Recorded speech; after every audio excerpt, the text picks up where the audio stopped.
I mean, again, he doesn't know who Gabriel is, right? Because he didn't come from an Abrahamic faith.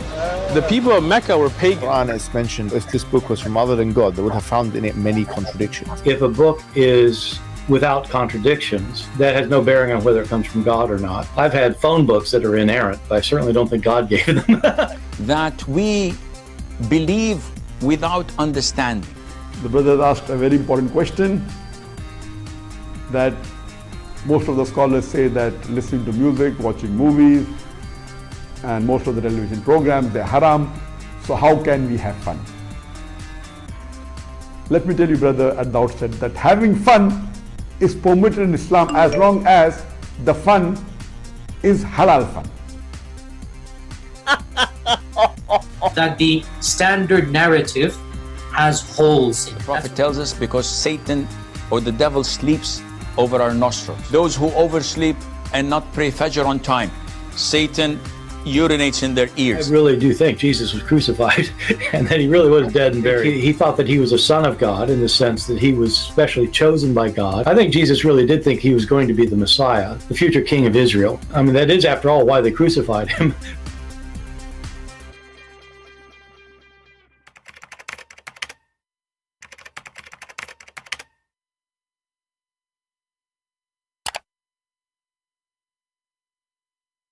Hello everyone, and peace of Christ all of you. Please invite your praise and let us have some good time together. Remember, today we have a promise from three so-called Muslim sheikhs. One of them is an Arab and the rest are from Asia. I'm not sure where from, maybe from Indonesia. And supposedly they will join us very soon. So please invite your friends. And for sure the debate will be in English, and I'm just waiting for them to text me to say something so I can call them. As you see, the title today is Islam is an endless lie. You know, like 2 days ago we have the 1st of April, and actually in the 1st of April we get calls maybe from 5-6 Muslims trying to answer us, and you can tell every single one of them, he failed miserably trying to lie to himself and to us. If you remember the Muslim from Egypt who called and he tried to fix the lies of his prophet, when we showed him that the prophet, he says that the women, she have a yellow water and the man, he have a white water, and whoever comes first, the baby will look like the father or will be the gender. And then he answered, he says, well, if it's not discovered yet, we did not reach the top of the science yet. But all of us, we knew how the baby is created, and we know that who come first have nothing to do the gender or the look of the baby. This is very stupid. At the same time, when we showed him that the Quran say sperm, women have a sperm, and it's coming from the ribs, in the beginning he tried to deny it. And then when you showed him Ibn Kathir, he said, Ibn Kathir, he do not know what we know. This is how they, you know. So what if Ibn Kathir, he says something, it's an agreement with science today, Ibn Kathir is right, you know. So now what we do, we sacrifice Ibn Kathir, but we cannot sacrifice Muhammad. This is how the Muslim, they try to support their lies, and nothing really changed. Right now my Skype is open. We're waiting for those 3 sheikhs, but if there is any Muslim would like to join us until they call, but just to let you know, if they call us, I will drop you because we promised them for a debate. But if you are a Muslim, you like to join us for free, you can text me in Skype and I will call you. All right. First of all, is it allowed for a Muslim to lie? You know, when we try to speak about lying, you know, Islam as a religion, according to Muslim, they call it religion. They claim that Muslims are people who are forbidden to lie. It's not part of Islam to lie. It's not right to lie. That's what they say.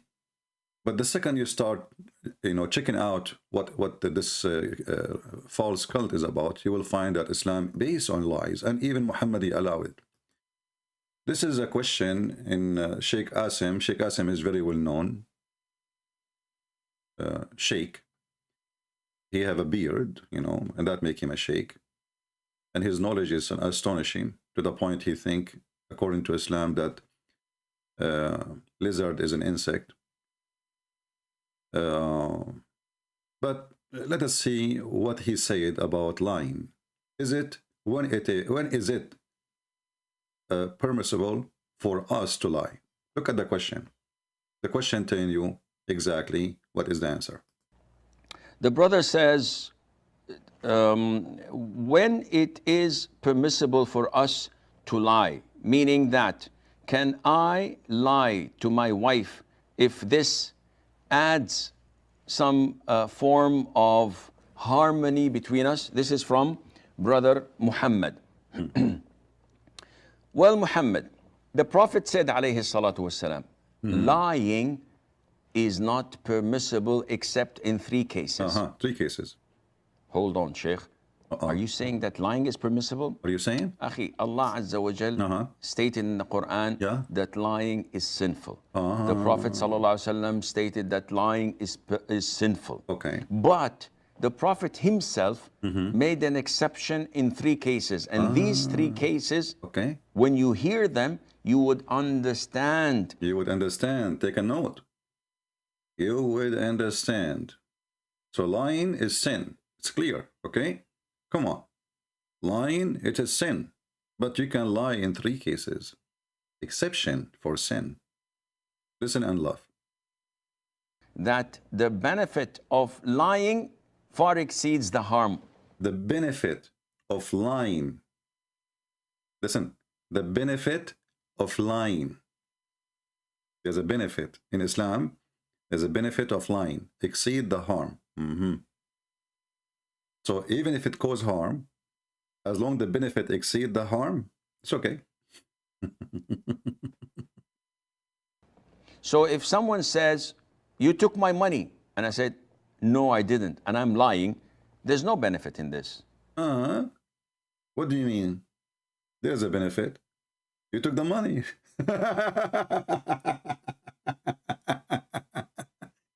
You see how they contradict themselves in 2 seconds? If the benefit exceed the harm, it's okay. Well, the benefit for the person exceed the harm of the other person because he got the full benefit, the other one who lost his money. I mean, do you see the stupidity? Do you see how they try to explain why Islam is satanic? Again, my Skype is open for those 3 sheikh who they promised to join us today. And if you are a Muhammadan, you can contact me and we will take your call. Don't call just because you cannot call me unless you spoke to me before. Or I answer you in text. This is a setup of because you need me to answer you first in chat in order to call me. If you like to call me, feel free. But as soon as those sheikh they call us, I have to drop your call. We have Mr. Muhammad. You know, this is the guy, I think, from Afghanistan. Let us see.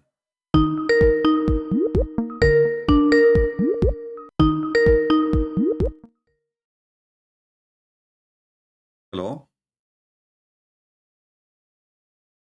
Hello? Hello? Yes, my friend, you are live on air.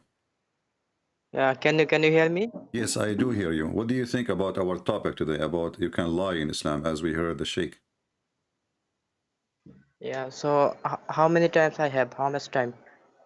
You have what? I mean, how much time I have? I don't know, because we have a scheduled debate with the 3 Muslim sheikhs. So if they call me, I have to drop you, you know, because we promised them. They asked for it for almost 2 weeks ago. But if they call, we don't know, because Muslims always lie to us. So don't worry about it. What you want? Okay. So are you Christian? Are you a Christian? Am I a Christian? Yes. No, I like cows. I'm a Hindu.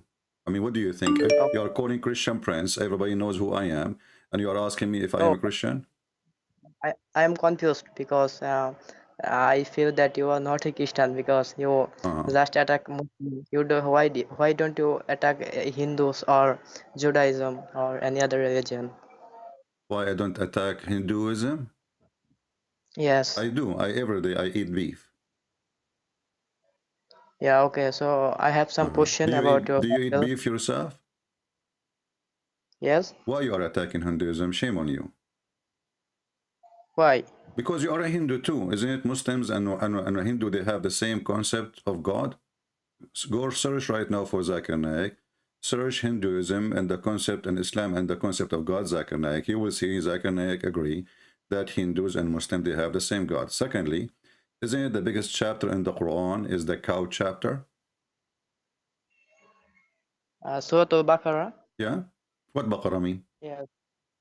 Baqarah means cow. Cow, exactly. So the biggest chapter in the Quran is the chapter of the cow. Can you explain to me, if you Muslims are not Hindus, why the biggest chapter in the Quran is the, why it's not the elephant? You have a chapter for the elephant. It's so small.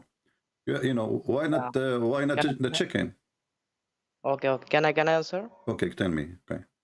Okay. So in the Quran we have about 114 chapter. About? Are you sure it's about, or this is the exact number? You mean you said about?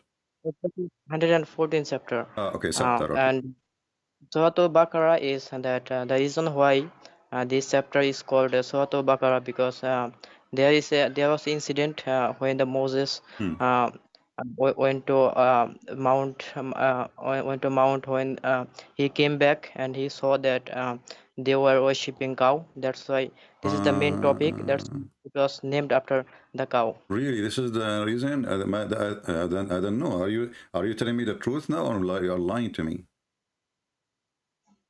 This is what I know. So I have some question about No, your hold Bible. on. Since As you I know that the reason the cow chapter is exist, because according to the cow chapter, Allah resurrect people by cow. So like the power of the cow and the power of Allah, they join together. Allah, he knew how to do it. How? But he have to use the power of the cow. So he told the guy, his name is Musa, go and beat the dead guy with the beef. And then the guy, you know, the Musa's, he brought some beef, you know, he brought some beef. And then he hit the dead guy with the beef, you know, halal beef, by the way. And, you know, and the guy, he came back to life. What do you think about this story? Is it true or this is a lie? actually I don't know about this. The reason why I called you because I heard you debate 2 days ago, I think yesterday or maybe it's 1 day ago. Okay. Talking about you are talking about the crucifixion. You said that About a Muslim about what? The crucifixion? crucifixion. Yes, Okay. you were arguing about that Jesus was died, but a Muslim said that he did not die. So I want to talk about that matter if you Okay, want tell to. me about it. No problem. Go ahead. I'm listening. So, do you believe that he was crucified? Yeah, I do. What about you? Do you believe? Do you have Bible right now? No, I don't have Bible. Do you have Bible right now? Yeah, okay. So, can you read Gospel of Luke, chapter 24, verse 36 to 40? Okay, let me ask you before we read it from Gospel of Luke. Do you accept what Luke says? No, I do not accept, but Okay, I do not believe. then don't go there, because all the Gospel of Luke says that Jesus was crucified. So don't be silly. All I the haven't Bible, finished. all the four Bible. Listen, people will laugh at you. Okay, Can I answer? people will laugh at you. People will laugh at you. Trust me. So Can I answer? Can I answer? yeah, but do you know? Let me ask you: did the Bible of Okay, Luke says that Jesus is crucified or not? my view on Bible is that I do not believe Bible to be as a whole I'm to be the asking word you: of God. is it true that the Bible of the book of Luke saying that Jesus was crucified? Yes or no? Yes, the Bible. Okay, There are so why many you are places. quoting me a verse? Obviously, you are trying to play games and lie. So the whole book saying Because that Jesus was crucified, and you are a fool. Secondly, the Quran can I itself, okay, saying that Jesus was crucified. Are you against the Quran? okay. Can I answer that? You cannot answer that. Okay. Are you Yeah, against the Quran? brother, let me talk. Because You the are reason talking. why I am calling will work, because the Allah said in the Quran in the chapter 4 verse 158 that all those who differ with the matter that crucifixion, they are in they do not have the knowledge. So the Quran is claiming that, and the author of the Bible, they do not have the knowledge, that's why they are differing. So I'm trying to prove that First the of all, author of the all the Bible, Christians, this is a big fat lie. All the Christians agree that Jesus was crucified. So Allah, he made a lie, because not a single Christian don't believe that Jesus was crucified. Now, if you read in the verse, the same verse you quote for me, it says clearly that Jesus was crucified. Can you read it for us? yes, okay, can I read in Arabic? You can read, but people, they are listening, they are in English. I mean, they speak English, so you better read Okay. in English, and you can use Arabic if you want, but you have to use English I'm itself. reading from I'm reading from Surah Nisa chapter 4 verse 157. Chapter what? They chapter Yeah. 4 Okay. Yeah. verse 157. All right. They killed him not, they crucified him not. It was only made to appear so. So the Okay. Quran is, and all those who differ with that matter, they are in doubt. Okay. That means the Quran is saying that all those people who differs about this matter, that he wasn't crucified or he was crucified, they are in doubt. I mean, they do not have the knowledge. This is the claim in the Quran. So I'm Okay. trying to prove No, that hold on, the one by one, just to show you. You see the can I title of finish? our, hold on. You see the title of our video today? Islam is an endless lie. So what the Quran saying, hold So on. now you're What matter. the, So what I the think Quran saying that Allah, I- he made Jesus look like Jesus in the cross, correct? it doesn't say that. It said it was only made to appear so. It does not say Okay. that Jesus was. Okay. Okay, how it made appear to us? Explain to us. Go ahead. Okay. So now I am I'm trying to prove that the claim of the Quran is true. I'm trying to prove from the Bible that if you read the Bible, they are the authors of the Bible. If you say that Gospel of John and the Matthew, Mark and Luke, they all are differing with that matter. So I'm trying to prove that. That's a big That's fat why I lie, am because quoting. all the Bible is saying that the cross of Jesus is what saves us. So you are a liar again.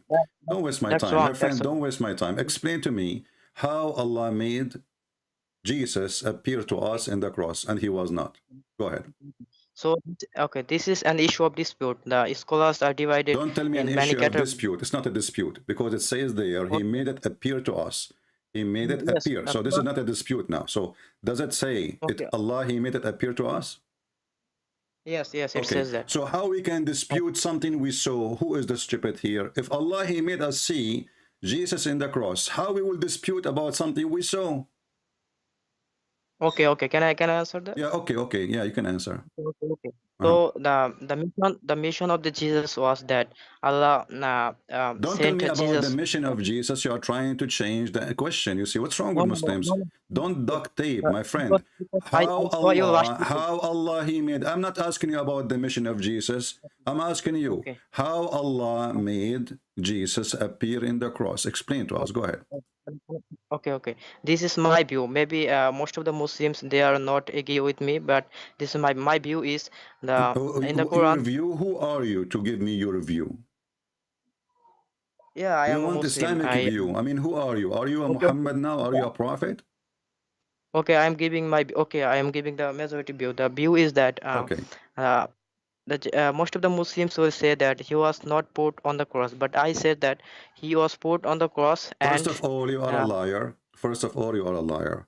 When you say most of Muslim, in my opinion, this is not most of Muslim. As you see, the Quran now That's why quotes I'm to us. Hold on, just to show you how stupid the Muhammadan religion is. You said that the one who dispute about it is the Christians. But look like it's you Muslim who dispute about it. All the Christians agree that Jesus was crucified. But you just said to me, my view and their view. Their view, who? The Muslim. So the Muslim view, some Muslim, they think that Jesus was never in the cross. Your view as a Muslim that Jesus was in the cross. So who is the one in dispute? It's you Muslim, not us. the Quran says about the Jews and Christians. Quran never talked about the Muslim. The first So of all that. exactly. So the Quran never spoke about the Muslim, but as you see, the Christian, the Catholic, the Orthodox, the Protestant, all of them, they agree that Jesus was crucified, and the four Gospels agree with that. This is why we agree with them. Now I'm asking you, as long shut up, don't lie. All the Christians know that. Every single Christian church agreed. Even Jehovah's Witnesses, who they honor the Christians, agree. Even the Mormon, who they honor Christian, agree. So don't be a fool. Listen, don't waste my time. How Allah he made Jesus appear in the cross. You just said Jesus was in the Yeah, cross, and you said I haven't. other Let Muslims. me. Let me. No, Okay, brother. you will Let talk. me. You will talk. Just to make the idea clear, you said that Now, you think I, that Jesus was in the cross. Other Muslims, they think he was not. can I explain how did Allah make it appear so? Can I Okay, explain? sure, go ahead. Okay. First of all, the Jesus was put on the cross, and Hmm. in the Quran, Allah says that I will cause you to die. Many Muslims are unaware about that, but there also Arabic word which means that I will cause you to die. So, Okay, what is the the word die there? I think this word is ufat or something like that. I So haven't. you said to me, can I read in Arabic, but you do not know Arabic. Okay, no, I haven't. I actually I saw a video in YouTube. My A friend, why you Muslims. said to me, can I read it in Arabic when you do not know Arabic? Are you trying to fool me to make me believe? I just asked you what the I word there. You said I do not know. The word there, okay. inni Okay. mutawaffika, inni mutawaffika Yeah. wa rafi'uka ilay. So you asked me to read the Yes. verse in Arabic, and now we discover that you do not know Arabic. This is a Because clear sign of okay. deception. Now we go back. Okay. So Allah, he says No, to Isa, I'm going to cause your death, and you agree. Allah, he says, I want to cause your death. Correct? I make it because the Quran says that they did not kill him. That means the Jews and the Christians, they did not kill him, but Allah took his soul of Jesus when he was put on the cross, and after that he uh, back his soul to the body of the Jesus. Then people thought that No, Jesus slowly, was died, slowly, but slowly. I actually, don't understand. Slowly, please. What happened in the cross? Jesus was in the cross, and okay. So Jesus was put on the cross, and Allah made it appear to them that he was dead, but actually they did not kill him.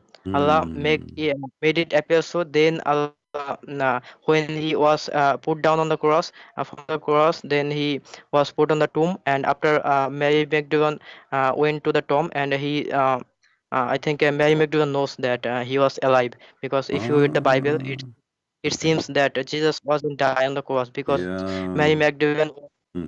But look what you did was now. going Look what to. you did now. Look what you did now. First of all, you proved that the one who dispute about it is the Muhammadan. Allah is a fool. Secondly, you just said that Allah, he took the soul of Jesus from the cross when he was on the cross. Yes, because Allah says that I will Okay, cause you to die. hold on. If I take a soul from somebody's body, doesn't it mean that he is dead?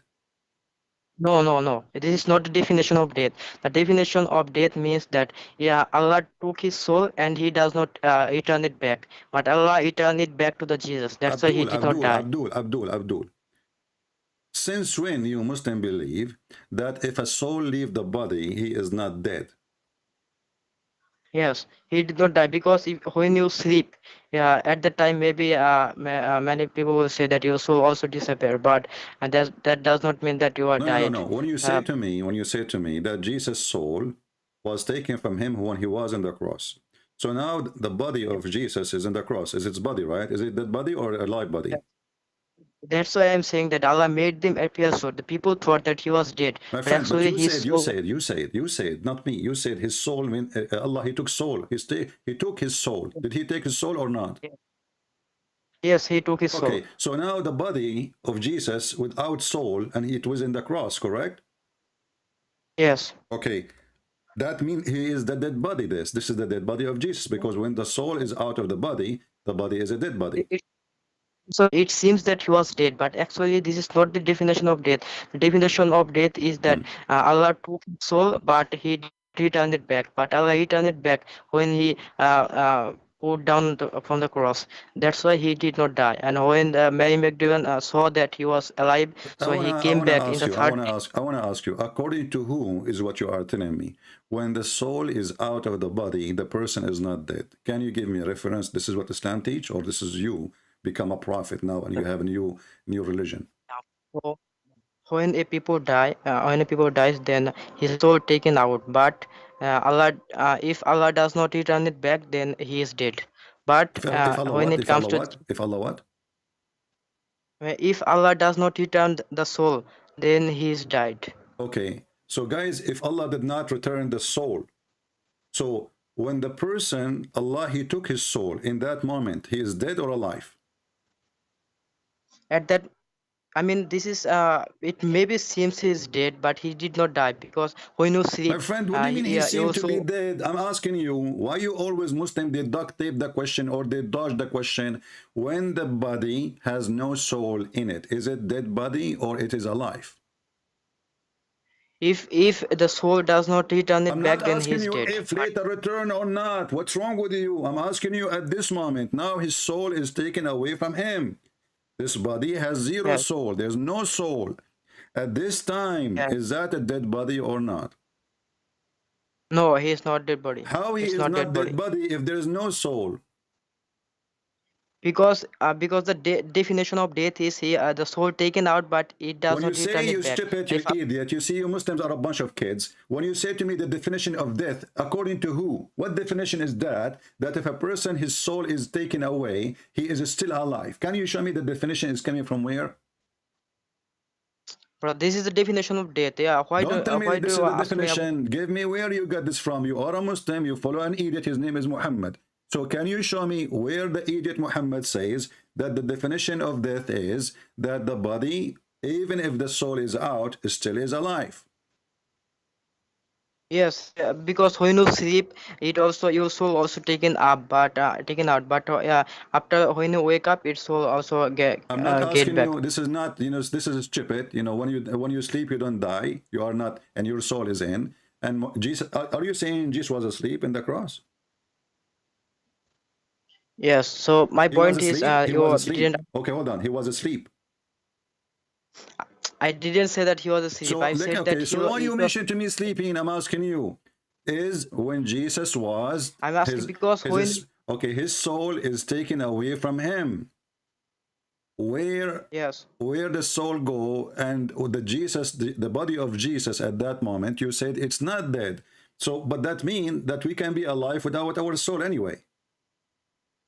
Yes. When you sleep, your soul is not with you. Then you are also alive. You are not dead. So according to who? Like, where you get this information from? Okay, tell me where it's not true. I mean, if you My said friend, that, my where did friend, Muhammad? my friend, my friend, my friend, my friend. Okay, I'm okay. asking you, you are the one who come to me with this idea that Jesus now, his soul is taken away from him in the cross, claiming that he is Yes. still alive. And you say this Because, is definition. So as long as it's a definition, because you, let's hold on. As long you are saying it's a definition, so you are yeah. taking your definition either from a dictionary or from a book. You are a Muslim, and your book is the Quran. Can you show me this definition you are saying, or you are making things up? Okay, so can you show me anything in the Quran that says that if a soul does not come back, then you are died? My friend, you are an ignorant. You do not know what the Quran is teaching, and you do not know what your religion is teaching. Oh, Because after this death, what the Quran. after death, hold on, after death, when Allah, he calls a person to die, there's no way to come back to life until the day of resurrection. Is that true? No, it's not resurrection because if you say resurrection, I don't have any problem because his soul taken out, then his soul get back. But that Okay. does not mean that Okay, let me ask you. yeah. When Muhammad, he died, did his soul return back to him? No. That's why Okay. he is dead. Okay. His soul. Where is, okay, when Jesus, he died, did his soul return to him? Yes, his soul returned to him. Where you can confirm that? Because the Quran says that I will No, cause the you to Quran die. never said that. The Quran says, I will cause you to die. I will cause you to Yes. die. That's mean Yes. there is a resurrection. So you die, we resurrect you. And this is what happened when you go to heaven or to hell. Huh? The means that you in resurrection it may you can say that it is a resurrection, but it does not mean that he was killed or the Roman soldier It killed him. doesn't But I matter. said He that says he yeah, is Allah going to made cause it him appear. is going to cause him to die, and death is death. Does it say in the verse? And you see, you are Yes. you are shooting yourself in the foot now. As long are going to cause you to die, that's mean he died. You said to me he did not die. You said to me he was not dead. You see how silly your argument? So you now Okay. refuting yourself when the Okay. Quran says, I'm going to Okay. cause you to die. Hold on. When the Die. Quran says, I'm going to cause you to die, did the Quran lie? No, no, Quran Okay, says that. so he That's why I died. am So coming he to this. died. So he died in the cross. Because now you agreed. Brother, You agreed. Don't call me he did not. brother. His soul was Don't call me brother. Listen, hold his on. soul was You taken out. agreed. You agreed that Brother, Jesus was in the cross, and you agreed that his soul is taken away from him when he was in the cross. yes, yes, And now you agreed that yes, Allah will cause him to die. Okay, he will cause him to die yes, when? Before he take him up to heaven. yes. Correct? Okay. So in order for Jesus to go up to heaven, he have to die. Now Jesus is in the cross. When Allah he caused his death, can you tell me? Okay, when he was put on the cross, then I do not know when, but when he was put on the cross, then his soul was taken out. That's why people thought that he was dead. Abdul, But after hold then, on. Abdul, when what's wrong with you? Jesus now is in the cross. And now he is body. You said to yes, me, you said, not me, you said that his soul yes, is taken away from him. So he cannot move, he cannot walk, yes, he yes, cannot talk, correct? Okay. So yes, now he cannot yes. talk, he cannot People walk, he cannot move. Hold on. Now they took him to the yeah, tomb, all right? So now Allah he yes, says, I'm going to cause your death and take you to me. When Allah he took yes. Jesus to him. Okay, okay. Can I answer that? Yeah, okay, okay. Okay. So now that when Allah took his soul, then he was put down from the cross.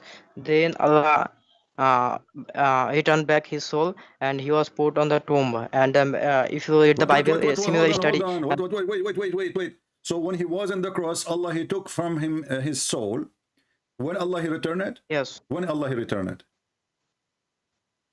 So when people thought he was dead, and when he was put down from the cross, Why you that need means to when take people his did soul not see away? him. Why you need to take his soul anyway? Allah he says in the Quran, just to show you how stupid this religion is.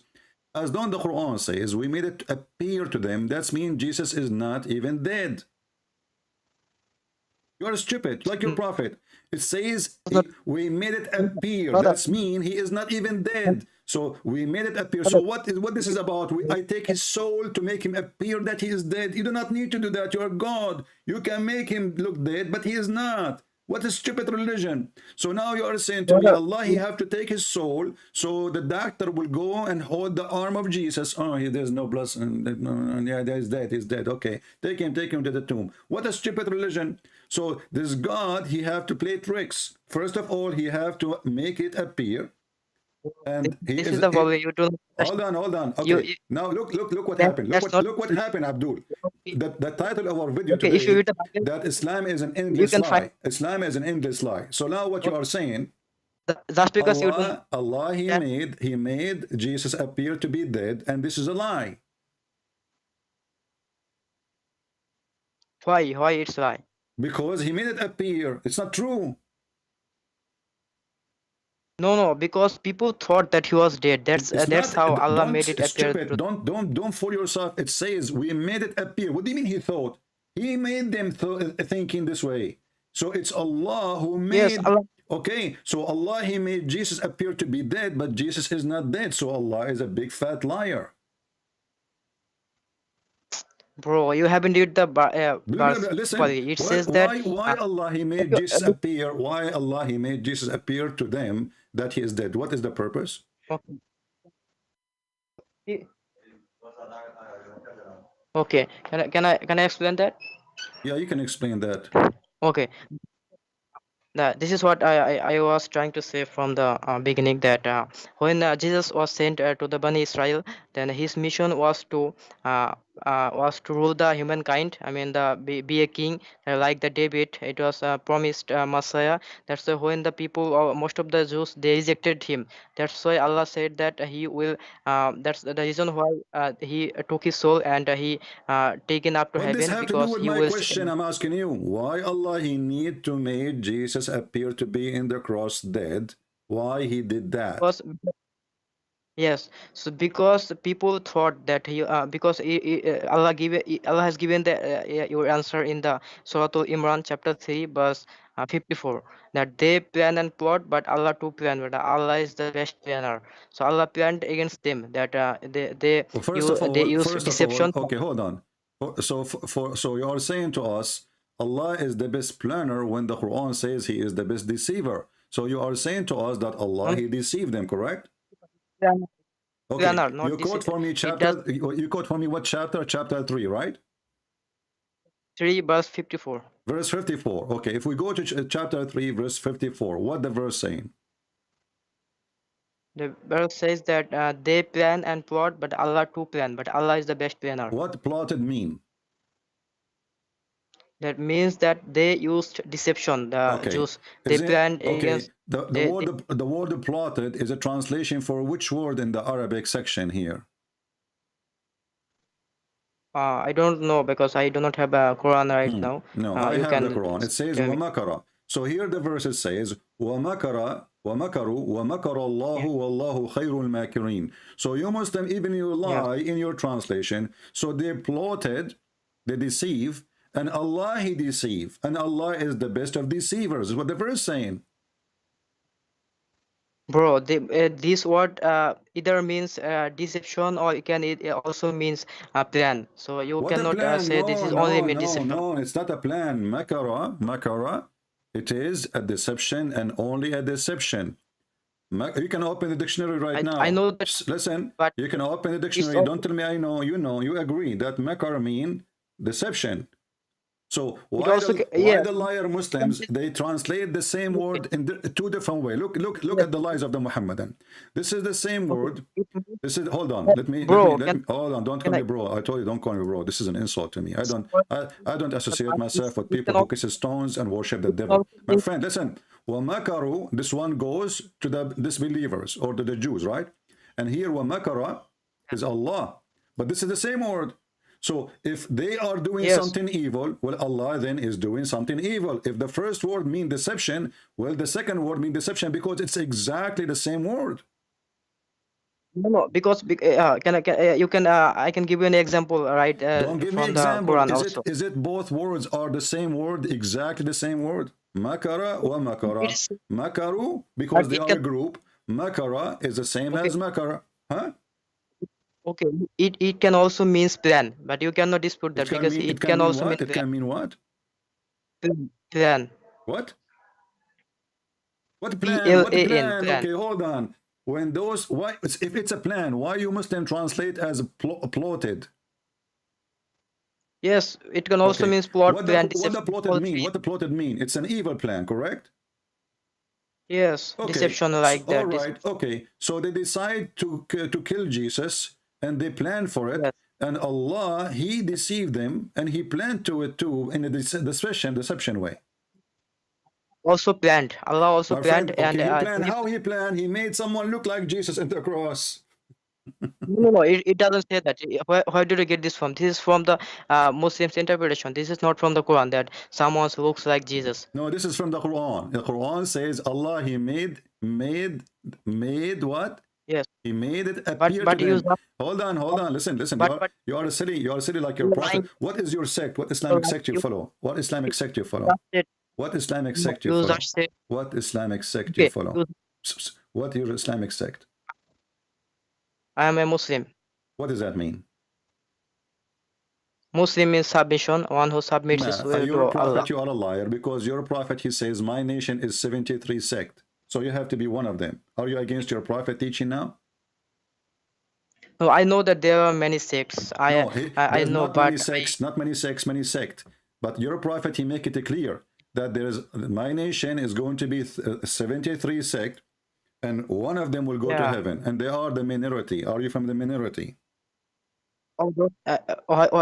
Those who follow me and my sunnah, and those who follow me, they will go to heaven. Sunnah? Yes. Okay, because so why you refuse to answer? Why we need to play games with the Muhammadan to make them say what is sect they believe in? So I am a sunnah. So why you don't say that from 2 minutes ago? I asked you what is your sect, you say I'm a Muslim. Now we put you in the corner, you say I am a sunnah. What a weird people. Now we go back. Listen, so now when the Muslim they will become they will become 73 sect. When the Muslim will become 73 sect, is that because they are guided by Allah or by misled by Allah? Can I explain? Yeah, explain. So Muhammad, peace be upon him, said that there will be a 73 sect, but he did not say that you should make 73 sects because he predicted the future. But you are not listening. You see, we are proving again that Allah is a stupid God. Who is the one who made the Muslim 73 sect? Yes, okay. So this is not the this is the test, because if you Allah says in the Quran, it is very clearly in chapter 6 verse 159 that making sex is haram in Islam. So you What, cannot what, make what, sex. what? But if you say Making sect is haram? yes, making sex is haram in Islam. Who is the one who guide and who is the one who misguide?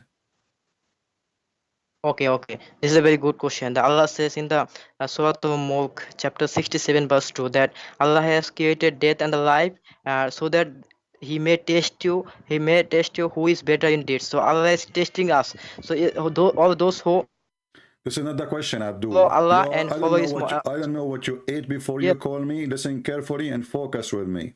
Who is the one who guide and the one who misguide?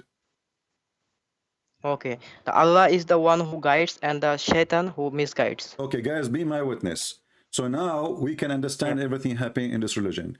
You confirm that the one who misguide is Shaitan and the one who guide is Allah, correct? Yes. Okay.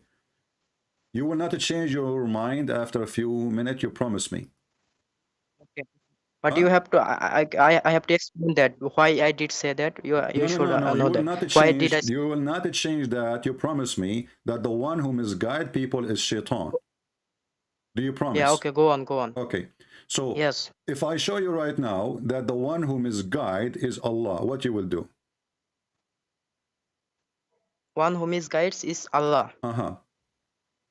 Okay. The problem is that you understand that the shaitan who is misguiding you, the shaitan is also This is not creation the of Allah. question. That This is does not not the mean. question. Who is the one who misguide? Is it Shaitan or Allah? You say it's Shaitan. Now I'm asking you, is it in this chapter, chapter 4? Did you open the Yes. Quran in front of you? Isn't it in this chapter says Yes. that the one who Allah misguide, nobody can guide? Yes. Okay. Yes. It's So who true. is the one who misguide? Is Allah, not Shaitan. Yes. So What do you mean the problem is yes? that But a second ago you said the one who misguide is Shaitan. So now Shaitan and Allah is one. Because Shaitan is not the can one I who misguide in Islam. The one who misguide is Allah. And the Muslim, they lie in the translation. Look what they say in the translation. The one who Allah sent okay, can I astray. Hold on. What the word yudlil mean in Arabic? Do you know? yes? What the word dalal mean? Yudlil. What does that mean? Is it No, I deceive? don't. Is it to deceive? Yes, can you say it again? Is the word yudlil mean deceive?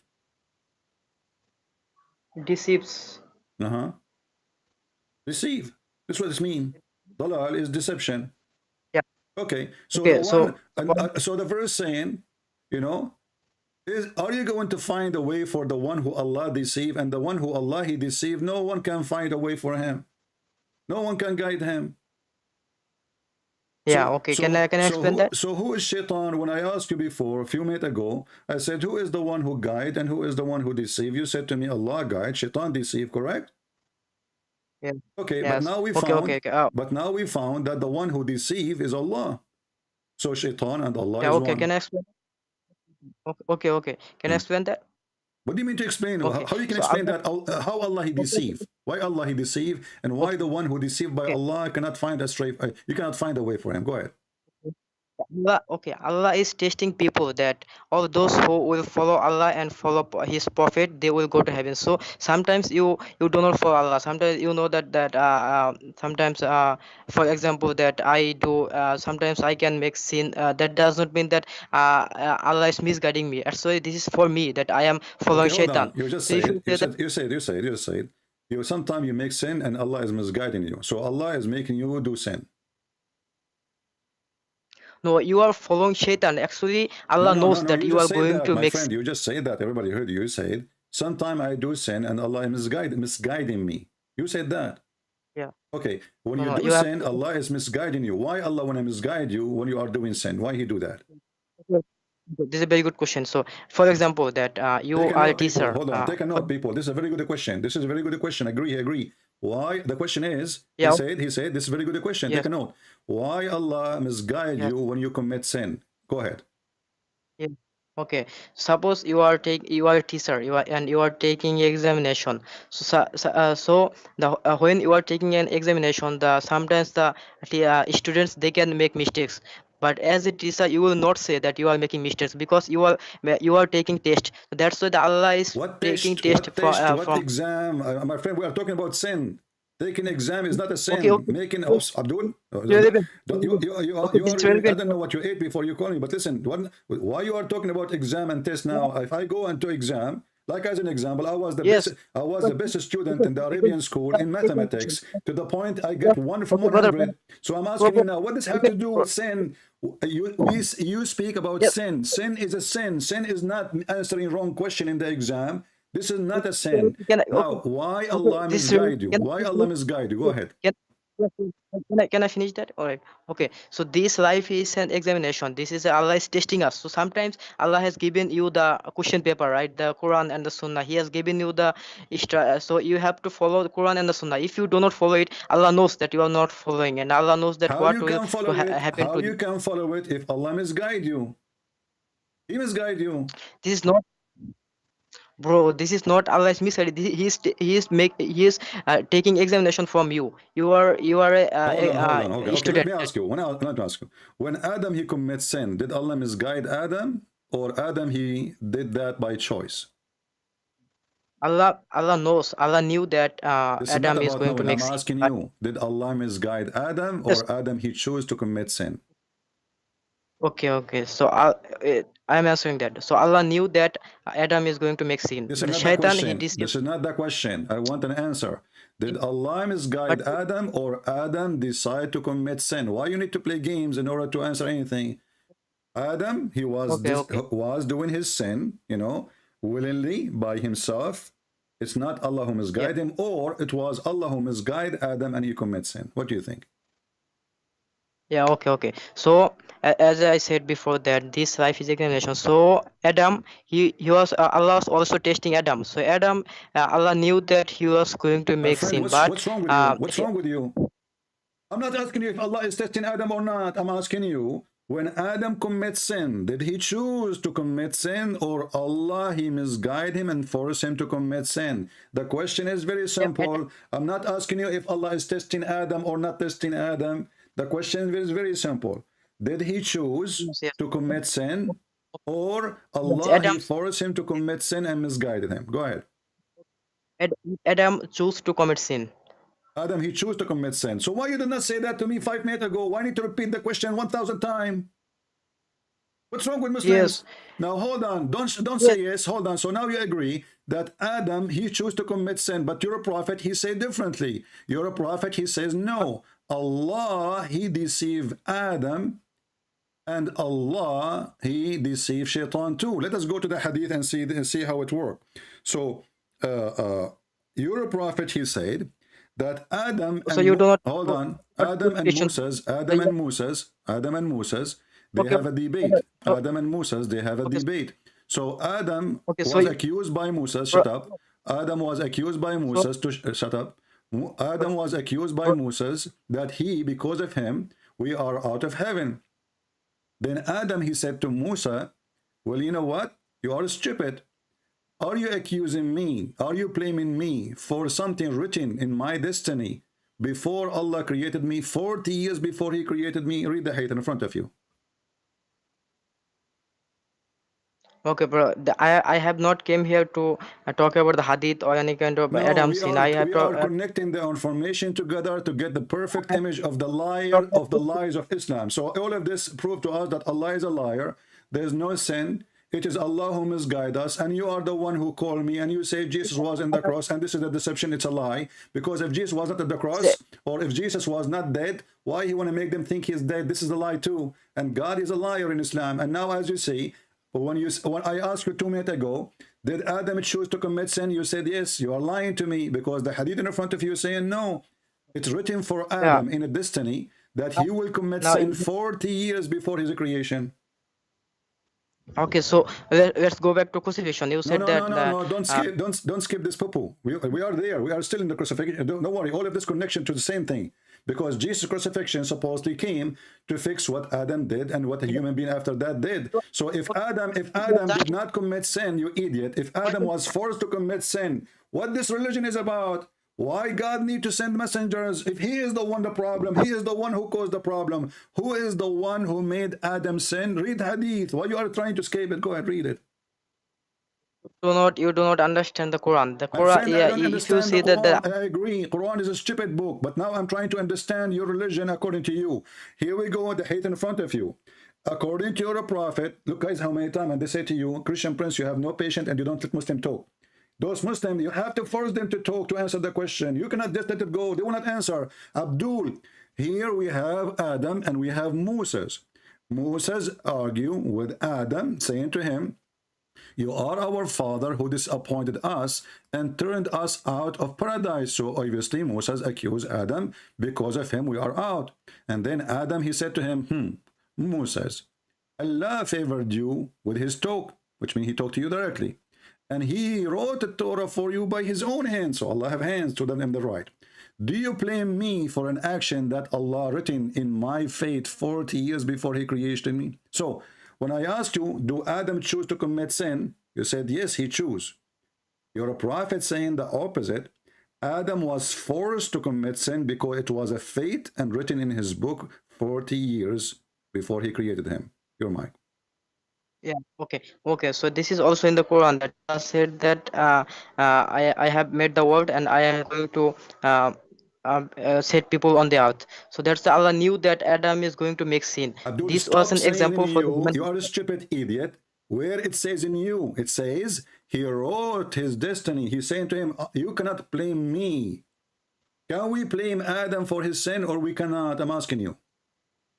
Yes, so we can blame Adam because Okay, Adam guys, he he chose said, to. yes, we Yeah. can blame Adam. But as you see, your prophet, he agreed with Adam that we cannot blame Adam.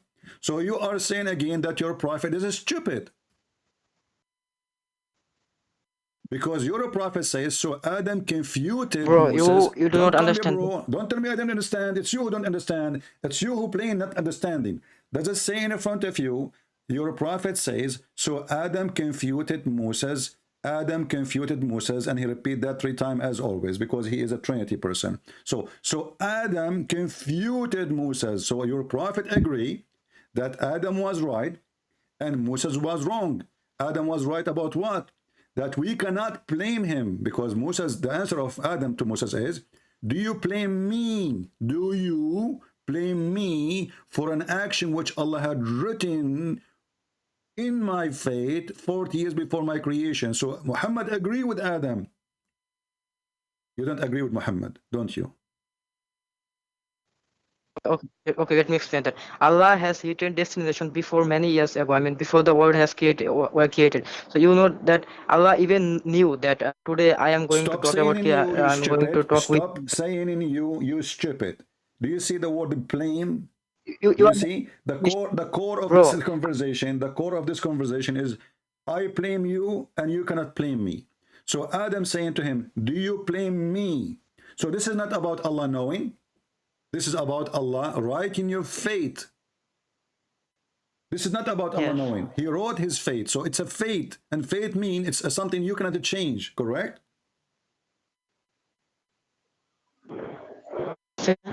Only Allah knew that what is going to This is happen not to the you. You do not know question. that. So What's you wrong with you? Does it say, do you blame me for an action Allah written for in my fate? When he says written in my fate, he is talking about Allah, he know I'm going to commit sin, or you cannot blame me.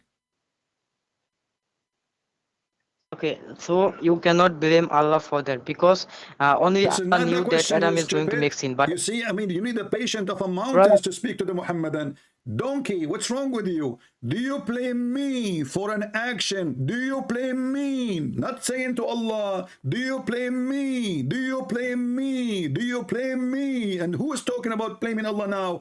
Do you blame me? So Adam saying, you cannot blame me. Correct? who is saying that Adam? Adam Huh? is saying that. Huh? Who is saying that? After all of this, now you're asking me where it says that? Bro, you are now changing the topic. I said that I want to talk about the Listen, this crucifixion. is Now in you the are going to screen. It is Adam in or the screen. This is da'if hadith. This is da'if hadith. It says, do you blame me for an action which Allah had written for me in my fate? Now he will lose connection. I could. This is the da'if hadith. This This is you the, know that this is listen, this is the da'if hadith. It's in the screen. Read it.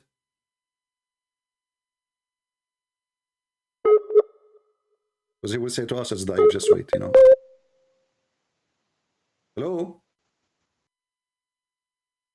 yes. So Okay. let's go back to crucifixion. So do you see now? We will go back to the crucifixion because this is connection to the crucifixion. So read for me. Why you lied to me? You says No. we blame Adam. We blame Adam when your prophet. He says you cannot blame Adam. You said the hadith is zaif. This is not a. So if it's so what if it's da'if? It's not accepted now. Because if it's the hadith, then it's not acceptable. Okay. So if it's sahih, it's accepted. Hadith, then you have to accept that hadith. Now So I am talking so about if it's crucifixion. sahih, hold on. If it is sahih, you have to accept it 100%. You said correct. If it's Sahih hadith, yes, you have to. If So now most of the scholars agree with that. So now a Christian prince is in trouble because the hadith is da'if. But we need to find you a sahih hadith. Guess what? I was practicing Islam with you 5 minutes ago. I was lying to you. It is not da'if. It is sahih. Just to show everybody how Muslims are a bunch of liars. They play games as much as they can. So now he found a rope to hold. Oh, it's da'if. We don't accept it. I accept it only if it's sahih. It is sahih. And this is Sahih al-Bukhari. Okay, bro. Can I talk about the crucifixion because I am not a specialist. What is the crucifixion? Well, this is about the crucifixion. So now do you admit that we cannot blame Adam for the sin he hung up, the coward?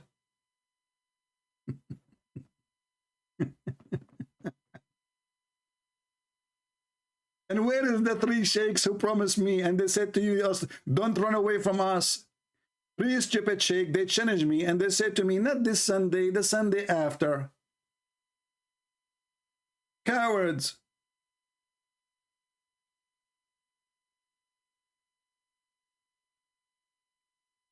Everything in this religion is a lie. The sin of Adam is a lie. The poor Adam, he did not commit sin according to Islam. It was Allah, he fooled him and he made him, he forced him to commit sin.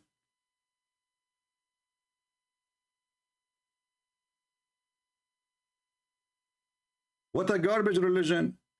Islam, all of it is the 1st of April.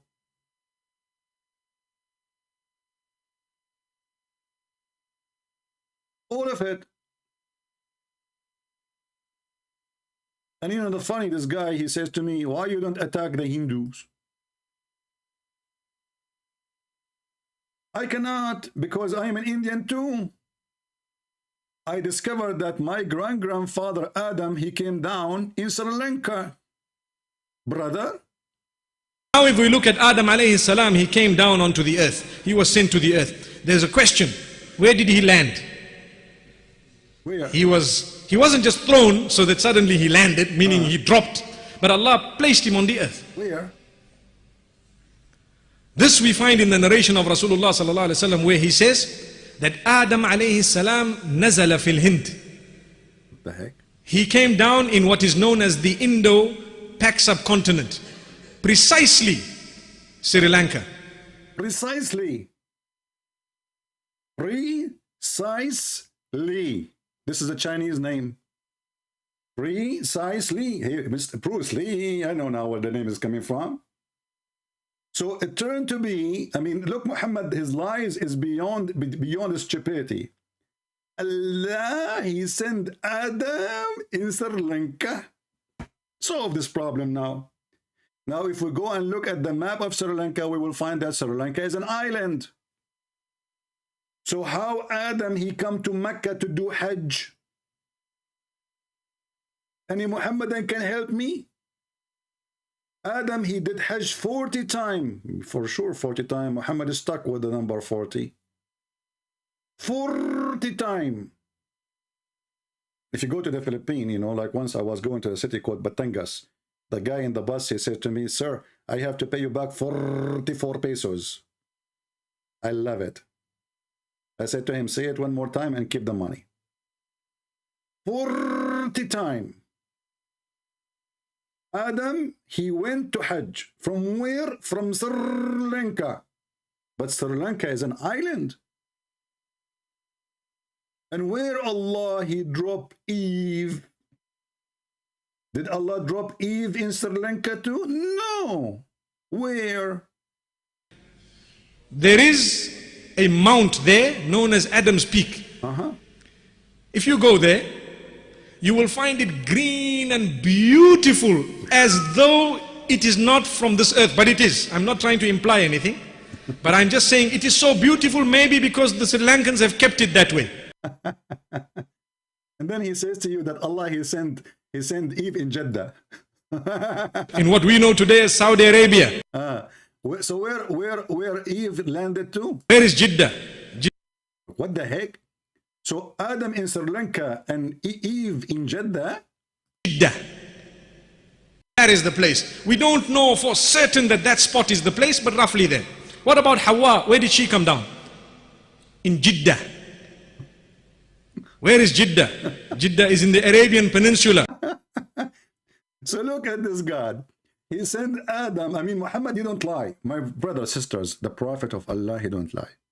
I look at the Prophet, I look at the moon. I look at the Prophet, I look at the moon. I look at the Prophet, I look at the moon. And the end of the conversation, the Prophet is more white than the moon. They worship white men. So Allah, he sent Adam to Sri Lanka and he sent Eve to where? To Jeddah. Hold on, let me open the map. Muhammad don't lie, man. I mean, the lies of Muhammad. Imagine if I am the one who's saying that. The Muslim, they will laugh at me non-stop. But as long as Muhammad is the one saying those stupid things, it's okay. He's a prophet of Allah. He can lie as much as he wants.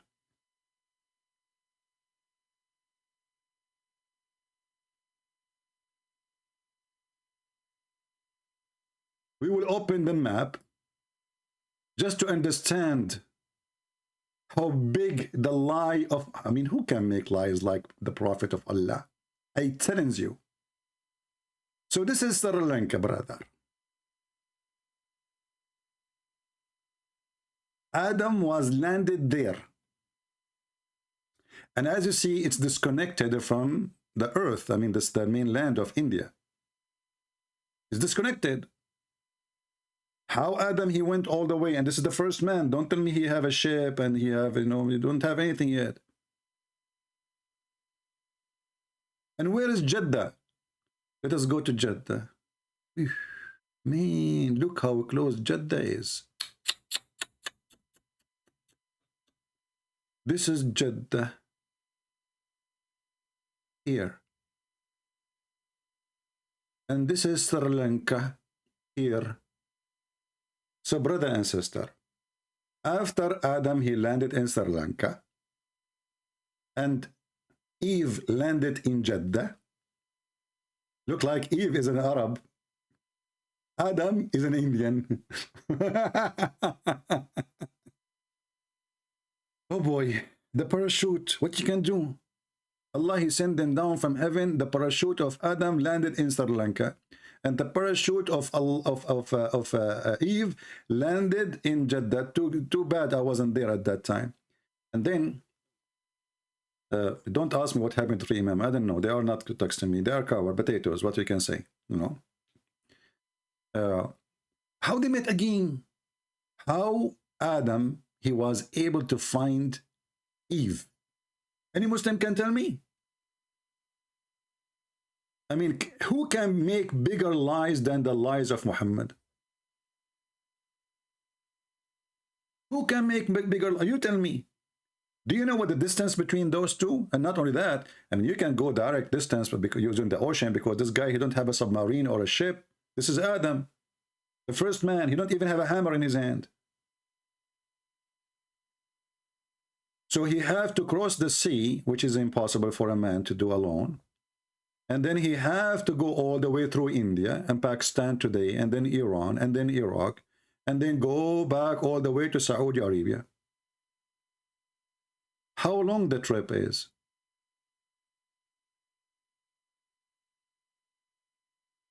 And all this time, how many years Eve is waiting for Mr. Adam? And how he knew she is there. I am thinking that Adam, when he went down to the earth, he opened his cell phone and he said to Eve, "What's up?" See, Eve, she said to him, "Who are you, you idiot? Don't you know it's haram to harass Muslim women?" Adam, he said to her, "Well, I'm your husband, you stupid. And how any man can harass you if I am the first man in the earth?" She said, "You stupid. Where you been? Don't you know that I'm alone here in Saudi Arabia, in the middle of the desert?" Adam, he said, "Don't blame me, you stupid. It was Allah who sent me down in Sri Lanka." She said, "Sri Lanka?" He said, "Yes, Sri Lanka, because this is an island was used to be owned by Sir Joe. He gave it to his son, Mr. Lanka." I mean, what kind of religion this religion is? And then the Muhammadan, they claim that they found the footprint of Adam. Let me find you the footprint of Adam.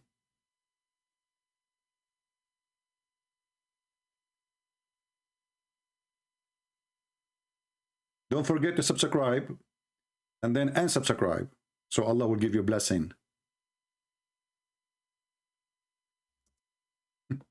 I want to show you the footprint of Adam, brother.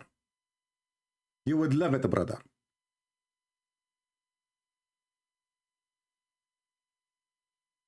Brother, look at this. The footprint of Adam is a Buddha temple. This is the footprint of Adam. You know, the first time I saw this, I said to myself, I think Adam was a kangaroo, because there's only one footprint. What happened to the other print? Like Adam used to walk like boing, boing, boing, boing with one foot. When you Muhammadan, do you use your brain? How come there's only one footprint? Where is the rest? The guy, he have only one foot? So Adam with one foot, he was able to walk all the way from Sri Lanka, all the way to Jeddah. And he left only his footprint only in that place, brother. Hold on, Zakir Naik is calling. Christian Prince, first of all, I'm going to get deported. Me, myself, I went to Sri Lanka, and I saw the footprint. And actually, we saw even fingerprint of Adam. Fingerprint, I thought only footprint. First of all, the fingerprint of Adam vibrated. And the Buddha, because the Buddha, they are trying to take it from us. The Muslims, they want to hijack everything. Even the Buddha temple, they want to take it, claiming that this belongs to Adam. Adam? This is Adam. Christian Prince. First of all, according to the antique, according to my community, according to the biggest scientific in the world, they found that this is really the footprint of Adam. Hold on. How you know that this is the footprint of Adam and why he don't have the other foot? What happened? First of all, when Adam, he was landing in the ground, he lost one of his tooth. And that tooth is the one who made the print. And the other one was naked. The one we have it is the one with naked. The one with the tooth, we don't actually, we would have. So what happened to it? Why? As you see, the Hindus and the Buddha, they build the temple in the top of the other foot. Like, what the heck? And then the Muslim, they tell you Islam is a religion, makes sense. Islam does not make sense, my friend. Islam doesn't even make sex. Because even the promise of sex in heaven is a lie. Have you ever heard of a God, he give you a promise of endless penis? What I want to do with such a penis? I'm going to do fishing with it?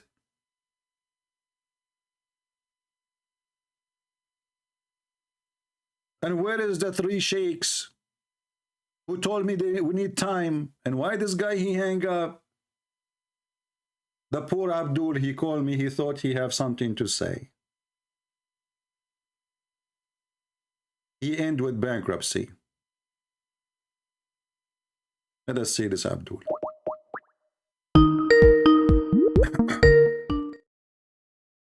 Hello? Yes, my friend, you are live on air. You are a Muslim? Yes, I'm Muslim. All right. How you can prove to us that you are a Muslim? How do you want to say kalima? Maybe I Huh? can say the kalima. Maybe I can say the kalima. The kalima. Okay, say the kalima. What is the kalima? Go ahead. The kalima. أشهد أن لا إله إلا الله وحده لا شريك له وأشهد أن محمدا عبده ورسوله. All right. So, If you remember when they asked Sheikh Christian, Uthman, they asked him what is the kalima. He said there is no such a thing. When they asked Sheikh Uthman what is the kalima, he said there is no such a thing. But anyway, so why you said to me shahada? Am I talking to Christian Prince right now? Yes. Oh, Christian Prince, I just wanted to call and say thank you because you have helped me a lot. You know, actually I follow you, to be honest. By the way, many years since Paltalk, you talk with Sami Zatri, and anyway, just wanted to tell you thank you very much for help. You have helped me a lot understanding Islam, and because of you, I learned a lot about my religion. So now you learn a lot about religion. You're still Muslim? About my religion, of course, yes, and Christianity. But thanks to you and David Wood, Sam Shamon, I have learned a lot. You know. What you learned about Islam? So you are a Muslim still, right? Well, I wasn't practicing Muslim before. I was just Muslim by because my mom and dad. But after listening to you and Sam Shamoun at that time, I become more interested in religion, more and more and more. So I study. But yes, so now I'm Muslim. But yeah, thanks to So after what you learned from me, all of this, you think Islam is good? Yes, I think Islam is the one. Why? Yeah. Why? Convince me. I'm listening. Because it makes to me very much. It makes sense. Okay, tell me what makes sense. Can I give you one example? I mean, there are many, but can I give you just one? Give me the best. Okay, the best. The oneness of God. About Tawheed. The thing that confuses me most about the Christianity, to be honest with you, is Trinity. I don't understand this Trinity. Okay, let's focus first on the Quran, and then we will go to the Trinity. So you said to me the oneness of God. Hold on, my friend. The oneness of God. How you explain to me that the Quran says if Allah want to take a partner, He will take it from ourselves?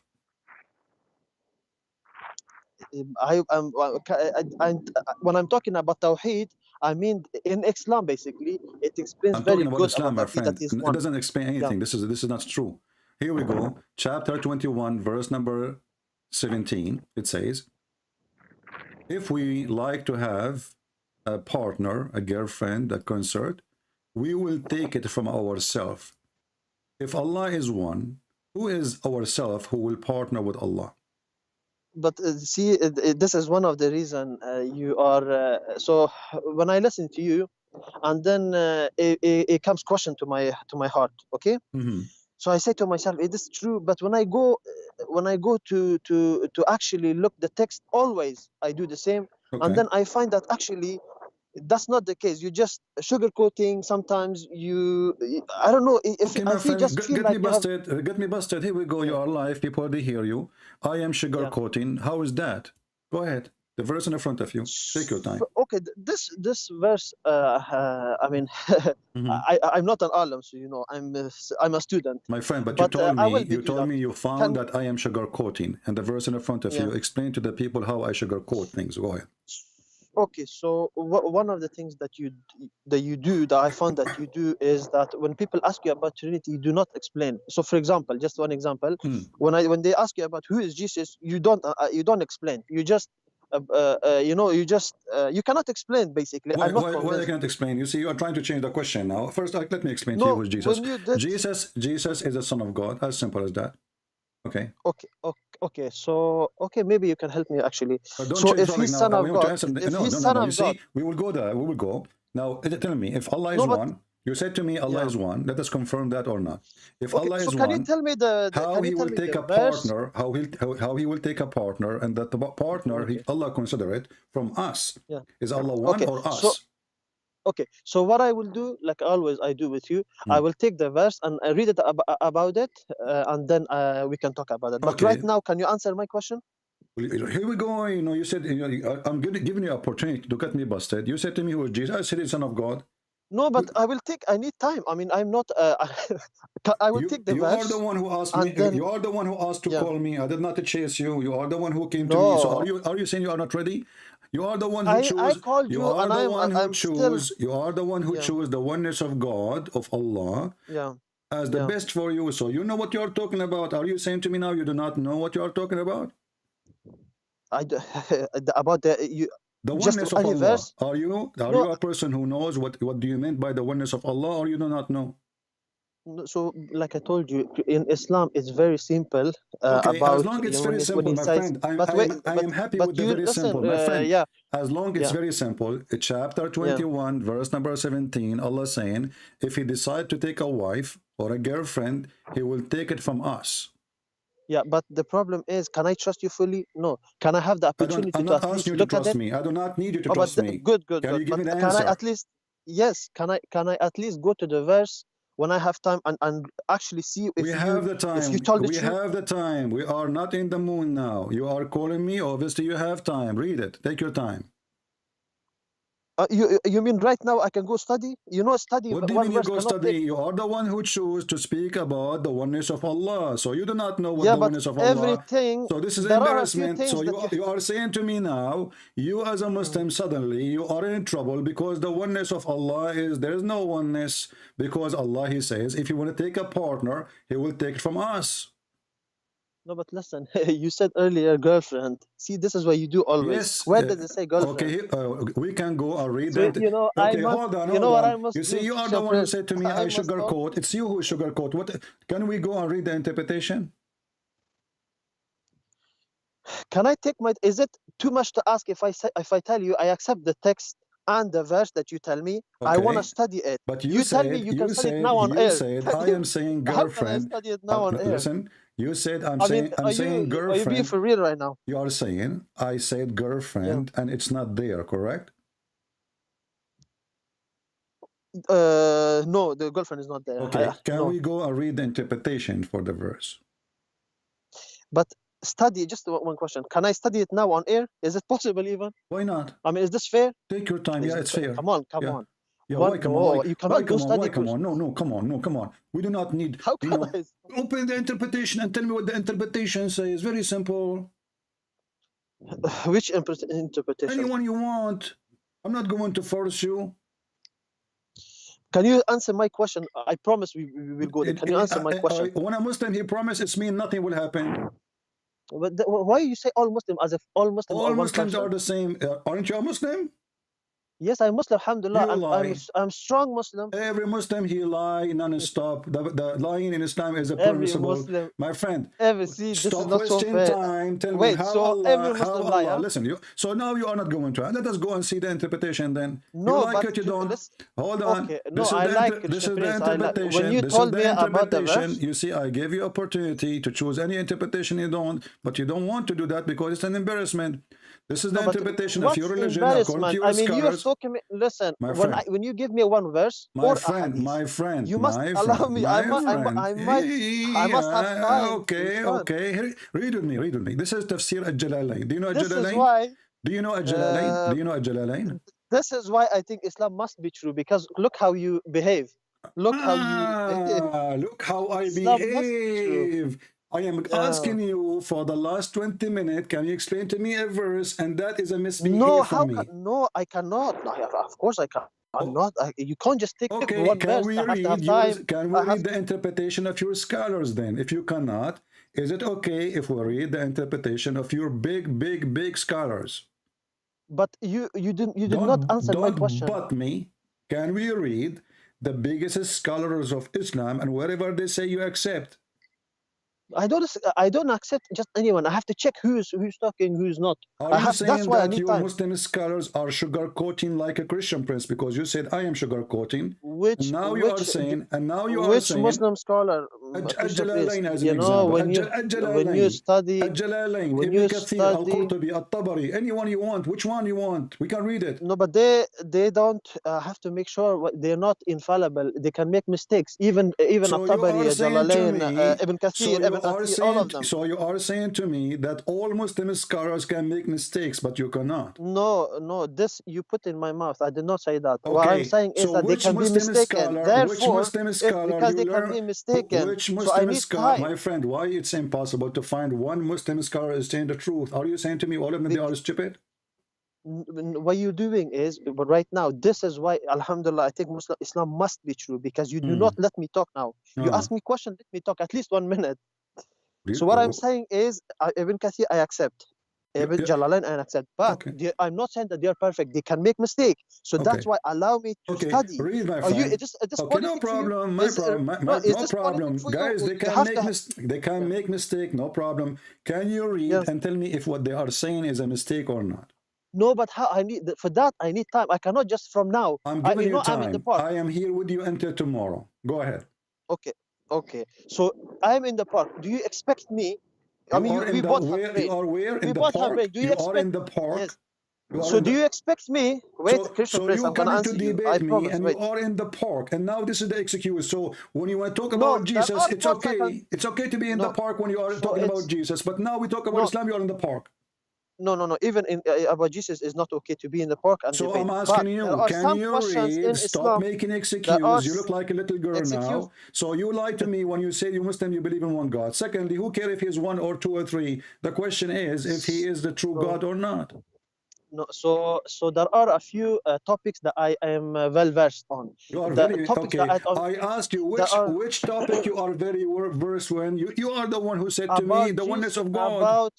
No, I'm very I can because I studied this about you. I took the video you and Sam Shamon when you talk about Jesus being God. So I studied it. Now I know I can at least answer you. So if this topic I know, So but the okay, topic so that let you us mentioned I do not we will know. move to talk about Jesus. If you agree, Yes. that your Yes. God Allah here in this verse says, if you like to take a partner, a wife, he will take it from the houris.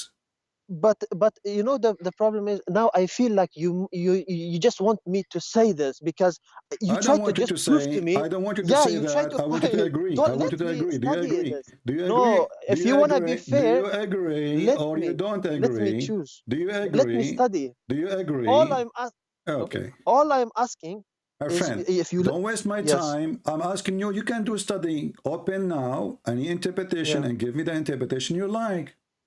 No, but how can I do the Christian Prince? Why You you have to cannot be do fair. that? I mean, Why you can I cannot? just take you? Okay, my friend, when It's you a- are not in the park, call me.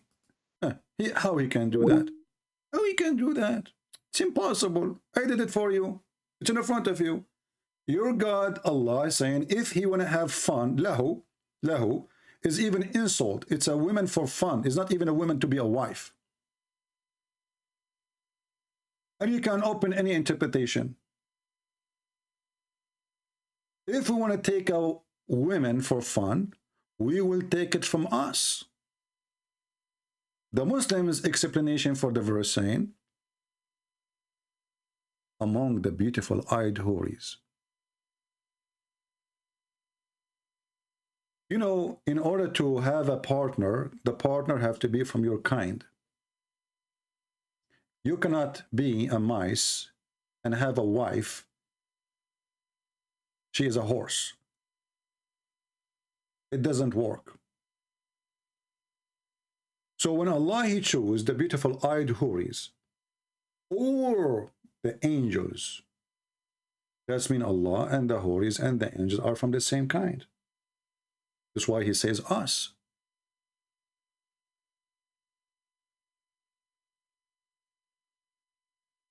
Can you believe it how stupid this religion is? Allah is one, Allah is one, Allah is one, and then Allah want to take a partner, he will take it from us.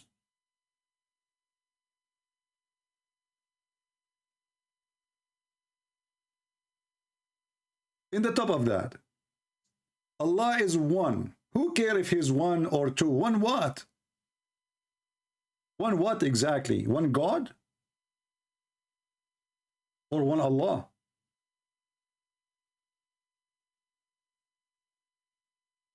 If you have one God, you have 10 God, that will not change the fact that your God is stupid. So I'm going to call him again. I hope he is not still in the park, which is obviously a joke, a mockery. He cannot answer. I will give him a chance one more time. And until now, the three musketeers, the sheikh, did not show up.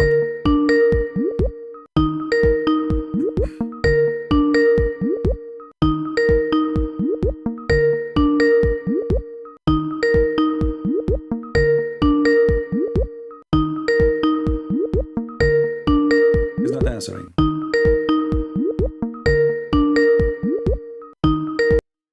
Let us lower the speaker so it doesn't bother you.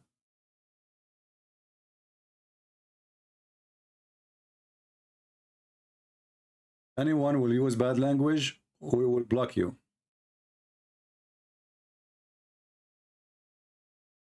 Okay, he's not answering. No problem. Anyone will use the F word in the chat, we will give you a warning first time. Second time you use it to Muslims or non-Muslims. We don't want garbage people here. Clean your mouth. Clean your mouth. If you cannot keep your mouth clean, leave. Don't open your sewage here. If you are a trashy person who cannot say two words together without saying the F word, leave. I will not tolerate anyone saying the F word to a Muslim or to anyone.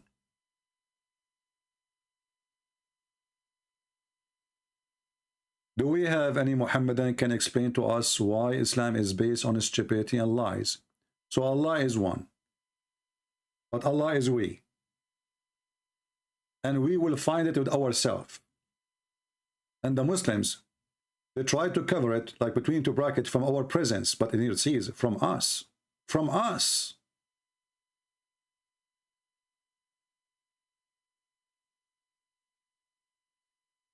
Allah want to partner with us.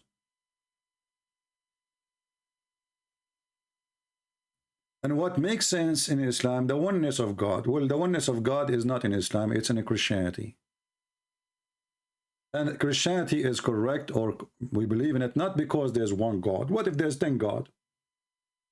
What if there's a million God? If one or two or seven, it's not what make it good or not. If it's true or not, this is what makes sense or make it accepted. So their logic is very weak, very silly, and very stupid. We have one God, but he do not know how the baby is created. We have one God, but he do not even remember which one he created first, the stars or the trees. We have one God, but this one God, he think that hail is coming from mountains in heaven.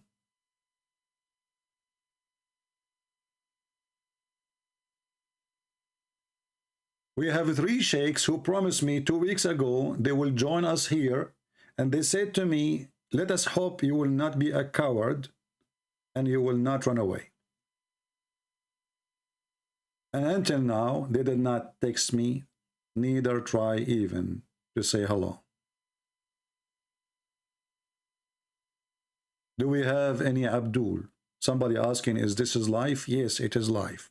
And Muhammad is dead. Suddenly, the Muslims, they need to go and study. They call me to get me busted, but we need to go and study.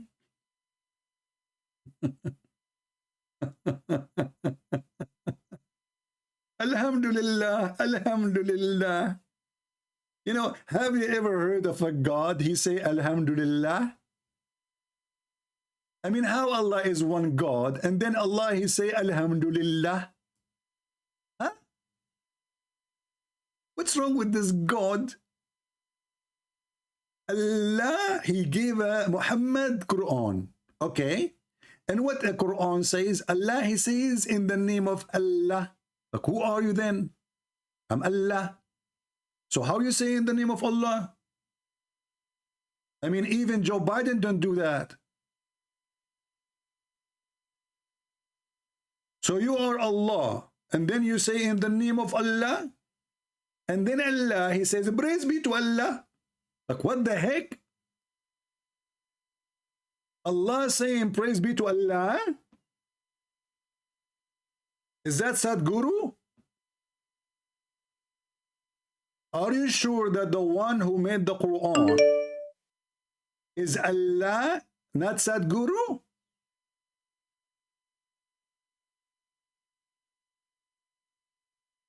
And then Allah, he just said in the first verse, the most gracious, the most merciful. Why you are repeating that again? Are you stupid? Are you out of words? You just said that. Praise be to Allah, most graceful, most merciful, and then master of the day of judgment. But isn't it you Muslim, you say that the one who will do in the judgment day is Jesus? Hakaman muqsitan, he will be absolute judge. So who is the master of the judgment day? And then Allah, he say, thee do we worship. Like, what the heck? Allah saying, thee do we worship.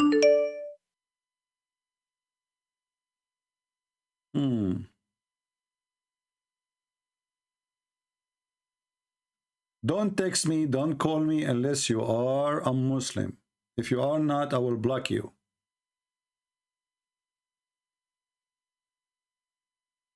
Any Muhammadan. The sheikhs of Islam, they are gone. They promised to be here Sunday. 3 sheikhs. And not only that, they said, we hope that you will not run away. And we are live on air for how long now? 1 hour, 31 minutes. They did not show up.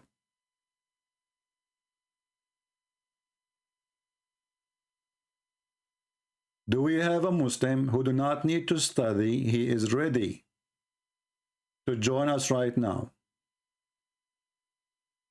As you see, Islam is a big fat lie. Allah makes someone look like Jesus in the cross. That's a lie. This is the biggest lie in history. Allah, brother, he made the Jews think that Jesus looked like Jesus. And now this guy, he called us, he come with a new idea. Yes, it was Jesus in the cross. So Allah, he took his soul. Okay? And later he put his soul back. Oh, okay. So now Jesus, who is have no soul in the cross, was he dead? No. Because later Allah put his soul back. What a drama.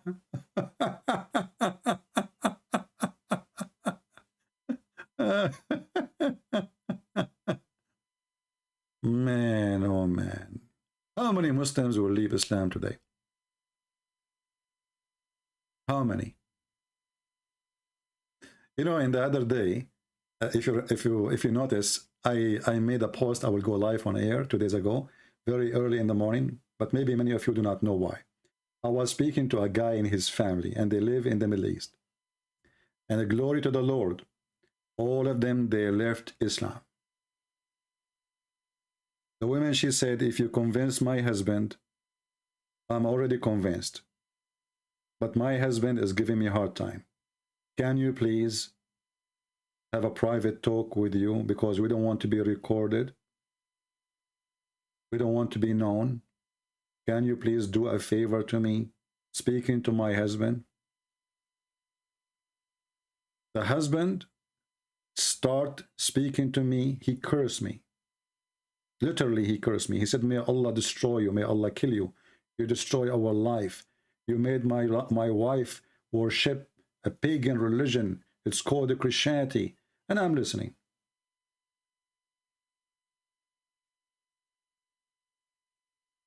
He said, see, now he have nothing to say. I said, no, I have a lot to say, but I'm going to let you finish your cursing. Are you done? Instead of cursing me, well, show me that I'm wrong. And this way, you can make your wife believe in Allah again. And maybe you can make me believe in Allah too. So we started discussion. We finished around 5 a.m. in the morning, my time, which is daytime. I mean, for them, it's different time. And at the end, the guy, he cried, he apologized for cursing me. He said even he did hit his wife once because of me. and he accepted the Messiah as Lord and as Savior.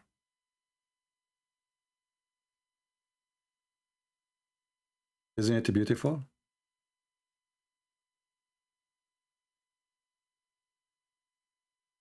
We have endless number of Muhammadan leaving the cult of Muhammad non-stop, either live here or under air, because they discovered that Islam is the biggest fat lie ever, and no Muslim can prove us lying. Alhamdulillah, Christian Prince, I learned Islam from you.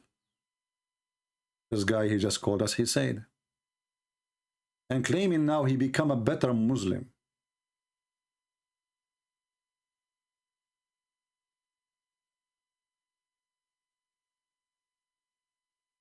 A better Muslim.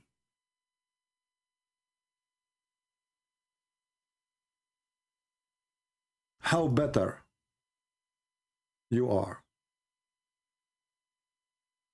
We will take a commercial break with Sheikh Ahmed or Yomad. In case you do not know Sheikh Yomad, he have a nice channel. He is an ex-Muslim too. He left Islam here, and this is his channel. Let me show you on the screen. Muslim leaving Islam with the Christian Prince. He made a video. I encourage you all to go and subscribe to his channel and to watch his videos. They are hilarious. They are funny, many of them. And he himself is an ex-Muslim. We will take a break with this video a little bit, and then we'll start taking calls again.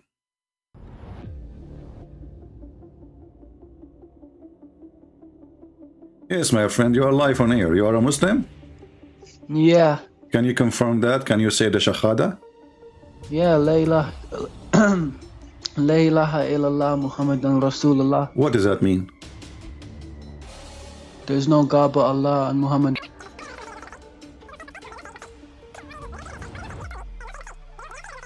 Right. Yeah. So you are out of Islam? Yeah. Yeah. Wonderful. Hello? Yes. How is it Christian Prince? Yes, we are live on air in YouTube. Everybody hear you. What do you want to say to me, my friend?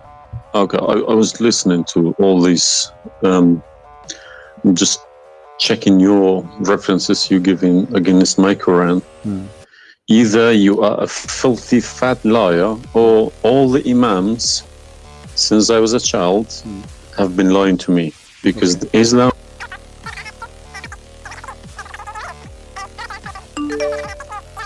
You said why I'm calling Islam as a cult. Now, you promised me if I show you this and this was true, you will leave Islam, correct? Yes. Are you willing to keep your promise? Yes. So are you denouncing Islam? If this is all true, we heard Islam is a cult. So you agree Islam is a cult? Yes. Thank you. Hello, Christian Prince. Yes, I hear you. Go ahead. What do you like to say to us? Why you are a Muslim, Rashid? Good evening, because I'm in Europe right now. All right. Not the US. So For us, it's almost evening too. Yeah. All right. Salam.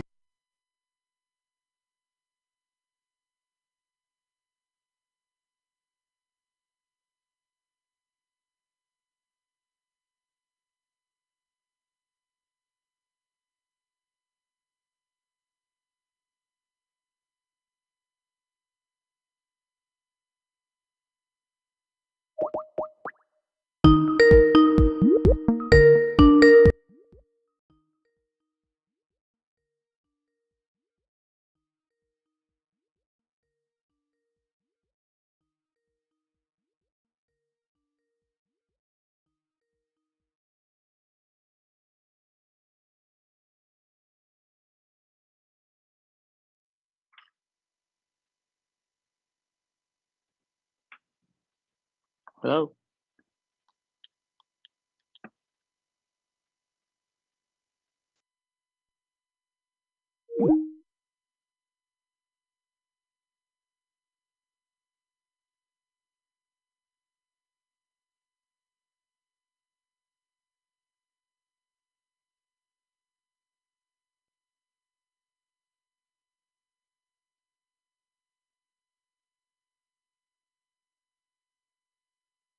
Hello. Hey, Christian.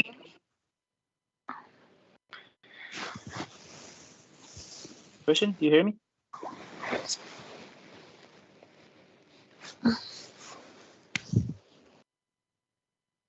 Christian.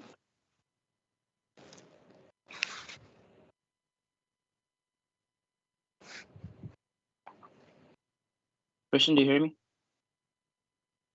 I don't hear you. Okay, do you hear me now? I hear you now. Yeah. All right, sorry for that. It's from my side actually. So No.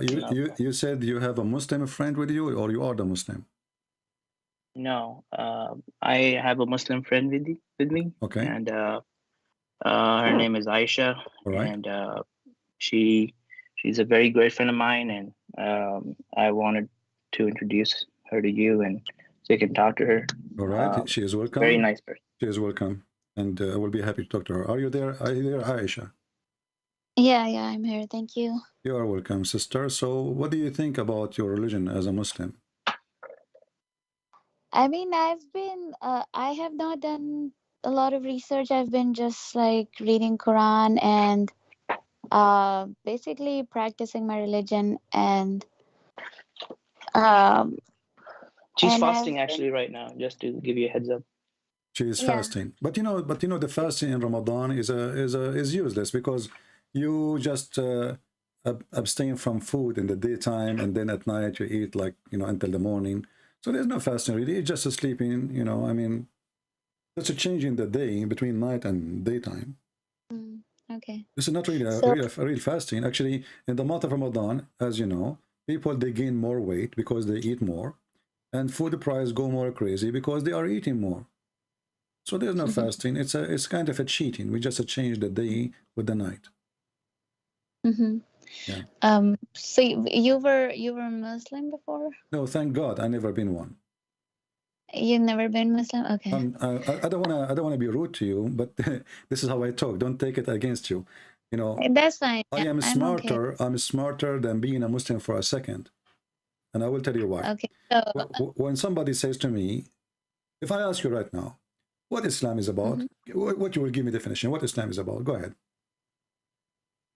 I mean, okay, so just to tell you about me, I'm not a very religious person in general. I try to practice, but I don't have a lot of knowledge. I mean, so I might not be the right person to ask a lot of questions about Islam or references, but that's what I want to do. Actually, I wanna dig deep into things about Islam and other religions. No problem. But you see, I wanna know, you as a Muslim, why you are calling yourself a Muslim? But there's a base, right? So the main reason is that because I was born Muslim, and that's what if I'm not doing any kind of study or research, I've been just following whatever our families and all taught us since childhood. So that's the main reason. Okay, in base on what you learn, I don't know how old are you. How old are you, if you don't mind to say? I'm 33. 33. God bless you, and we pray the Lord will make you live longer. So, based on 33 years of age, what did you learn about Islam? What I've learned is so many times I've read Quran, and it gave me so much peace and made a lot of sense to me. So many times when I've been through really tough times, I have read Quran, and it gave me like so much strength and peace. And by reading verses. Okay, Aisha, I want you to help me. You said the Quran makes sense. I have a friendly challenge for you. Friendly challenge. Don't take me, What give me one thing in the Quran makes sense? Just one thing. Yeah, so again, so I was talking to my friend who's in call, and who actually mentioned a few things that he pointed out that that doesn't make sense. I mean, I'm trying to do some research on it, but there are so many things. Like, for example, when I was through tough times, and I read in Quran then that God will test you from through your two different things. Like I don't remember exactly the exact ayah, but the people who will be patient will be rewarded and things like that. I mean, and yeah, these things actually gives you, strength. And this is one example, and yeah, it does make sense. And there are tons of things that made. Let us go with one by one. As long you are a lady, right? So I'm going to speak with things that have to do with you as a female. Do you think it makes sense that there's a prophet, he say you are half a brain because you have your menstruation? Does that make sense? Do you consider yourself half a brain and half religion? Yeah, so are you referring to the half witness rulings? Okay. Yeah. Does that make sense that women, they are half a brain because they have menstruation and they are half religion? Okay. And most of them they will go to hell? Most of them will go to hell. Why is that? Because they have menstruation. Because they have menstruation. No, not because of that. It's because women tend to do more sins, because women have more, they have to cover themselves. They don't, and they have to be more obedient because of their husbands provide for them, and they just not are obedient. No, let us see. You see, this is your prophet. He is speaking to Muslim women, and he want them to give charity. He want them to give him money, and because if they give him money, they will go to heaven. But look what happened. So Muhammad, he came to the women and he said to them, you should give a charity and ask for forgiveness. I saw that the majority of women, the majority of females, they are going to be in the hellfire. They asked him, why is that, Allah Messenger? He said, because you are cursing so much, meaning you are ungrateful toward your husband.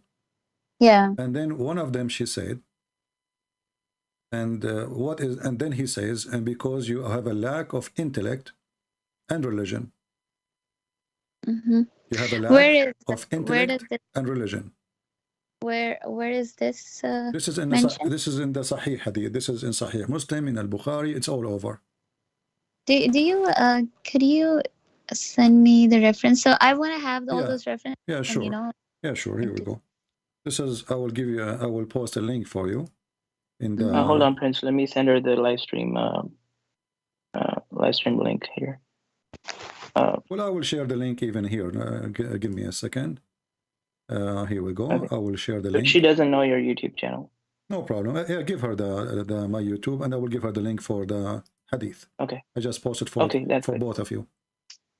All right. Yeah, that's good. So here just click this link. Yeah. Here you see it says that Muhammad, he says that women, they have a lack of common sense and intellect and intelligence.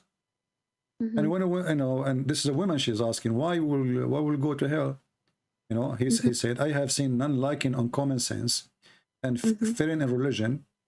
And when they ask him, okay, what is the problem?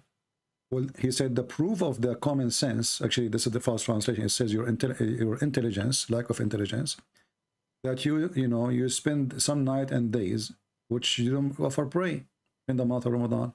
Why? Because they have their menstruation. Yeah. Okay, but how that will make you lack of common sense if Allah is the one who forbid you from praying in those days when you are in menstruation? You are the one who forbid me, and now you are saying to me, I have a lack of intellect. And what menstruation have to do with the lack of intellect? Okay. Yeah. Yeah. Okay. I will give you more reference of that because this is all over. Yeah. And do you agree? Do you agree that women, they are less intelligent and they are stupid and they are going to go to hell because they have a lack of common sense and the lack of intellect? I mean, yeah, no, but that's one way we are interpreting it. But yeah, I mean, the way you are interpreting it, yeah, it does not make. I'm just reading. Read with me. You give me interpretation as you wish. I just read it. Yeah, I read it. But yeah, I need to look more into it. But yeah, thanks for sharing this. I will look into it. But yeah, the way you are explaining it, yeah, okay. It does not make look sense. Here it says. Here they said to him, okay, what is our deficiency? I just sent you another link. What is our deficiency of intellect and religion? He said the testimony of two women of you is the testimony of one man. So Muhammad, he put a rule that one man is equal to two as testimony, and this is the proof that women, they are stupid. You know, if I go right now, if you are married or you go with your family, you go to a wedding party and you come back with your brother or your father or your husband, who is the one who will remember the details, the women or the man? Yeah, I mean, it depends, you know. No, it's not depend. No, not really. The women, she would describe what they are wearing. She would describe what they ate, even a year after. The man, he will not remember what he ate for lunch. It based on it's like who observe more and who can remember more. It's I mean, it depends. A man could be more observant of those things too. According to science, this is not even true, because women, they have a better memory and they remember details. And as long as we are talking about witnesses, this is not about intelligence. You do not need to be smart to say what you saw, right? You do not need to be genius. A kid, he can say what he saw. So here he is proving that women, they have deficiency in intelligence, and the proof that one man is equal to two in witnessing. But this is false narrative and false argument, because women, they have a better observation for details, especially when it's come clothing, jewelries, makeup, food, you know, details men, they don't even see, you know, they don't even notice. Right? Yeah. So in Quran it says if one would forget, the other would remind her, like that. Exactly. But how come the man? Why you don't say that to the man? What if don't the men forget to?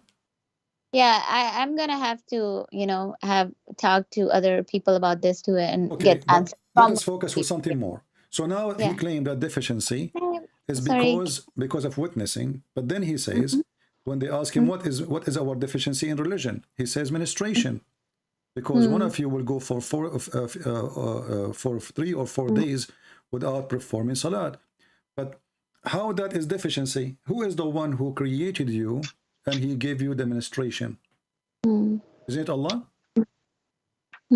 Okay, so if this is deficiency, that means the creator, he is the one who did not create you correctly.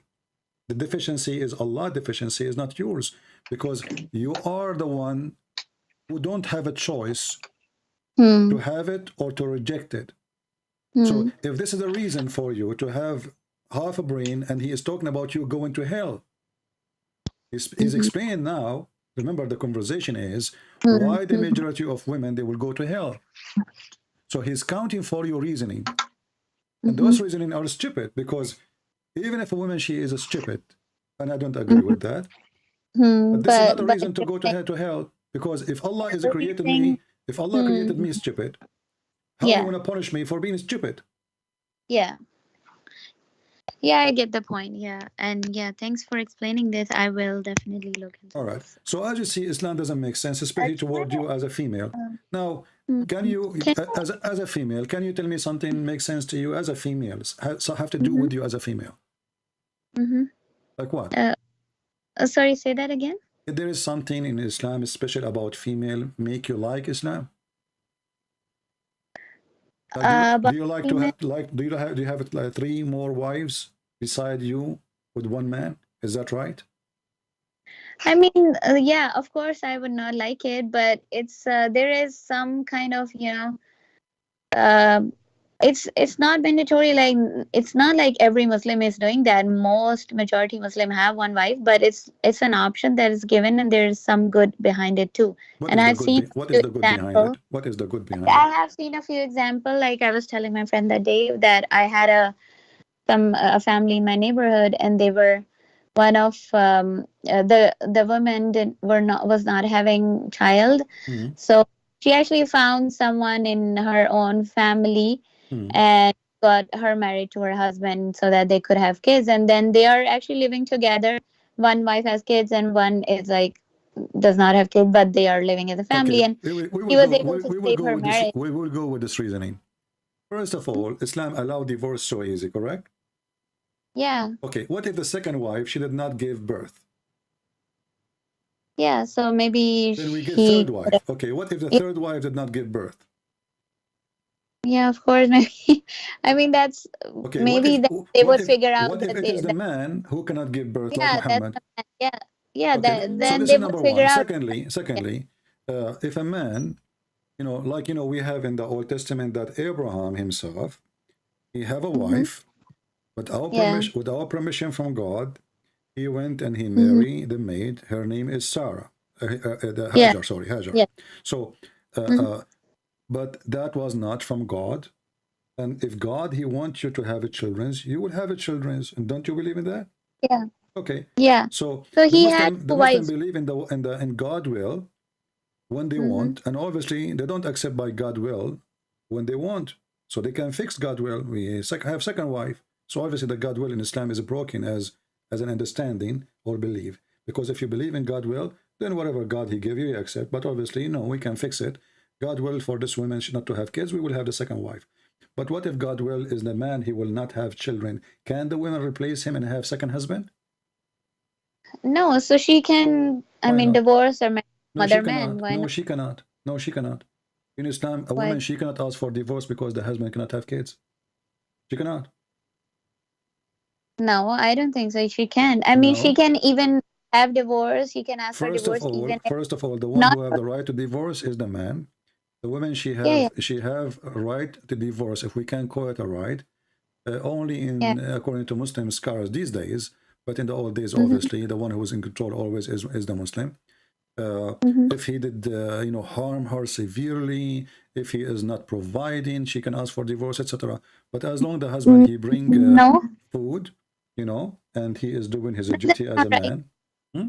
No. So I read so I don't have the reference, but I can right help now, you. but I read it. I can help you. Hold So on. there. If your husband divorced you, as an example, just show you how Islam abuse you as a woman. If your husband he divorced you 3 times, can he have you back? So there's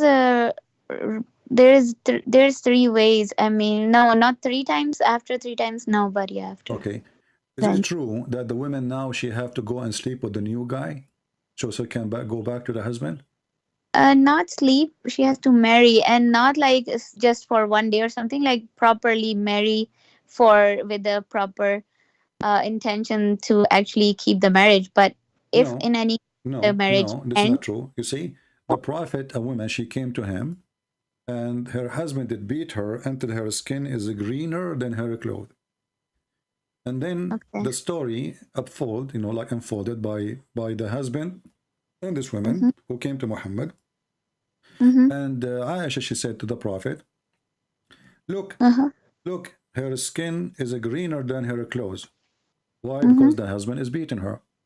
Now, what happened? If we read more in this story in the hadith, I will send you the link. That this woman, she got married from a new guy, but she want to go back to Rifa. Rifa is the previous husband. And she thought, well, as long as the Quran says you have to marry, as you said, another husband, I will marry this guy and I will go back to the previous husband. You said to me a second ago or a minute ago that it have to be a proper marriage and it have to be not for this reason, right? Yeah. Okay, but look what your prophet said. Your prophet, he says, you cannot go back to him unless he tastes your juice and you taste his juice. He didn't say it's a proper marriage. It's going to be fixed marriage for a long time. She have to taste, and I don't want to be rude with you. You are a lady, but in a Muslim they say there's no shame in religion. The juice here is the orgasm. Okay, he did not say unless you stay with him for 10 years. He said unless you taste his juice and he tastes your juice. And actually, asila in Arabic is the word orgasm. So what is the condition to go back to her husband? You have to taste his orgasm and he have to taste your orgasm, and then you can get divorced and you can go back. Okay, so let us listen to this, what happened now. Who is the one is getting abused here? As you see, this woman, the poor woman, obviously, I don't think she cared for this guy, Rifa. She want to go back to her children's. The weakness point of a woman is her kids, correct? Maybe the man is even a chimpanzee. Maybe he's evil. Maybe he will beat her. But just for the sake of the kids, she let it go. So this woman, she is desperate to go back. But who is the one who allowed the man to divorce easy? Muhammad. So if we ask you now, what is the logic of this? You will say, well, because it's going to show the man not to take divorce easy and not to divorce anytime you want, because if you do it 3 times, you know, that's it, you know, it's final. But look what happened now. This is not a penalty for the man. It's a penalty for the women, because he made the divorce so easy to the point you say one word. You don't even need to do anything. You do not need to go to the court. You just say a word and she is divorced, and you say it again, this is second divorce, and you say it again, this is the third divorce. You divorce her 3 times. Now she want to go back to her kids. The man, he said, okay, I will let you come back. But you cannot do that. You have to find a new man to sleep with him, and he have to taste your orgasm. So now we are forcing this woman to lose her dignity, sleeping around with a man she is not, obviously she don't want this man, you know, and she is being forced to be with this man in order to make a trick around the rules of Islam so she can go back to her previous husband. Who is the one who's getting abused? Is the women. Why we don't punish the man for divorcing the women 3 times? Who is the one who's punished now? Yeah, there's one more angle to it that I heard, that that it's a punishment for a man too. Therefore, if he wanna take his wife back, and it's a punishment for him too, that he has to, you know, maybe go through this, that his woman is. But who is the one who is, excuse my language, who is the one is taking off her clothes? Who is the one is being forced into sex? How that can be a punishment for the man? You Muslims, you have no problem if the woman, she married 10,000 men before you. Usually, so it's you are taking it from that perspective, like the woman is trying to come back, like she's a victim, wanna come back because of her. Isn't she a victim? He is the one who divorced you. It's not you who divorced him 3 times. He divorced her 3 times, so she's a victim. No, it's like, maybe for example, a man really loves his wife, and he, for any anger reasons, he actually divorced her, and now he's regretting and he want her back, and now he has to go through that. Maybe you know, it's a punishment that now he has to actually know that what did that fix the problem? Still the man, after he have her back, he can get angry again, divorce her again, first, second, 3 times, and now we have to find a new husband to sleep with my wife, and then I get her back. I mean, what kind of religion is religion? This is hippie. You know, what is the logic behind this? Did we fix the problem, or we are creating more problems? So now she will sleep with this man. She might have kids from him, even if she sleep with him one night. So her life is broken. Why? Because we have religion take and give the right only to the man, and the woman, she is just a victim. So what my understanding was so far is that you have to have a right intended marriage first, and then nowhere it says that. Nowhere it says that. No, nowhere. As you see here, you see, this is a real story. This is a, let us say, you know, we have a case in the court. Muhammad is the judge. The woman, she came to him. He did not say to her, you have to stay with him a day or 2 or 3. He said to her, could you send me that reference, please? And then so there is, I need to again look into this too, but what my understanding was so far is that you have to, you know, if it has to be a valid marriage, and then the thing that my perspective was that if a man wants a woman back and he actually regrets and he realizes that he liked her and he did a mistake, then he can take her back, but he have to go through that, you know, punishment that his woman married to somebody else, and maybe she would never come back to him. That's also possible. So like that's what my perspective was so far. That the man is basically more suffering, and women can get married, and maybe she would find a better husband. I find it very astonishing. They are saying that the man is more suffering when you are the one who is taken to the bed of a strange man against your will. So this is because you're saying that you have to just sleep with him for one night and then you're good to go to marry the I'm not previous. saying that. It's your prophet saying that he have to. The only condition is he have to perform intercourse. This is the only condition. It's 1 day, 1 hour, 5 minutes, doesn't matter. Yeah. So this is something that this was not my understanding so far. So that's why I'm asking you send me the reference, and I need to I just did. And now look, the woman she been beaten by the man. Muhammad, he gave the man a verse saying, beat them. Yeah. In return. What kind of a man? He's a prophet of God. The woman, she is a victim. She been divorced. She been humiliated. She been taken from her house, given to other man. And now she is suffering with the new man because obviously she don't want to sleep with him. So now this is a rape. This is literally a rape. Muhammad, he is taking the side of the man who did beat the woman. Obviously she don't want to sleep with him. And he's saying to her, well, if you want to go back to your husband, you have to let him do it. And he did not take any action against the man for beating his wife. Instead, he gave him a chapter or a verse in the Quran. Chapter 4, verse number 34 says, beat them. Do you support rape?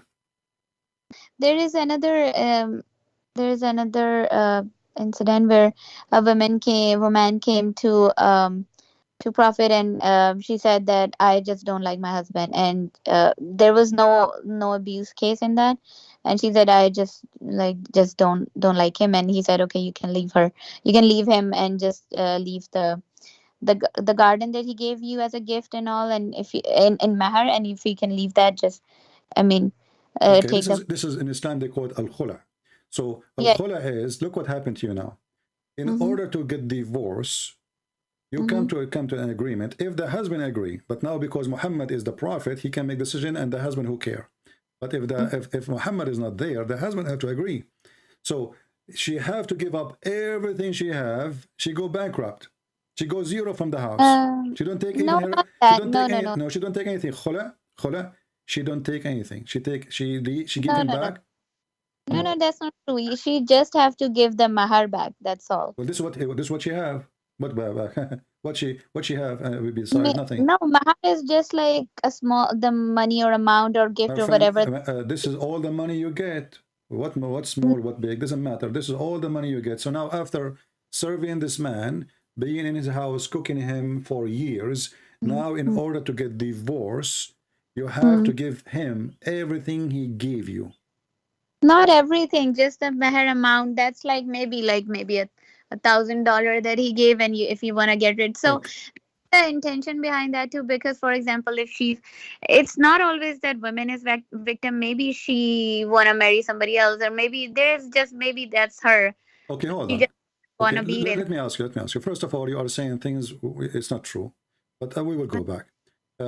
Why, if the woman she decide to divorce, she have to give everything, and you said only the dowry she have, right? Yeah, only the dowry. Why the man, you will not lose anything? Why the woman she lose everything? Why the man, he do not need anything, any approval of anyone? He just said divorce, and you are divorced. Why the woman she can't say you are divorced too? Yeah, so in Islam, actually, men are the protector, maintainer, and provider. So he has been taking all of his he's responsible for feeding her, providing her food, shelter, and everything, and he's been maybe providing her for a year or two or whatever. But after that, maybe the woman could be evil too, and she just want to leave because of XYZ reasons, whatever. But and then she could, and what if she leaves? So if what I think is intention behind it is, for example, a man wants to marry, then if a man needs to marry another woman and she's leaving, so she should give her the meher, and if the man demands it, that's what I've heard. But if she gives the meher back, for example, $1,000, it doesn't compensate all the 2 years of spending that he did on her, but it's just maybe $1,000 that she would give back so that if he want to marry another woman, and he will have money to give meher to the new one, Okay. so that Let us go for the basic. If the woman she want to divorce, do the man have to agree first? I mean, since Prophet Muhammad actually, he said, okay, you can. No, what was your question again? Like in Khula, you're saying the one who is still, even if the woman she said, okay, I will give you your dowry back, as you said, and I will show you reference that it says not only dowry, it's up to him. He can ask for more. But who is the one in charge to agree or disagree about this agreement? It's the man only. yeah, but yeah, it's the man. Yeah, and this is the hadith in front of you in the screen. He said that the one إنما الطلاق لمن أخذ الساق بالساق. So the one who is the one in hold of the divorce is the one who is the husband. The woman, she can ask for it, but it's not the man, it's not the woman who can decide. And this is your Islamic website. I don't know if you speak Arabic or not. Al-Islamu su'alun wa jawab. They are asking about what is al-khula, what is the right way to do it. You will see right away. I will translate to English. It says he will ask for whatever he paid or more. It's up to him. So now he is in control. The woman, let us say this guy is beating her. This guy, he is making her life horrible. So he will keep making her life horrible until she agreed to give him whatever he gave her and even more. Do you see it? It's on the screen. Whatever he, in his compensation, is the dowry he paid her, or more or less. It's up to him. So when you say to me, no, only the dowry, you were wrong. So now your husband is in charge. He is the one who can divorce you. Even if you say, I don't want your money, I don't want anything, just please let me know. He have to agree. And now he put conditions. You want me to agree? Well, you give me this. Maybe he asks even for more. Maybe he for less. But here now you see that Islam is, when you are married, if we can call it marriage, you are really owned by this man. He is the one who can throw you by a spit from his mouth, and he is the one who can hold you by a spit of his mouth. You are just a slave. How you can ask for divorce then? If the man, he have to agree.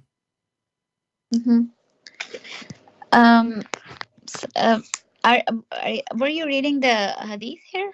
Was that all? Well, this is a Muslim website. This is the sheikhs. These are the scholars. They are answering, and they are even quoting the story, the one you mentioned about the woman. He asked her, "Do you want, the guardian he gave her, and he, he gave it back to the man, right?" But here, because Muhammad is there, he is the one who makes the decision, and nobody there to say yes or no. So the man right is stripped. And here Muhammad actually is breaking the law of God if he claimed to be coming from God, because this is the right of the husband, not the right of Muhammad. It's not you who decide what the man should do, even if you are a prophet, So Muhammad here is breaking his teaching, and he's acting as if he is the husband. Who are you? You have no right. This is the right of the man. So additional to that, what do you think about the man is beating the women? It's okay?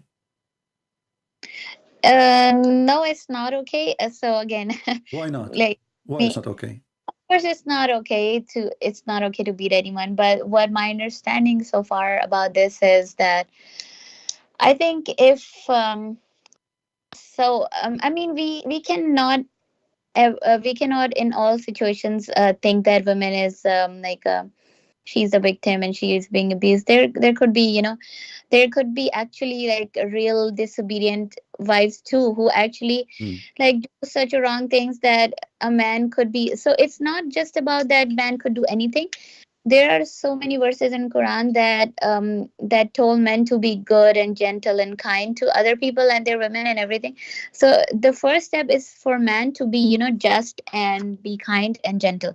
The other in this verse that I understand is that there could be a situation and scenarios where women would be actually disobedient, and I have seen those cases around me as well. Where men are trying to be so nice with them, they are just keep on maybe cheating or maybe just doing wrong things. So okay, hold on. You see, you are mixing things up. First of all, in the case of a cheating in Islam, the woman, if she is married, the punishment is death. So this is not beating. Secondly, you just said something really amazing. I find it really amazing how a Muslim woman she think. So now, listen to me. Now, the woman, maybe she is doing something bad. And now how we fix her bad? By beating her. Okay. If the man is doing something bad, can my wife beat me? No, let me complete my understanding first. So what I think is when men are instructed to talk to her about the things that's problem, then there are there, if she doesn't want to obey, or if she doesn't want to. So one more thing is that if a man is responsible for providing you financially, he's taking care of your all the, if you are taking the situation where man is a good person and the woman is just like being not a good person, she's just not a good wife, and in that case he's providing her with food, shelter and everything, but she's not being a good wife. And then in that case, if he talked to her and about this problem, and then then if she still doesn't want to continue if she want to continue disobeying him, she can just leave him. Hold on, you see, I don't know where you get this from. Where we just proved to you that the woman, she cannot leave him. She cannot. It's the man who decide. Even when you mention al-khula, it is the man who have to decide, and he agree. So she cannot leave. And if she tries to leave by herself, he will beat the hell of her. Even in Islamic country, they have you call the police will arrest the women. It's called Baytul Ta'a, the house of obedience. So he called the police. He said, my wife, she ran away from me. The police, they put her name as if she is a criminal, wanted. Wherever she will be found, she will be arrested immediately, and she will be sent to her husband with the cuffs in her hands. Is that true or not? I didn't know that. Yes. Where does this? You can search it. It's called the House of Obedience, Baytul Ta'a. So she cannot leave. And now look at this. You are saying the woman, she is bad, and she don't want to listen. How that can fix a woman behavior? And I ask you, if the man is bad, can the wife beat him? No, but she can. What? Okay, why no? Why I can beat my wife if she is doing bad? Why I cannot be beaten by her or by her family when I am bad? Yeah, I mean, what she can do is just leave him. That's what I felt like. My friend, you see, you are creating your own rules now. You cannot just leave. You will be arrested. That was not my understanding so far. I need to. It's not up to you. You see, I don't say things. You see, my friend, I am a person. Millions of people watch my videos, and when I say something, people will laugh at me if it's not true. Correct? And Muslim will make videos and look what the Christian Prince, he says. It's called Baytul Ta'a. Baytul Ta'a, the house of obedience. The woman, she leave the house without permission from the husband. He can call the Sharia police. They will arrest her immediately. Is it Saudi and like which country? All Islamic countries. All Islamic countries. Any Islamic countries following Islam, they have to practice that. So you call the police, you say, my wife, she left my house. She have to be arrested immediately. Wherever they find her, she will become wanted. So then they will arrest her and they will bring her back to her husband. Now what the husband will do again, he will beat her again. She can't even call the police. If you call the police, they will say, my husband is beating me. They will say, well, he's allowed to beat you. The only time a woman, she can complain, this is now, not before. You know, as an example, your prophet, he says, no man should be asked why he is beating his wife. Is this a hadith? Yes. Can you send me that too, please? Okay, let's see. Hold on, let's see. Okay. Yes, hello. This is the hadith here. Okay. It says here, Omar reported the prophet saying, a man will not be asked about he beat his wife. Why he did beat his wife. Nobody can question where did you send it? Let me send it to you. Here we go. I will send it to you in Skype. Okay. All right. So the man cannot be questioned for beating the wife, but the women, she cannot beat the husband if he is filthy. How many husbands there are evil, they are bad, they are disgusting. They are, even if they are cheating in Islam, she cannot leave him, even if he cheat. Even if he cheat. Even if he have, let us say you marry a guy and then he decides to marry a second woman. You don't want to live with second woman. Can you leave? No. He will beat you. No. So about the cheating, is the punishment is to death. Yeah, but you cannot prove it cheating in Islam because you have to have 4 witnesses. It's impossible. And not only that, excuse my language, you have to see the private part of the man going in and out, as your prophet said, like an inkwell. How in the world we can find 4 men? And they have to be 4 men, by the way. Women are not accepted because women are stupid. So they have to be 4 men. Imagine, I'm not saying about you, I'm saying like a Muslim woman, she is cheating her husband. And now the husband, he entered the bedroom. He found a man, or she is, excuse my language again, in the top of her, or she is on top of him. Having sex, they are naked. Then the guy, he have to call 4 of his friends. Tuk, tuk, tuk, tuk, tuk. Assalamu alaikum, brother Abdul. Can you come over? Please, my wife, she's having sex with the neighbor. And then he have to call the second one. The second one is busy. He called the third one. Oh, the third one is fixing the car. The fourth one. Oh, the fourth one is buying tomato. So I have to find 4 witnesses. And then after they come, if the guys stay there, they have to see. It's not enough to see the man in the top of her having sex. They have to see his private part. I'm trying to be polite as much as I can, you know. They have to be. No, I get. Yeah. So they have to see his private part going in and out. But this witness is for men and women both, right? And to accuse, basically prove both the guilty for both of the genders. It's the same thing, right? And it's the same punishment for both men and women, right? But look, hold on. You see, you are not even listening to me. You said if he is a cheating. Yeah. How the woman, she can call 4 men to prove he's a cheating? She can't even leave the house. And same goes for. She cannot leave the house. She cannot leave the house. Yeah. And how in the world a woman, she have to find 4 strange men, and those men, they will go inside the room, and they have to see. Do you know the story? Do you know the story of the man, the witnesses with the caliphate? When he asked the first one, did you see his penis going in and out? He said yes. He asked the second one, did you see it? He said yes. He asked the third one. He said, what I saw her leg around his neck, and they were shaking, her shaking. They are shaking like the ears of a donkey. The caliphate, he did beat them all. Why? Because one of them, he did not see the private part of the man going in and out. So now look what happened. We have 2 at least. They saw it going in and out. We have the third, he saw them naked, and he is on the top of her, and her legs are around his neck. All of this is not a proof of adultery yet. So it's proof of what? What is this? It's a madness. All of this because Muhammad, he had 3 witnesses. They saw his wife having sex with Safwan. So he decided to change it from 2 witnesses. How come we need 2 witnesses to take a person to execution in the case of murder, but we need 4 witnesses for what? For sex. And not only they have to see them having sex, they have to see the private part. So if a woman, she is wearing a skirt, excuse my language again, she is in the top, it's impossible to see the private part of the man getting in and out. So nobody can see it. It's impossible. So the husband, he go inside the bedroom, he cannot even accuse his wife that she is a cheating. Because if he do that, do you know what the punishment? They will whip him. So the husband, he go inside the husband go inside the bedroom. He see his wife in the top of somebody, and now he don't have the witnesses or the enough proof. If he accuse her of adultery, he will be whipped.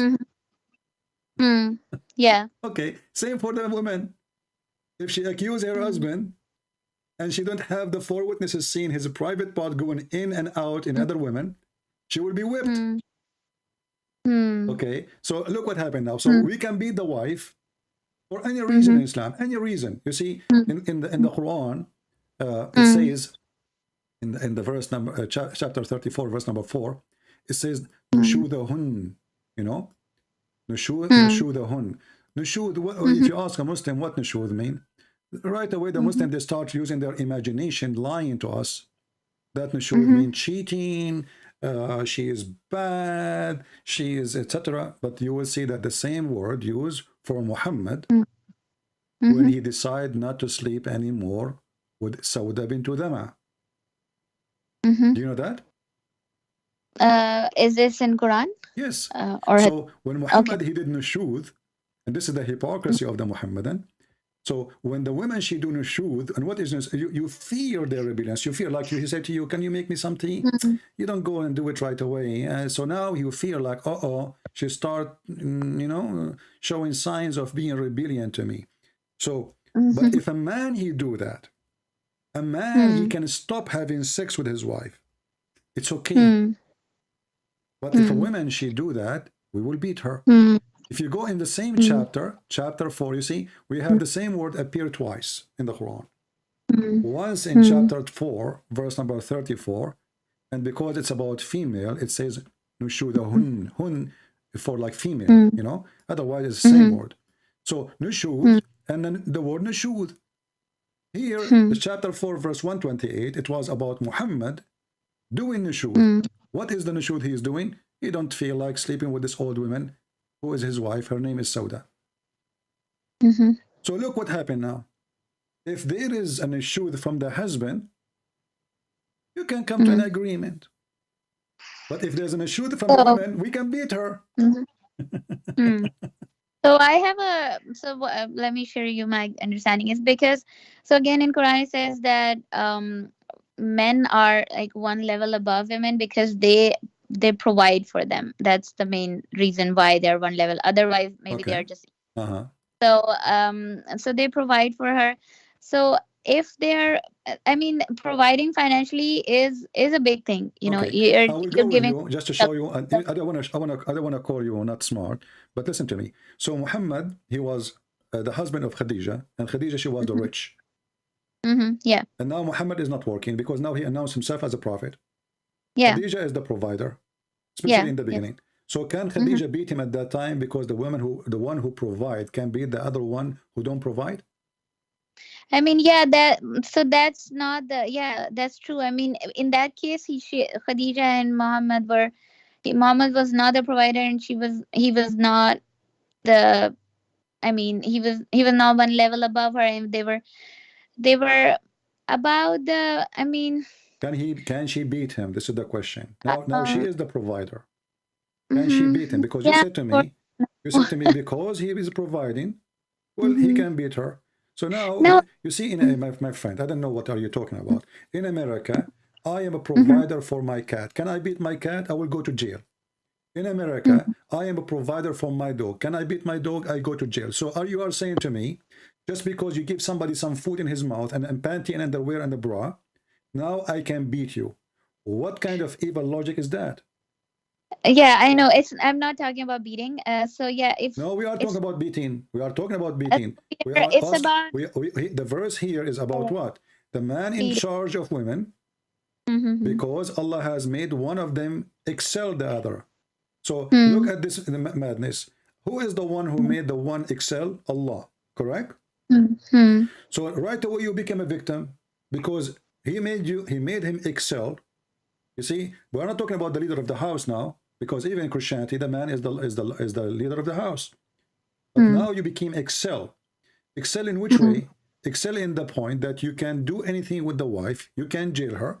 Actually, the verse says, وَهْجُرُوهُنَّ فِي الْمَضَاجِعِ, which means you jail them in their rooms. وَضْرُبُوهُنَّ. All of this, why? Not because they commit any sin yet. They did not. If you fear, this is what the verse is saying. وَاللَّاتِ تَخَافُونَ. You fear. They did not do it yet. So what we do, we beat them, we punish them. If they obey you, seek not a way against them. So what is the purpose of the beating? To make them obedience, correct? Isn't this what you do with the donkey?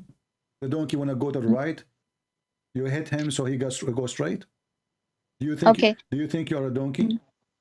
So what so far what I've been, I have to again talk to people and look into him this, but what my understanding was so far that a man, if he's providing for his wife and she's not being a good wife, and then she may just, if they're talking, and if he stops sleeping with her, and she may just leave, or like She cannot leave. This is a fabrication. You yeah, are making things up. I just showed yeah, you that's even the what my reference. understanding is so far, right? My friend, you are saying things from your own. This is Yeah, not that's Islam. The woman, she cannot leave. And if the man, he is beating yeah, her, that's what I need. after 2000 years, 2022, now some Mm-hmm. Islamic country, they are start making law. If a man, he did beat his wife severely, and she have the right to ask for divorce after a lot of a pressure from United Nations, from the American, etc. But in Islam, as didn't I show you in front of your eyes that the Prophet said no man should be asked for why he is beating his wife, right? Yeah. Okay, so the man, he has absolute right in Yeah. what he do, you know. I mean, yeah, again, that's what, like I told you, thanks for the references, and I will look into it, and I will ask these questions from the Islamic scholars too. But that's what I understood. I mean, so far before talking to you, my understanding was just this: just she can leave, and if she still wanna stay and Okay, want you know what? him, Let us not. Let's forget about this. I will give you one more chance to give me one thing is true about Islam. Is there anything true? I mean, the whole religion is stupid. okay. So if we step back, can I ask about about what's the ruling regarding the female in, for example, in other religion like Christianity In or Christianity, the women and the man, when they are married, they are united under the name of God. Therefore, a man, he can divorce her, or the woman, she can divorce him if they are committing adultery. And adultery means breaking the agreement with God, not even between the two, with God. So I promise God I will be decent with my wife. She promised God she will be decent with me. I promise God I will stay with her. She promised God she will stay with me. I promise God I will do my best to provide her, etc. So when I broke my command with God, then and only then divorce can happen. The man, he cannot divorce his wife because his wife, she getting older, like or she they is both not getting pretty, or because he get a new girl. do they have both do they both have equal rights? They have the man is in charge of the house. The man is in charge of the house, you know, but he is going to be the same as a Christ who served the church. So the Bible says, and this is what Jesus said, you know, the man, he gave himself to his wife, the same as the Messiah gave himself to the church. So the Bible making the women equal to the church. The man is the Lord of the house as a servant, not as a master. This is what Jesus was. Jesus, he washed the feet of his disciple. He did not ask them to wash his feet. He washed their feet. So the master, this is what Jesus says, the master is the one who serves. The master, the Lord, the true Lord, which means you will become the Lord because people will love you. You know, like when you have a king, and this king, he serves everybody. Then he is a king. Everybody will take him as a king because he's amazing. Because he did not force us by violence to be the king. What your religion doing now is the man is forcing you to be his slave, and he is the king because he have the authority. But in reality, you hate him in your heart. There's no women. If your husband did beat you, you know, are you going to be in love with him? Be honest with me. No, of course, no. Okay, Yes. so what is the purpose then of this? Is that will fix the marriage? If I beat the women? If you just said, if my husband beat me, I will not love him. You said, of course, no. Yeah, and that's not gonna fix the marriage. It will be just like you just don't start hating him. Yes, So, and then. so what is the purpose? You see, is Allah teaching us wisdom or teaching us madness? I mean, yeah. I mean, okay. Yeah. No, you see, you're trying. I feel that you are trying to escape the answer.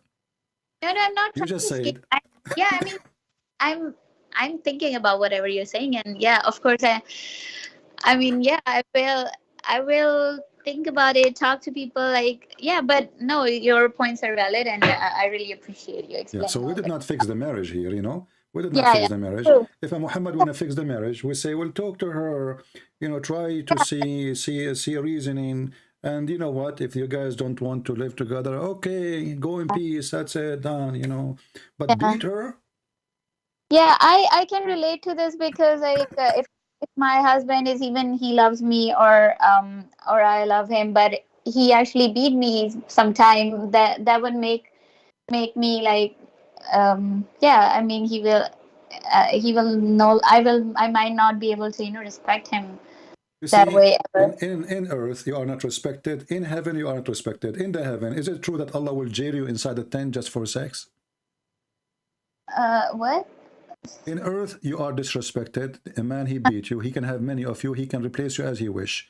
Is it true that even in the heaven of Allah you will be jailed inside the tent and you are just made for sex? I mean, is that what Allah said, or Yeah, that's what the Quran says, chapter 55 verse number 72, and you can read any interpretation.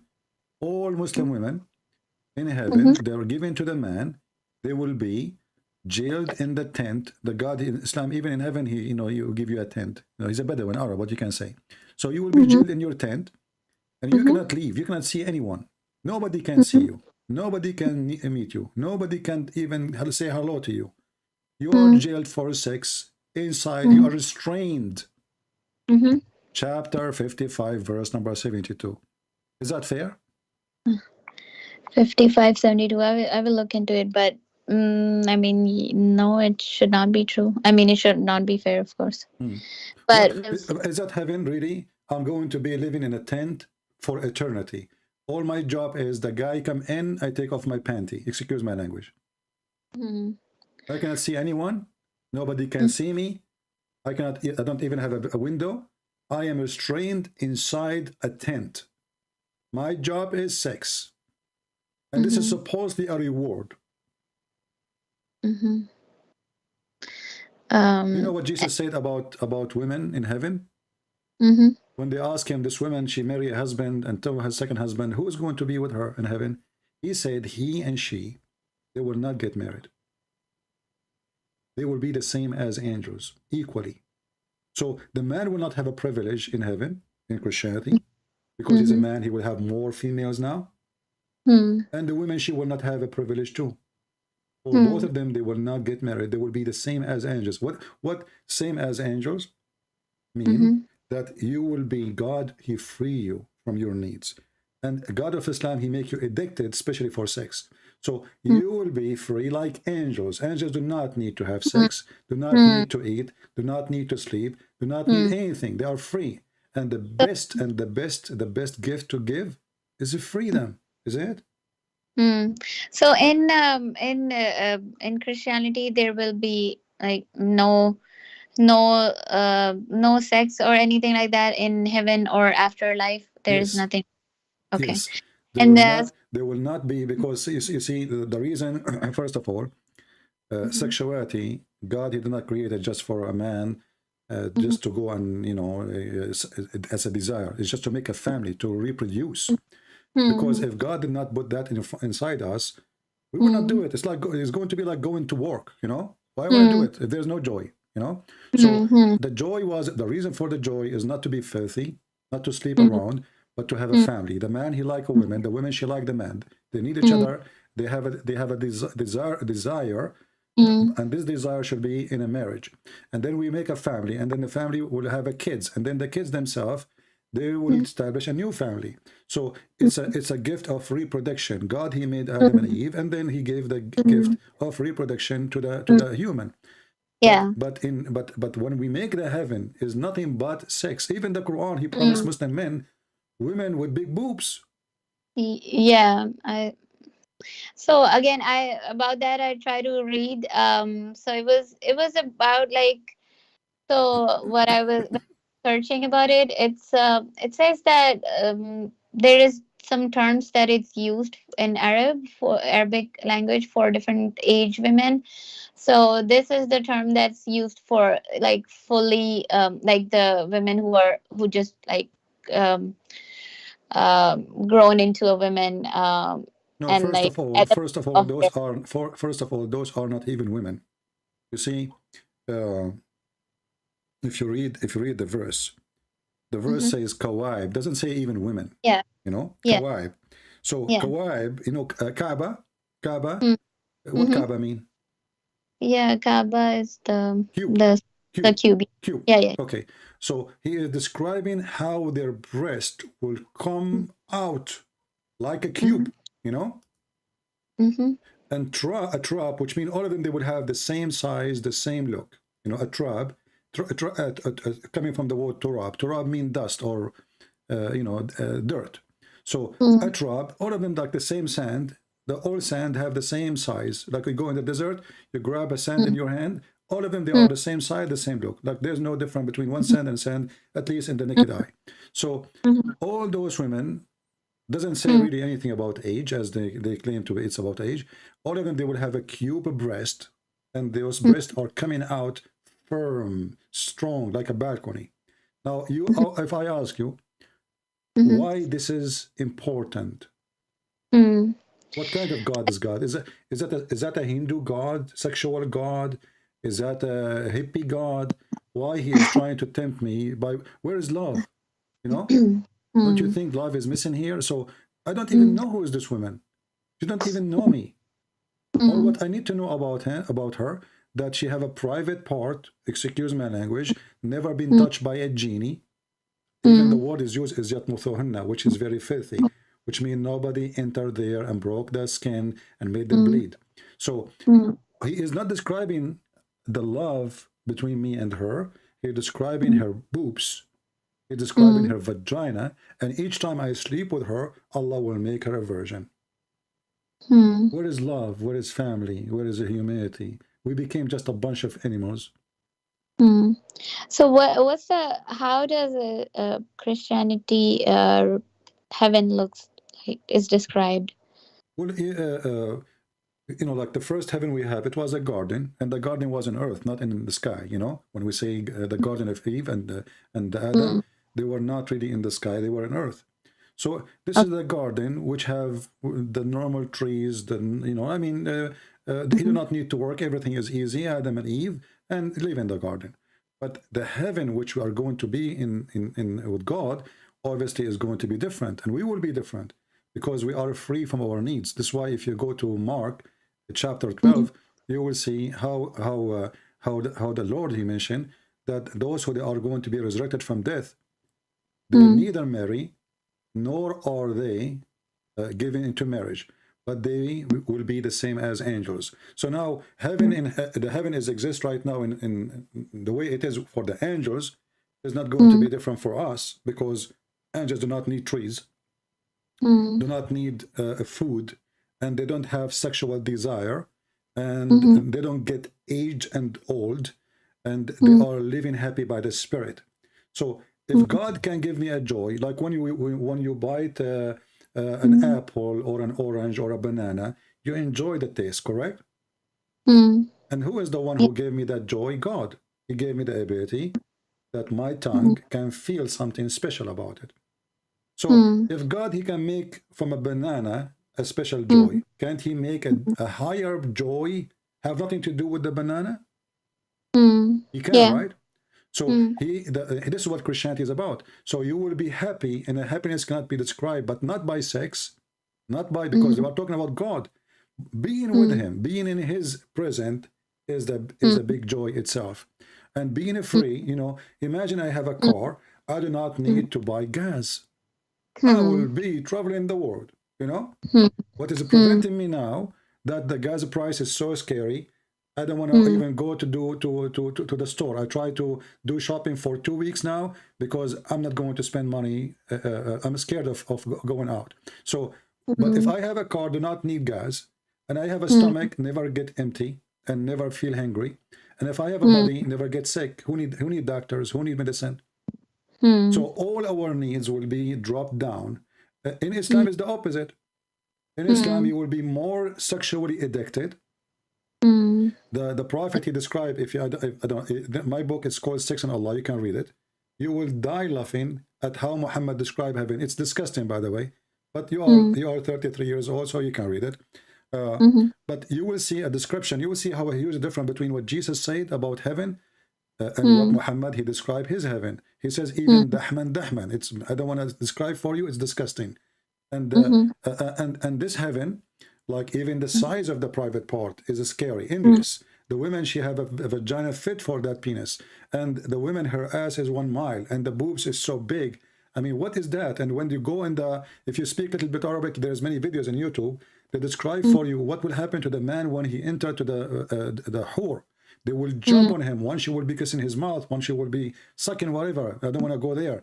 But this is a very sexual, evil religion. And who is the best in the reward in sex is the one who kill. The one they call him a murderer, the one who do jihad, is the one who get the highest number of women. And ask yourself, my friend, is that really from God? What God, you know, if I ask you now, what Satan he tempt us with? What do you think? Yeah. What Satan he tempt us with? Well, sex and money and gold and silver, correct? And power. Yeah. Yeah. That's what Muhammad promised. Do you know that even Muhammad he claimed that in the heaven that you will have 4 heaven, 4 paradise, 2 is made of gold and 2 is made of silver? Is that yeah, I have heard about gold and silver in heaven, but not this, that too will be this. If you go and read, you see right away how silly, how stupid. As an example, chapter 18 verse number 31, it says that you will have a garden. Okay, the Muslim, the ad word is not even there, you know, it says eternity. It doesn't say that in the Quran. And then it says underneath of it there is a river, and then they will be wearing a bracelet of gold. What is the point of wearing a bracelet of gold? What does that mean? And what is the value? What is the value of gold? Yeah, I was also thinking, why do we need a gold over there? But so what came to my mind was maybe Prophet was trying to tell them that tell people that we don't need to have lust in this world, because it will be a common thing in heaven. So I mean, we don't have. Hold on. If we do not need Muhammad, he need the gold. He was asking people to give him money. This is why he said to the women, most of you will go to heaven, give it charity. And here you see the hypocrisy. So now if they give it charity, they will go to heaven. They're still bad. He said, give it charity. I saw most of you, majority of you will go to hell. And they start giving him their ears and their bracelet. So now they will go to heaven. This is hypocrisy. So now I can go and I can be a cheater or a liar or whatever I am, and then I give it charity, and then I will go to heaven. So Muhammad is selling you heaven by taking your money. So how come bracelet of gold is not important on earth, but Muhammad was collecting their bracelet? How come bracelet of gold is not important on earth, but Muhammad he took the 5th of the booty? How come it's not important on earth, but he will let the Christian stay as a Christian, worshiping the wrong God, just if they pay him money? That's what the jizya is. So, and now we find that Muhammad, he is tempting people by women, by gold, by silver, and he will wear a brand. Do you know that he will wear Gucci in the heaven? Honestly, it says here, istabrak. Istabrak is a green silk made by the kuffar in Iran. At that time, Iran was kafir. So, istabrak, have you ever, this is the most famous Gucci at that time. Have you ever heard of a god, he say, I will give you Gucci? He's trying to tempt us with the clothes, with the bracelet, and you know what? I will give you a pillow. Who in the world when Allah? I mean, this is the most laughable promise ever. So now heaven is a bracelet of gold, a couch, a Gucci T-shirt. This is heaven. We have it here. I can go right now to Walmart. I can get a bracelet. I can get a garment from silk. Can I ask, in Christianity, isn't it like mentioned anywhere about like the perks of heaven, and have like a is it just like they will be like angel and that's it, like not about heaven? When the Messiah, he said in Mark, like heaven, like angels, that's mean we are going to be different in nature, you know. And I get that. And we will be free from all our needs. So there's no need for this description. But how heaven will be, I mean, this is the work of God, and this is the miracle of God. I did not see it. I did not go there. But what I know, my nature will not be the same, and I will be free of all my needs, you know? But isn't there a description like heaven will be like this, and there is descriptions in... You know, there is like in the book of Revelation some description, but it's a metaphorical. It's like a prophecy about how the Lord will come with the glory of his cloud and take his people, like we call it the rapture. So, but it's not really a description. You can call it a description. It is, let us say, it's a metaphorical of the future, of how we will be living with the Lord, with his glory. So he will take his chosen one, his elected one, the one who follow him, the one who obey him, and they will be with him living forever in happiness. But for sure, there's no, the happiness is not food, is not gold, is not silver, is not male, is not a female. For at the end of the day, if you maybe you do not know that even when God created Adam, Adam was the name of Eve too. Adam is not the man. Adam is man, and the man and Eve, both of them, he called them Adam, which means a human. So God, he created the human. He did not create us, you know, for the purpose of this. You know, he created us to be human. And Islam make you lose your humanity. As you see, I can beat you. That means I'm losing my humanity now. You know, when I start beating using violence to convince you that you are wrong, obviously I don't agree that you are a human. I agree that you are a donkey. And the donkey will not walk in my direction unless I hit him with a stick. So Islam make us lose our humanity. Not only disrespect women, even disrespect others, everything. And violence is the way. Even Muhammad, you know, he says, I've been ordered to kill all mankind. Do you know that your prophet, he said, that the best of mankind are the Muslims because they will bring them with the chains around their neck? Sorry, say that again. According to Muhammad, the best Muslims, the best of mankind is the Muslims.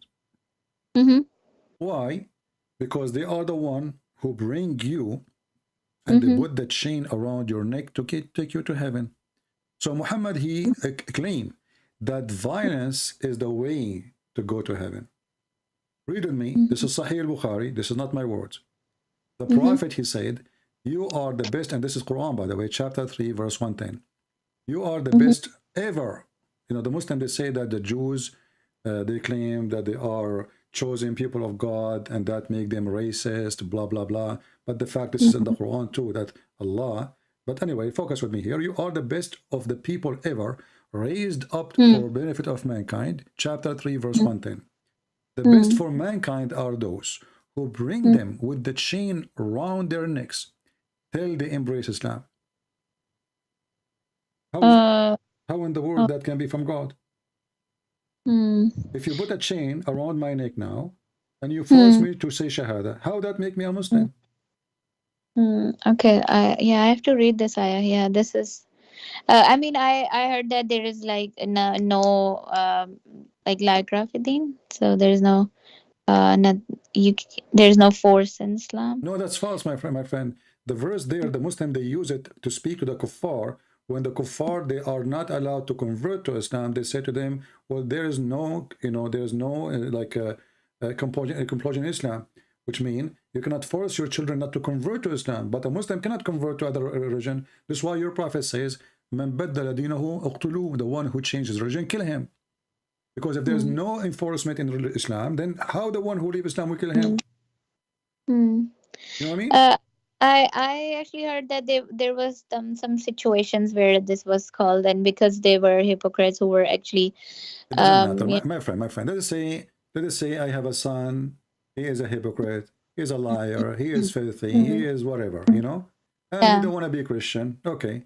Either the law says kill him if he leave, or don't kill him. There's no special situation. It's a choice. Actually, it's more healthy if he leave. Why you want to be a hypocrite who live? Because now you are creating hypocrisy. Because you don't let them leave. So you are forcing them to say we are Muslims, but yet they don't want to believe in Islam. So now we have, this is why Islam is messed up. You know?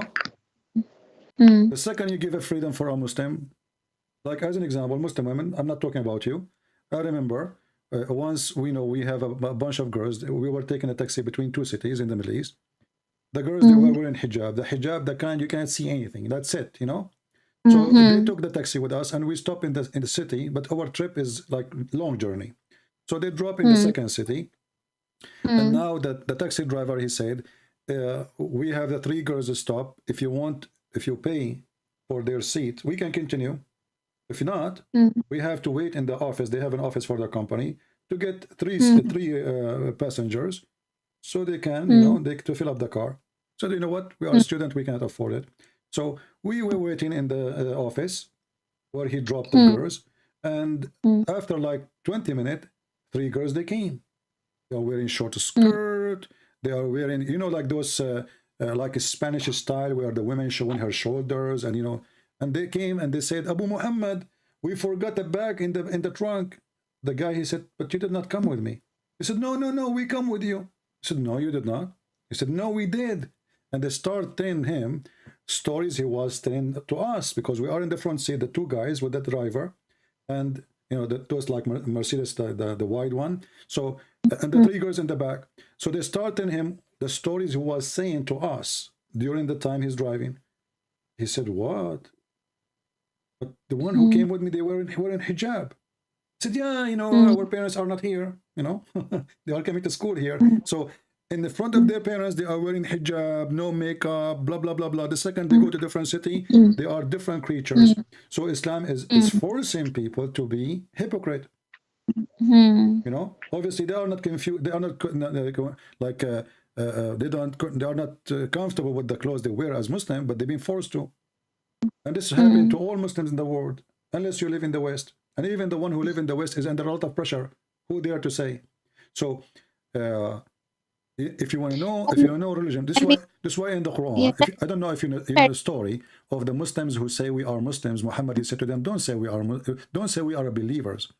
They say we are believers. They say, don't say we are believers, we are Muslims. You know that? Yeah. So What's how they can be Muslims but they are not believer? What do you think? How Muhammad is saying to them, say we are Muslim, but don't say we believe. So the ayah is like that they say that they are the believers. They are not the believers because they actually, because the religion or Islam did not enter their hearts. They just on exactly, their but he is saying to them, say we are Muslims. He is saying to them, don't say we believe, don't say we believe, say we are Muslims. So how he is allowing you to call yourself Muslim when faith never enter your heart? Yeah, I mean, Muslim is a title. If I say I'm a Muslim, but yeah, it's like a title, but if I'm not believing it from my heart, so it actually shows that your intentions matter, No. It says not a believer. no, it shows the opposite. Your intention, it doesn't matter. What matter is you say we are Muslims. So Muslim is not a believer. Muslim is somebody is forced to convert to Islam, and now he is saying to them, don't say you believe, for belief, faith never enter your heart. Say we are Muslims. So now those are Muslims who they never have faith. So why they become Muslim then? Do you know why? Because Muslim means surrender. Muslim means surrender, not to submit as they lie and say to us. So when you surrender in war, you don't choose. There's no options. There's one option only: surrender or die. So they surrender, and the Muslim, they lie to us when they say Islam means submission. You surrender to Islam, but we know that you did not believe in Islam because you surrender. You did not choose Islam by yourself. We force you to convert to Islam. So we know that your heart is there's no faith. You can say we are Muslims because you say Shahada, but you are not a believer. Muhammad, this is the Quran, chapter 49, verse number 14. Chapter 14? Chapter 49, verse number 14. I will send you the link.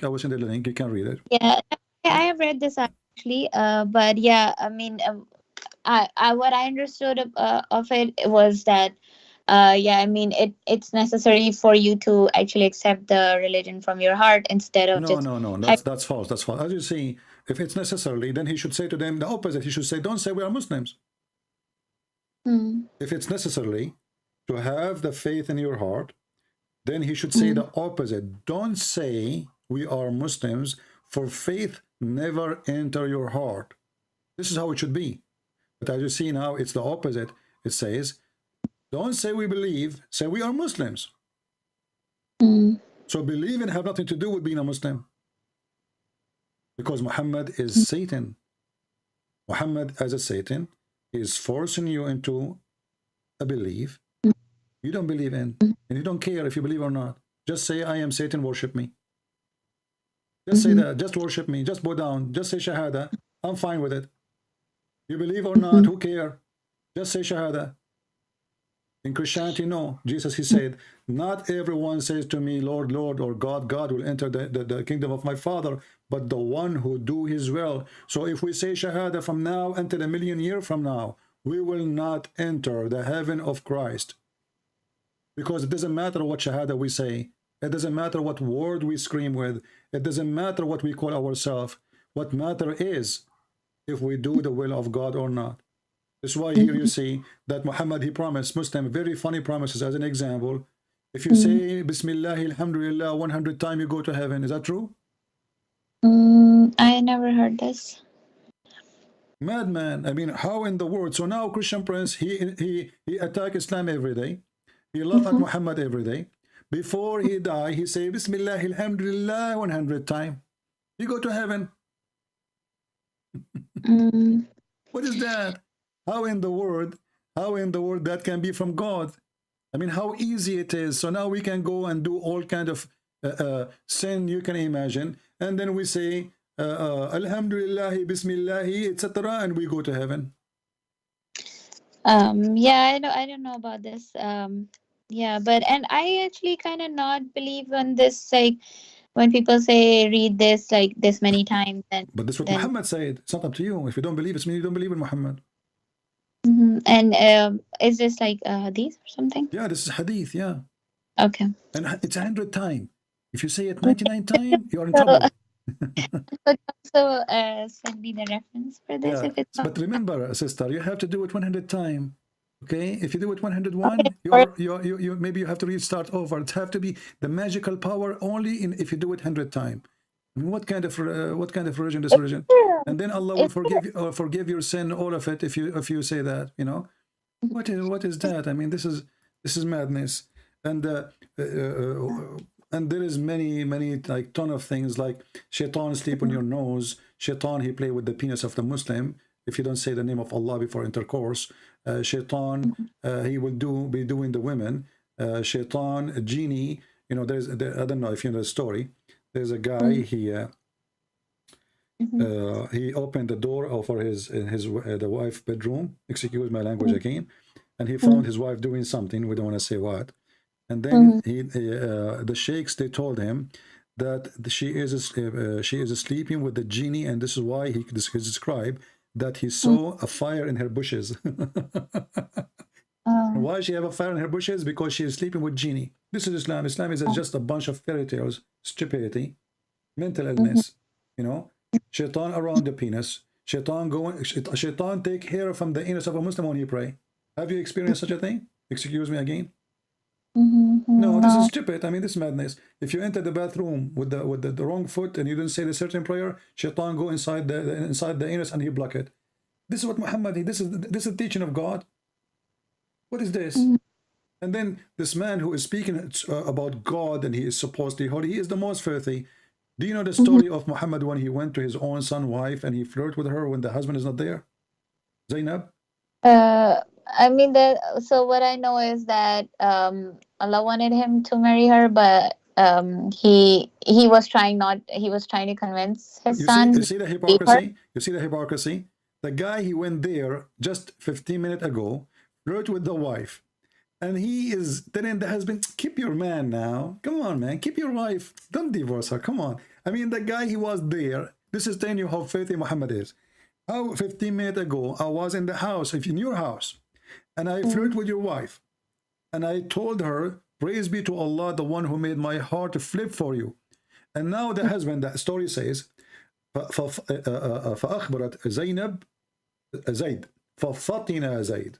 Now he got it. That's what it says even in their books. ففطن زيد. So he went to the Prophet. He said to him, please allow me to divorce her. She have a bad mouth. You know. So Muhammad, he said to him, no, man, keep your wife, man. Like, you were there flirting with the wife. And you know, when the Muhammadan, they say he was flirting, I believe he was sleeping with her. Because let me ask you honestly, if your father-in-law come to your house and he flirt with you when your husband is not there, are you going to be so angry, disgusted, or you will be so happy? Of course, disgusted, yeah. Okay, so how come Zainab is not disgusted? And why Zainab is telling him, she's telling him, listen, we are doing it. Okay? Don't you get it? So the husband, shouldn't he go to the father and say, shame on you? You flirt with my wife? No, because he will kill him. Who there? He knew now that the master, his father, but by adoption, he wants his wife, and that's it. So that's why it says for Fatina. Otherwise, any woman, she have a little decency, she will be so upset that the father, how disgusting it is, the father of my husband, come into my house, and then after that she go and she agreed to sleep with him. And then Muhammad, he forbid adoption just for that reason. So he can have the women. No, he didn't say that. He didn't forbid. He just said that that the son, like the adopted son, is still adopted son. I mean, you cannot have like inheritance, and so No. You see, when you say things, remember, you are talking to me. You are not talking to an average person who know nothing about Islam. The reason for adoption, the Arab always do adopt, and Muhammad himself, obviously, because he cannot have kids. The Muslim, they lie to themselves. They say Muhammad have kids. Muhammad never have kids. Never. That's why he adopt. So what about the daughters?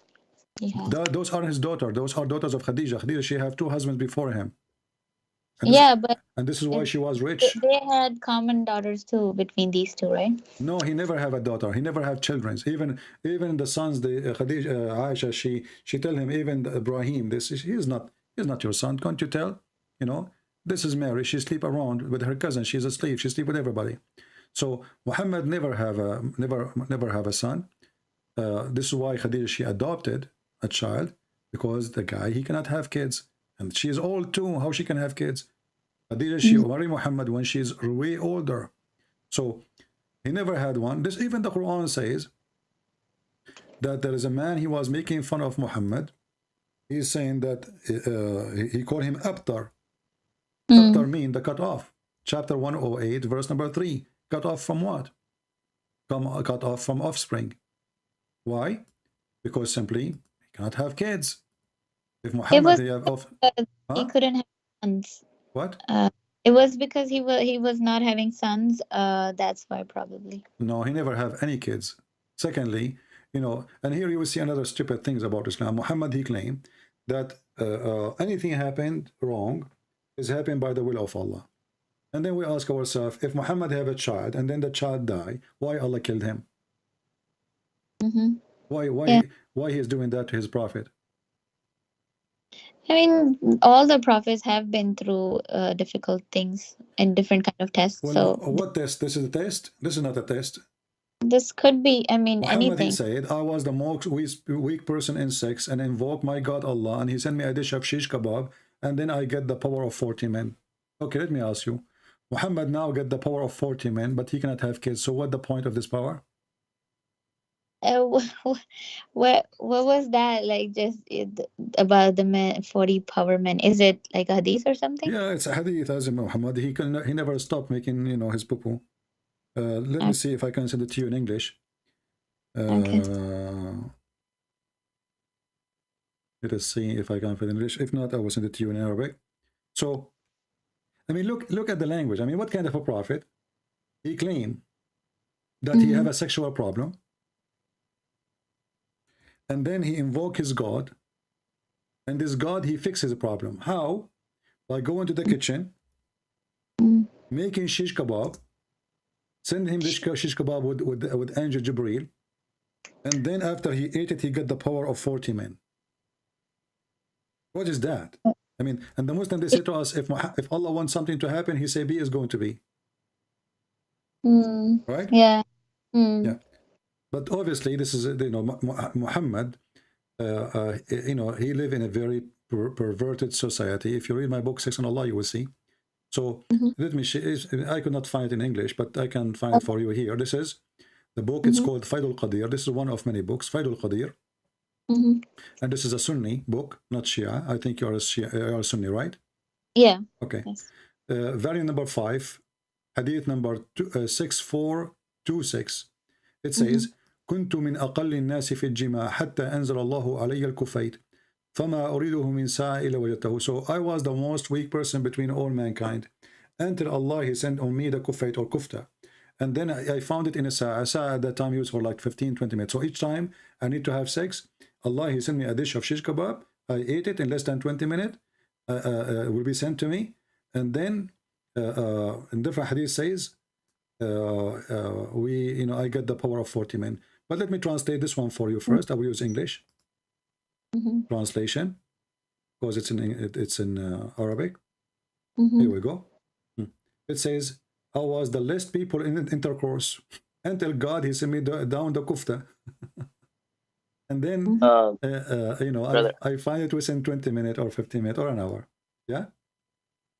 Bro, I sent the hadith, the one that you're talking about. So what is that, my friend? I mean, come on, what is this? This is God. This is the prophet of God talking. So now God, He sending Viagra for Muhammad, which is a dish of shish kebab. And then he got the power of 40 men. And why he need to get the power of 40 men? What about 39? How he measure his power? Like they have a race. They brought 40 men. And Muhammad, he did exactly the same as they were able to do. What does that mean? This is why you see, when you read, my sister, when you read the word of Jesus, you will see how amazing, how wisdom, high, noble. And when you see the word of Muhammad, how disgusting, how low, how trashy. What is this about? Imagine I claim to be a prophet, and now, guys, I have a problem. Everybody, please help me. It's not working. It's not functioning. I play music for it. It's not working. I'm going to invoke Allah. I go to my room now. I invoke Allah. Please, Allah, help me. It's not working. Why even need to publish this news? I mean, what kind of a man, he go in public, says, hey, the private part I have is not functioning. It is the lowest between all mankind. He is glorifying God by sending a dish of shish kebab. What is this? So, I have a question regarding the Quran and Bible and the other books. So, how they were, as far as Quran, I know that it was sent to Prophet through Jibreel, and then people used to initially remember it, and then they started writing it down and then compiled it in a book. It was, I think, mainly led by his friend, this effort, but overall it was just written at that time, and it was since then it's just this kind of same. I was reading about Bible. It was there were like it was written in a very long time, like in generations, people used to add in it, and like how it was compiled, the whole book. Well, and the Bible is not a book. The Bible is a book of books. Okay. So there's many messengers, prophets, and kings, etc. So the Jews in this book, the Bible, as an example, the Old Testament is a book of history. Same time is a book of God, which means there's he, she said, this king said, this woman said, this guy he said, and there's God said. So it's a book of history. And we Christian, we don't claim that the Bible is a God, he sent it down, written. What we believe that, as an example, that the Ten Commandments, this is what God he sent. And the rest is the history of man with God, the history of a prophet with God. What God said to the prophet, what prophets say to the people, and what people say to the prophet. So as an example, when the Muslim, they say that the Quran, all of it is the book of God, correct? Okay. Yeah. And then they say nobody can make Quran like this Quran, correct? Yes. But this is very silly, because we find in the Quran that the ant is making Quran. Because the ant, she said. Ant? The ant. If you go to the chapter, there's a chapter in the Quran called the chapter of the ants. Okay, who is talking? The ant. So if who is talking now, is Allah or the ant? They say Allah, but the ant, she said. So we are not silly as Islamic religion when they say the Quran is every word of God, because that make it funny, and especially when Allah, he challenged us to make Quran like the Quran, and then we find the genie making Quran, shaitan making Quran, the ant making Quran. I mean, everybody making Quran except Allah. And What do you mean by making Quran? I don't know, like the ant was talking and like that, but what do you mean by ant making Quran? okay, when the ant she said, who is talking? Oh, ant said, but that was something that Allah. I don't know about the verse exactly, but what I think is that Allah told Prophet that ant said that, and like it was Okay, but the one who said that is the ant. It's not Yeah. Allah. So Yeah. how this is the word of Allah if Allah quoting the ant? So if you quote me now, if you go to my book and you say Christian Prince, he said this, is that the word of you or the word of a Christian Prince? Yeah, so it's like an example, you know, if Allah is giving, No, and it's not Allah. example. You see, he's quoting the ant word by word. Yeah. Okay, as long he is quoting the word, this is a quotation. This Yeah. is not the word of God. So this is a quotation, but the Muslim, they claim nobody can make Quran like this when Allah himself is taking Quran from the ant, because the one who said this quotation is the ant, not him. And then the one after it, it is Sulaiman who said that. And then after that, Sulaiman, he checked the bird. And what kind of religion was? I mean, this is, look at this religion. I will tell you a story. This is a serious story. I don't know. I hope you will not laugh at me. I have my grandfather. He died. And he died. He was holding, you know, old people, they hold a stick in their hand, you know. Yeah, a long stick like staff, you know. So he died, and he died standing. And then for more than a year, my grandmother, she did not notice that he is dead because he was holding the stick standing. What do you think about this story? I mean, if it's a miracle, it could happen, you know. No, it's not a miracle, because the reason she did not notice him, because it is the stick. He was holding the stick. Not because God, he didn't want anyone to know, because he was holding the stick. And then after a year, the termite, they ate the stick, and he fell down. It was I don't know if it's a year or a few days. It is a year. Year, okay. So what do you think? This is not a miracle, because as you see, it was concealed because of the stick. When the termite, they ate the stick, he fell down. Is that God really talking, or this is really silly, stupid?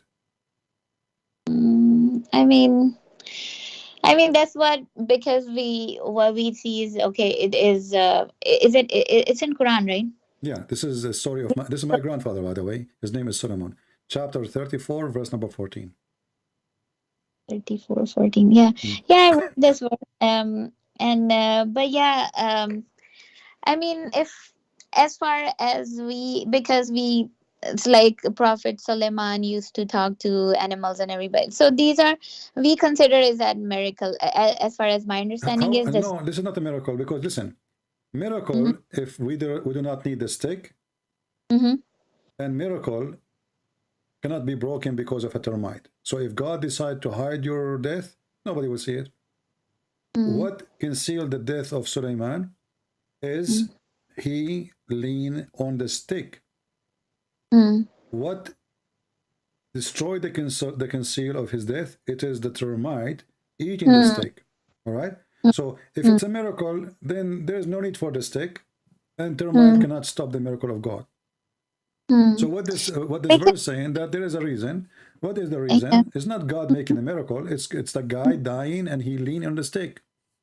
And it took them a year. Now the guy is a king. He have ministers. He have wives. He have soldiers. He have army. He have generals. All those people did not notice that the king is dead, because he is leaning in the stick. Okay, what about we talk to him? Hello, Suleiman, he don't answer. We come second day. Hello, Suleiman, he don't answer. Suleiman is not moving his eyes. Suleiman is not moving his fingers. Suleiman is not talking. Suleiman is not doing anything. Month after month after month, according to your prophet, he's saying it's almost a year. Go Ibn Kathir, open Ibn Kathir and read the interpretation. Almost a year, and nobody noticed that the guy is dead until the termite ate the stick. Isn't it obvious in a fairy tale? Now you said that we know that Suleiman, he been taught the language. What language he been taught? I don't know, Arabic maybe. He been taught the language of the birds. Birds, yeah, Okay. yeah. How he been taught the language of the birds, and he was speaking to the ants? I mean, language of the birds. I thought he was able to communicate with different animals, like all the animals, kind of. No, he was taught the language of the birds specifically. You know? Where does it say? Is it In in the Quran or Quran, Hadith? yes, in the Quran. If you read the same What? chapter, the chapter of the ant, where it speak about his, he understand the ant. It says in verse number 16, and Suleiman was David higher, and he said, "O mankind, lo, we have been taught the language of the birds." So imagine I teach you the language of the birds, and you end talking to the tree or to the cockroach. Hmm. Hmm. Um. By the way, But I've been in school too, and I learned the language of the birds. I mean, what is the point of this madness? So God, he taught Sulaiman the language of the bird. What is that? I mean, what about Allah? He teach Muhammad how to read his name. So Allah have time to teach Sulaiman the language of the birds. For what purpose, we do not know. This is stupid. But he did not have time to teach Muhammad how to read. He taught Muhammad 3 times read, and Muhammad still cannot read. So now we have Sulaiman. He do not need to speak. Why he need to speak the bird? Because he have an army of birds, army of genie. What is this? Army of a chicken? Do you watch cartoon? do I watch what? Cartoon. No. I love cartoon. You know, it's the best. It makes sense. The Quran doesn't make sense. Look at this. He have an army of birds. Okay. Do you think Putin now in Ukraine should use the birds of Suleiman? Since when? What does that mean? The army of birds? You have an army of birds, and who is the head of the army of the birds? Do you know? Who? The Suleiman. hubub. You know, the al-hudhud. Yeah. Yeah. I mean, look at this guy. I mean, who in the world want to believe in this? So now we have an army of birds, and the head of this army is this bird. Do you really, my friend, believe in this madness? I thought it was the whole army of the hudhud. Huh? The army was it was like all the birds were this bird. All of them, they are the same? Yeah. Okay. The Ababil, Okay, let me ask you. Let me ask you. So Suleiman, he have millions of those birds. How come he find out that this guy is missing?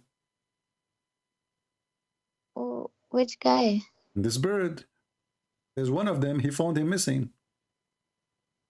I don't know about that story. I think. You know, just to show you how stupid this religion is. Do you see how you know how the bird looked like, right? Yeah. Okay, he looked like a Roman soldier, a general in the Roman army. So Muhammad, I mean, this is madness. This is the most stupid stories ever. This guy, he carried from the Jews legions. They teach their kids whatever they say to him. He put it in the Quran. This is for kids. And then the Muslim, they say that this bird, he can find he found Balqis, the women, you know, and he come to him with the news about her. Okay, we will go with that, no problem. But there is a little problem with this. There is a Muslim, he decided to argue about this verse. When Ibn Abbas, he explained how this bird, he can see things nobody can see. Even he can find water under the ground. Then then the Muslim guy, he said to him, well, if this is the case, how come a little child, he can put some seed and he put a trap and he covered the trap by some dirt and the hudhud don't see it? Ibn Abbas, he said to him, aren't you afraid that Allah will do this and this to you? He could not answer him. He could not refute. So how this bird, he can see what nobody can see. He can see under the ground. But then, if we put little seed in a trap and cover it by some dirt, this bird will not notice it and we can catch him. So this Muslim, he got Ibn Abbas busted and he got Muhammad busted with his lies. But then when he threatened him, that you know, you will be punished for saying that. The guy, he says, I promise Allah, I will never do that. I will never say that anymore. Do you really believe that the story that there's a bird and Suleiman, he was checking on him and he said, if I don't find you, I'm going to make you barbecue. You really believe in that? No, I don't know about this part that he but yeah, I have read this and I believe in it because it's in Quran, and it's as like yeah, because it's in Quran, and it's I mean, there are things that does not make maybe in previous, especially Okay, for example. let me ask you. So why Muhammad, he don't speak to why Muhammad, he was not taught the language of the birds? Why Muhammad, he was not taught the language? We have many hadith. We have many hadith. Muhammad is speaking to the lizard, correct? Yeah. Okay. Yeah. Muhammad, and to the tree. Muhammad is speaking to the tree. With the camel. Yeah, Muhammad want to do poo-poo, and he told the tree to come so they can cover him when he's do poo-poo. Okay.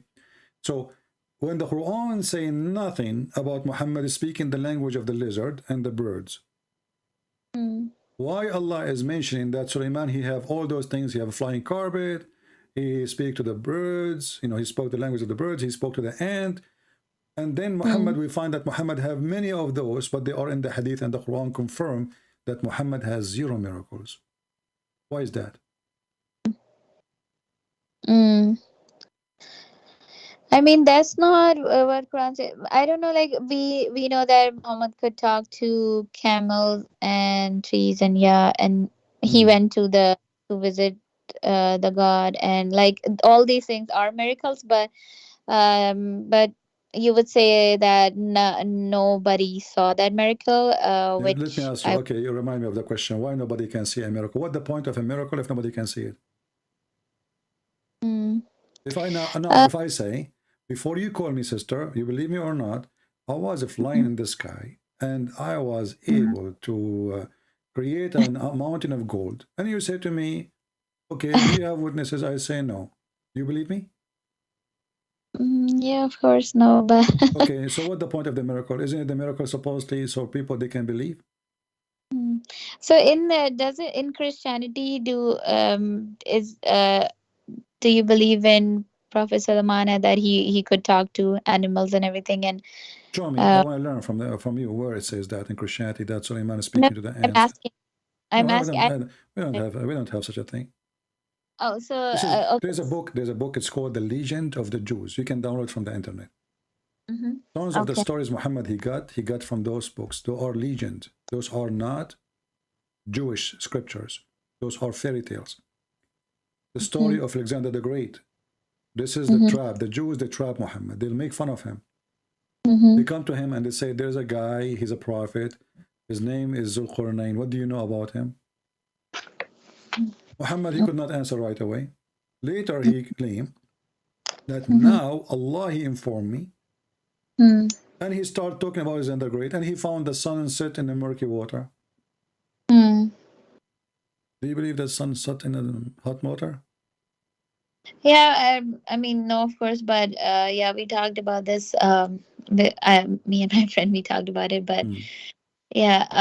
So, what do you think about it? The sun set in murky water. In my backyard, the sun doesn't set in murky water. It's sun in my pool. I don't have a pool, but I'm just what my understanding was about the mentioning in Quran is it was the man's perspective. Okay. You see, I want to ask you, just I find this is really disgusting.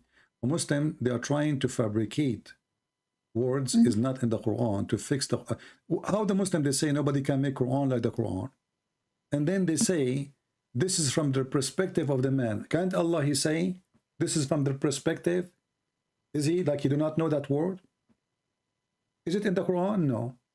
Where in the Quran it says from the perspective of the Qur'an? Nowhere. Allah is reporting a fact. If I see the translation, it says that when he reached the place, he saw. No, he first saw. of all, he did not say he That's saw. what It says wajadaha. Wajadaha mean he found it. Nowhere it says he saw. found it. Yeah. Okay. It says here حتى إذا بلغ مغرب الشمس وجدها تغرب. So he found it. Found, it could be, I mean, I'm just saying, like, what I understand, it could be that that's what he found, but that might not be the Okay, reality. where Allah he described that this is not a true find. Why Yeah. Muslims are adding things up? If he say he found, did he correct his find? No. He said he found. That's mean Allah is talking and he told us what he found. So it's a find. It's not he thought. When I say to you, you say to me, I went inside the house and I found the faucet is leaking. Is that you thought it's leaking or you found? Yeah, you found. So found is what he found. And who is forcing Allah to say things he is not agreeing with? And where it says that this is not the one is talking is Allah, not the guy. Allah telling us what he found. And not only that, he found when he reached the sitting place of the sun. But there's no sitting place of the sun. What does that mean? He found the sun set in a spring of hot water. Zakir Naik, he says, when you go to the ocean, you see the sun is going in the ocean. You think that the sun is going in the ocean, but the fact the sun is not going in the ocean. But there's no ocean here. It's a spring of water. How you can fix that? So even they lie when they try to fix it. They say an ocean, but as you see, it's a spring of hot water. Yeah, that was good, by the way. Oh, I can speak like him. I can. Yeah, that's awesome. But yeah, no, I get your point, and I actually have noted down that point when I talked about this with my friends. So and not only that, listen, he continued, and then he said, until he reached the rising place of the sun. Like, where we can find the rising place of the sun? So now he found the sitting place of the sun, and he found the rising place of the sun. I mean, this is madness. Where is the rising place of the sun? If I ask you, you will say the sun rises everywhere, even in the pole it rises, right? Okay. So what he mean? He found the rising place of the sun. This is madness.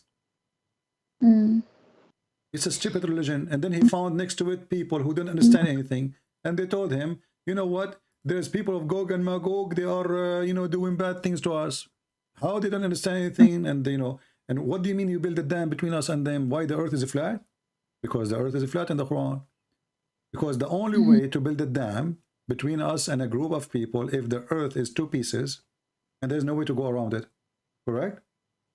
Was it a dam or a wall? No, it's a dam. It says حتى بلغ بين السدين. So he built it's a wall. The dam is a wall anyway, right? So he built a wall between two mountains. This is what dam is. The dam, you build a wall between two high objects. So he built a wall between two mountains, and that will stop those people, Gog and Magog, who they are not a human. And Muhammad, he claimed that the Turk is one of them, and he make fun of their look. So those people now, they cannot come to us. But how that can work? If you are my neighbor, and you build a wall between me and you, let us say you are in the left side of my house, and you build a wall there. Well, I can go around the wall and come from the back, right? I mean, yeah, but it could be, yeah, of course, around the wall. But so if it's a mountain, I can go around the mountain and come to you.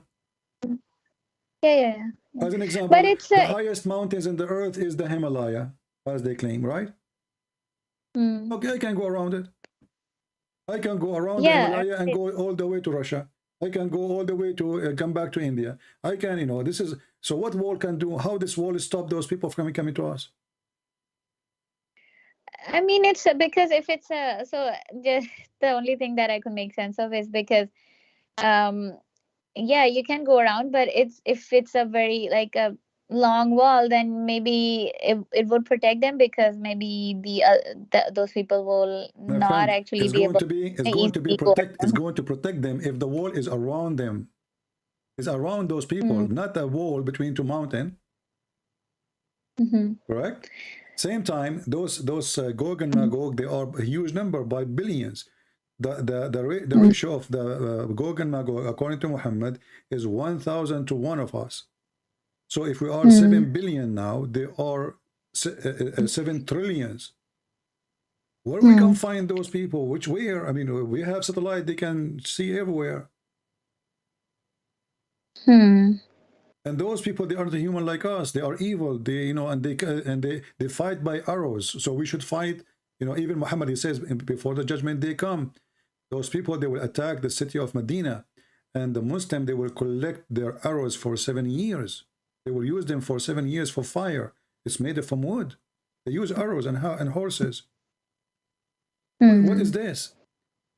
And those Gog and Magog, who is the one who built the wall for them? Alexander the Great. Fix that problem. Isn't it obvious that this is really a fiction story, and Muhammad, he was copying whatever he heard from other people around him? This is a fiction story. Alexander was he Alexander before Prophet Muhammad or after? Oh, for sure, it was way before. Oh, okay. Yeah. Okay. So the questions, I'm sorry, and please let me know whenever you have to break, because I mean, I know your time is precious. It's okay, so but maybe you are tired. But my sister, I advise you. This is obviously stupid religion. I'm not trying to be rude to you, but I'm saying to you what I believe. You know, we are not going to sugarcoat what we believe. We believe Muhammad is an evil man. A person who go have sex with the children cannot be from God. You know, Jesus, he said, it's better for you to put a milestone in your neck from hurting the little ones.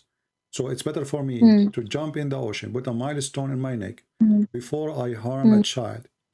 How in the world a prophet, he do such an act which is evil and ugly? A man, he lie, he cheat even with his wife. A man, he taught you to you as a wife to be beaten by your husband. There's no respect, there's no love. You are just no one. And even in heaven, you will be restrained. Lies after lies, fiction after fiction, stupidity after stupidity. I remember once I was doing a seminar, and a woman, she said to me, well, you said that there is no reward for women in heaven. You are lying. The prophet, he said he will be 70 times more pretty. I said, well, let us go with this statement. If you will be 70 times more pretty, if every Muslim woman will be 70, I said, only you or all Muslim women? She said, all Muslim women, they will be 70 times more pretty. And actually, I remember at that day, I used your name as Aisha, you know? So I said, okay, let us say Aisha, she is, she is twice more beauty than Fatima. You know, I will type the word Aisha in the screen. And she is, let us say, twice more beauty than Fatima. And we will type here Fatima. And Fatima,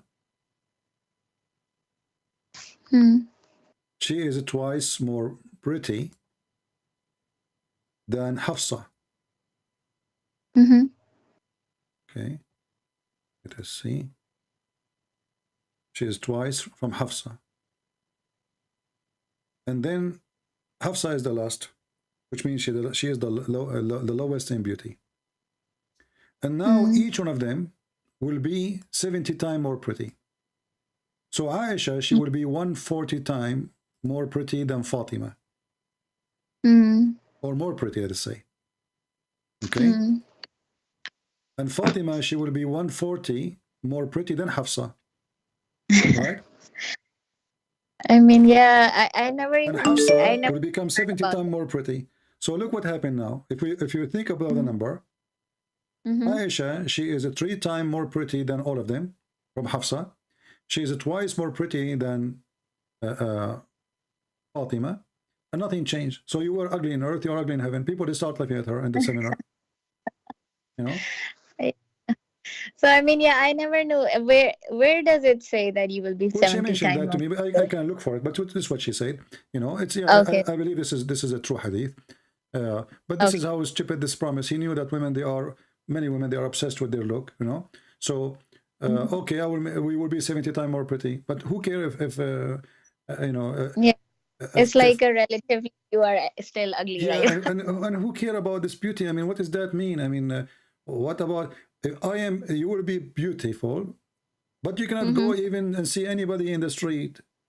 You are restrained in your tent, and I show you the verses.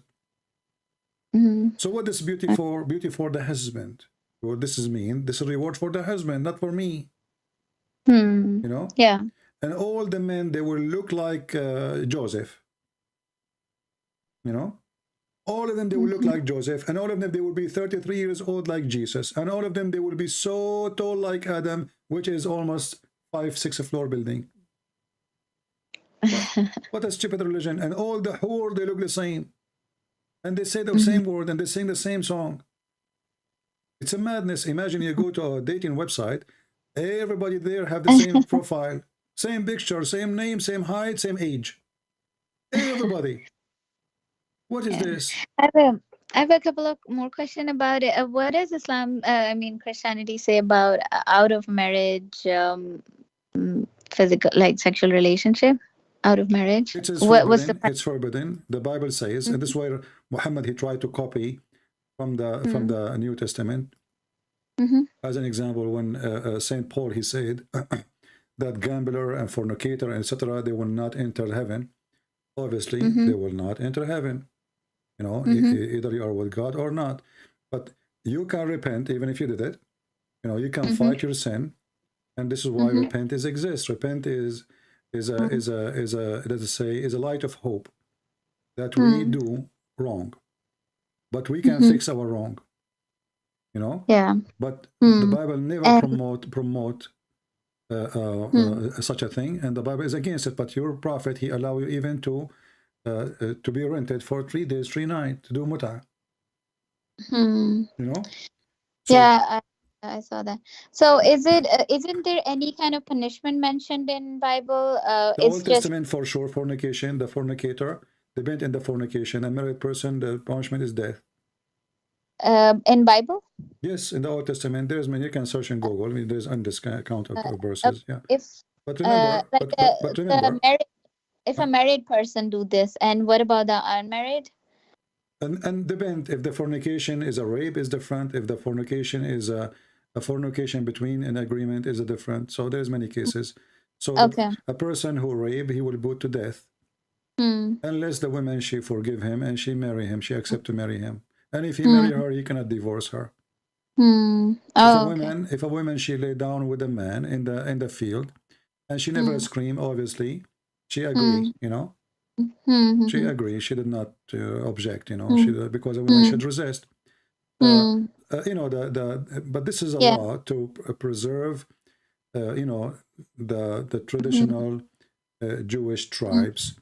You will notice that when a woman, she was accused of fornication in the time of Jesus, Jesus, he did not say don't stone her.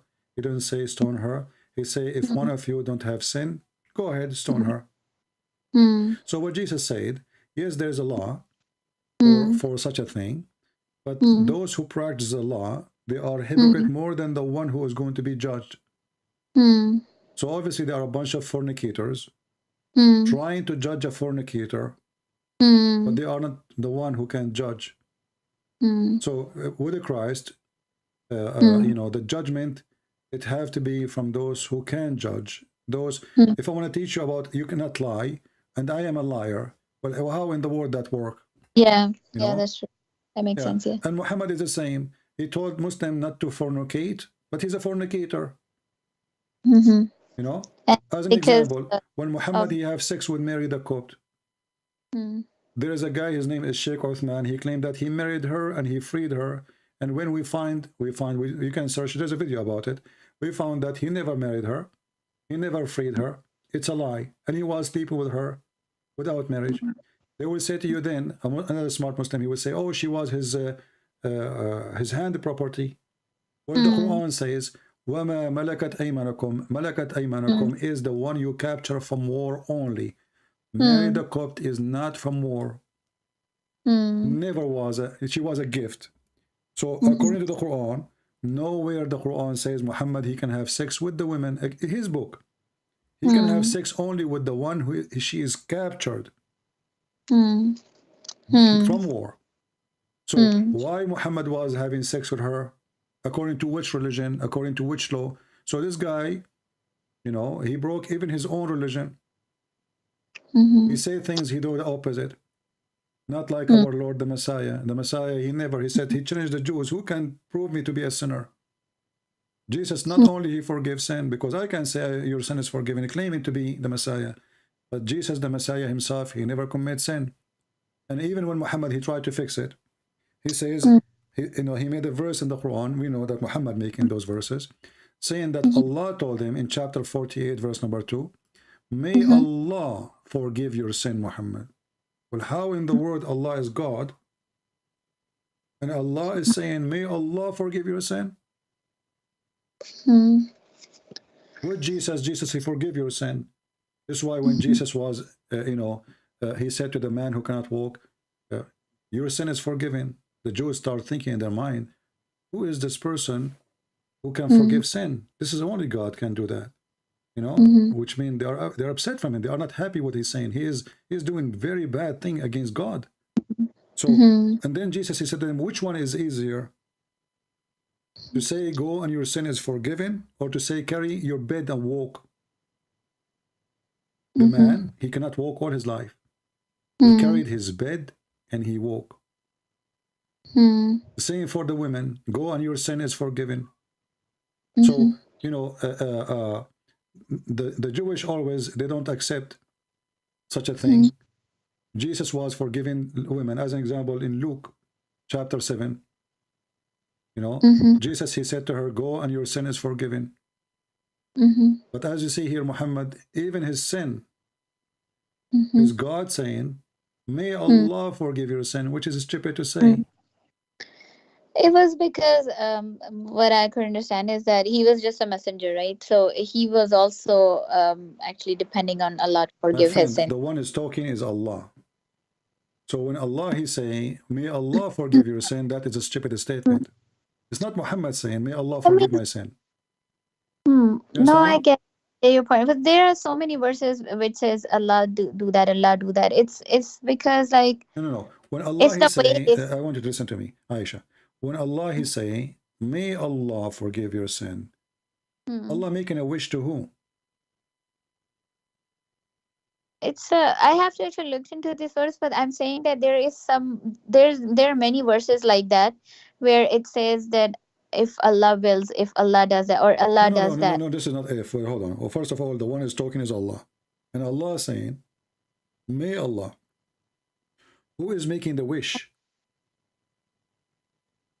Allah is not saying, like, it's because I don't know. Can you give me the reference and then I can Chapter 48, verse number 2. 48 verse 2. Okay. I can say, may God forgive your sin, Aisha. That makes sense, correct? Because it's not in my hand. So I ask God to forgive you.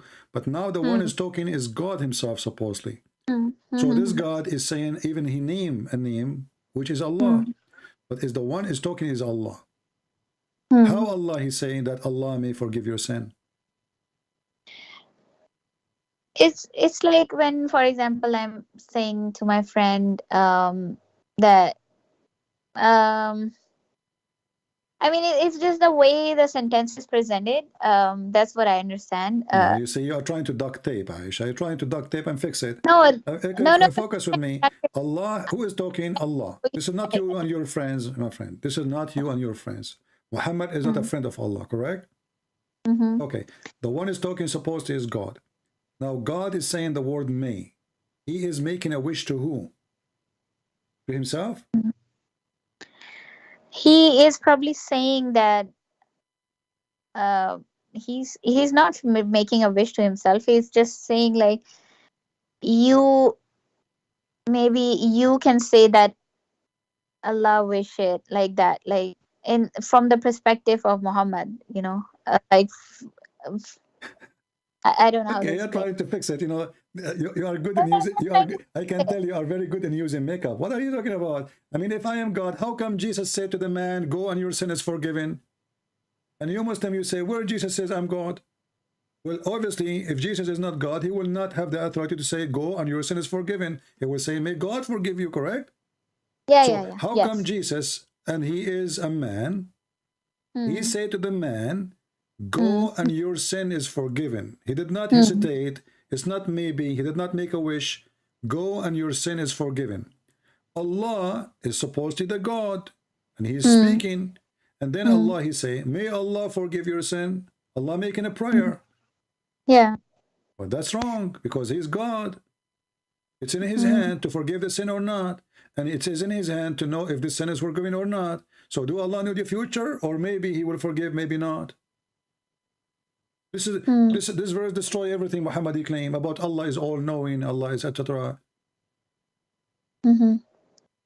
So on that, I have a question. So Muslims actually believe that Jesus is not God, but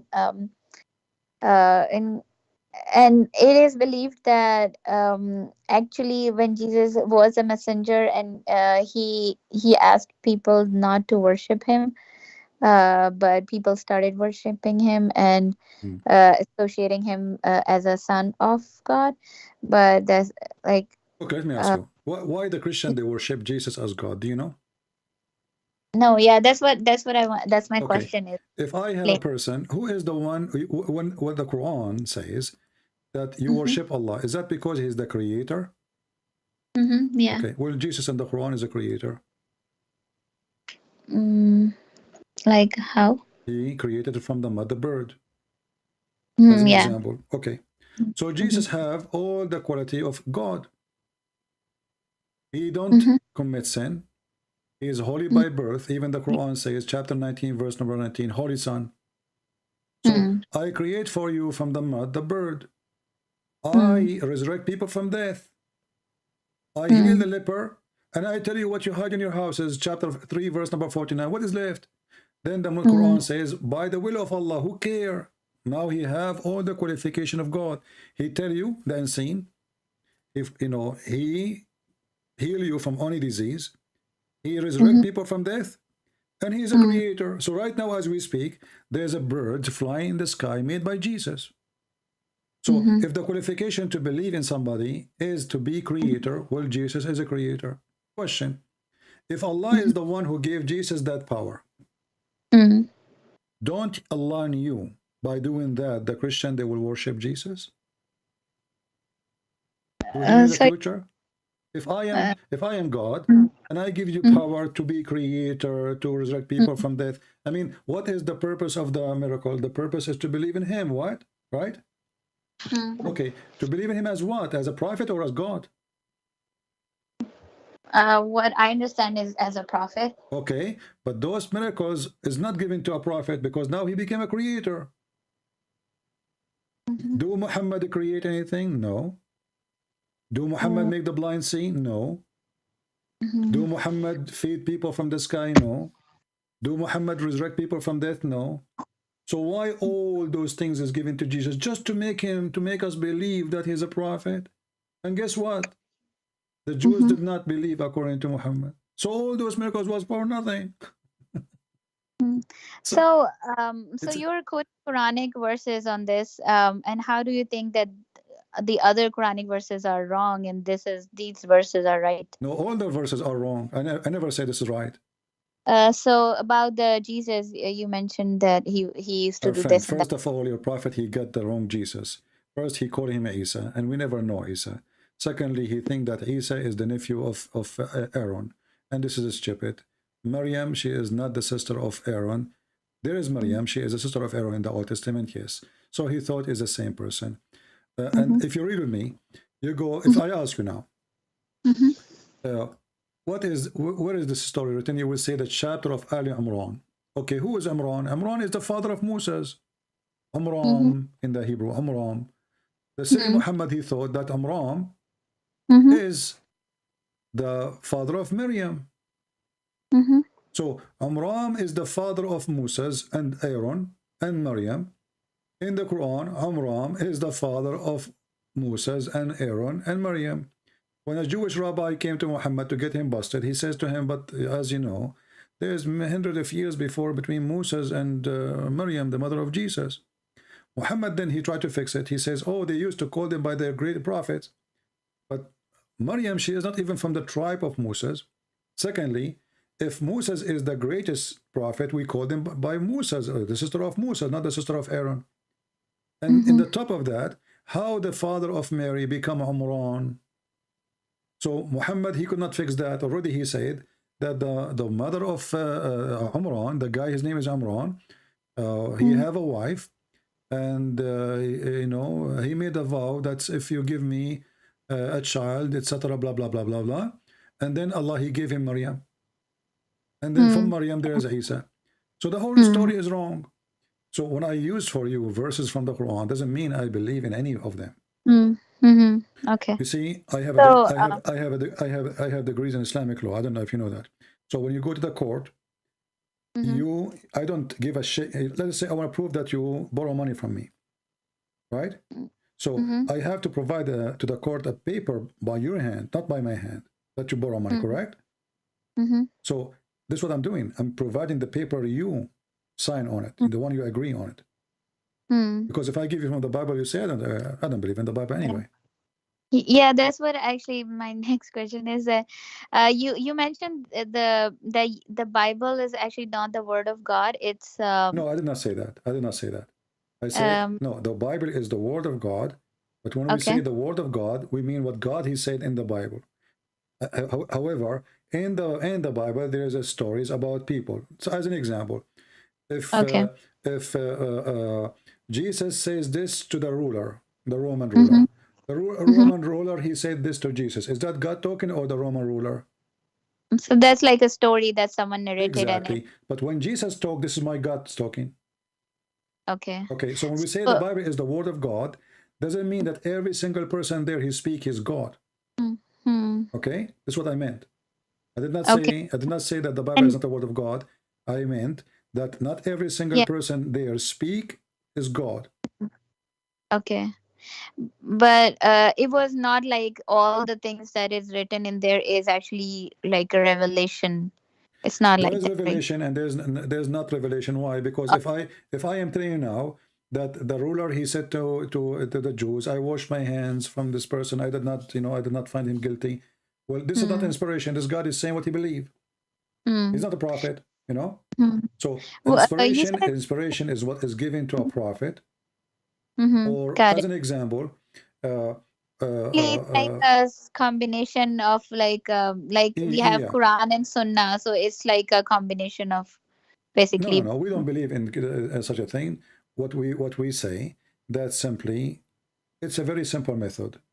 When in the Bible you read it says God said, it's mean God said. Okay. When you see a king, etc., say this is king is saying. Got it. Yeah. When the soldier he said, this is soldier said. When Peter he said, this is Peter he said. But who read all this, and what's the how do we know that it's authenticated, that whatever like the stories are? Well, you know, the Christians, as an example, you see the verses in front of me in the Quran, chapter 3, verse number 41, right? There's a book. Muhammad is taking the story from there. We don't accept them. The one mentioned that Jesus he created from the mother bird. It exists. You know, we don't accept it. Ask yourself, why the Christian they will reject such a book, even it's making Jesus greater.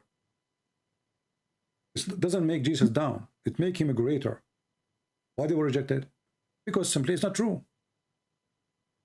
To make it simple for you, you heard that all the Christians in the beginning of the Christianity, they used to be given to the animals, to the Roman. They play with them like for fun, you know, in order to make them leave a Christianity. Why somebody, if his book is not authentic and it's not true, and those are the early church father, they are willing to die, but not to refuse to believe in Jesus. Why they want to do that? And all of them, they are poor. You know, imagine you come to me, you say, well, if you don't believe that, if you don't deny Jesus, I'm going to throw you to the lion, right? So now, here, you know, I say, I don't care, throw me. Why would you do it? If people who corrupt, it's people seeking life now, not later, correct? Because this is what corruption is about, to make a benefit from the corruption. Even the Quran speak about people, they are called the people of al-Ukhdud. Did you hear the story? No. The story is that a king, he's a Jewish king, he come to Yemen, and he put the Christians into, he made like a big hole in the ground, and he set fire in it, and he bring the Christians, and anyone who don't deny Jesus, he throw them in the fire. All of them, they refuse to deny Jesus, and this is in your Quran. Why those people, they refuse to deny Jesus? Give me a reason. How do you see how much strong they are in belief? In Islam, you can do taqiyya. You can reject Islam. You can do taqiyya. Chapter 3, verse 28. You can deny that you are a Muslim. In Christianity, no. They are willing to jump in the fire. I mean, that happened in Islam too, right? People actually like sacrificed and like. No, in Islam you don't sacrifice because you want to, protect. In Islam you want to sacrifice so you can go and get the virgins. Take the virgin away. Take the virgin away. Nobody sacrifice himself. The wife of Pharaoh, she also like because of her faith in God, and she was killed, right? Well, this is fiction story. First of all, do you know that your prophet is going to have sex with the wife of the Pharaoh? I mean, your prophet is mentally sick. He said Allah, he promised him when Khadija, she was dying, he said to Khadija, say hello, to my wives in heaven. Khadija, she said, what? Woman, she's dying. Did you marry women before me? He said, no. But Allah, he promised me. Asiya, the wife of the Pharaoh, and Maryam, the mother of Jesus. And he started counting. This is sick. This man is sick.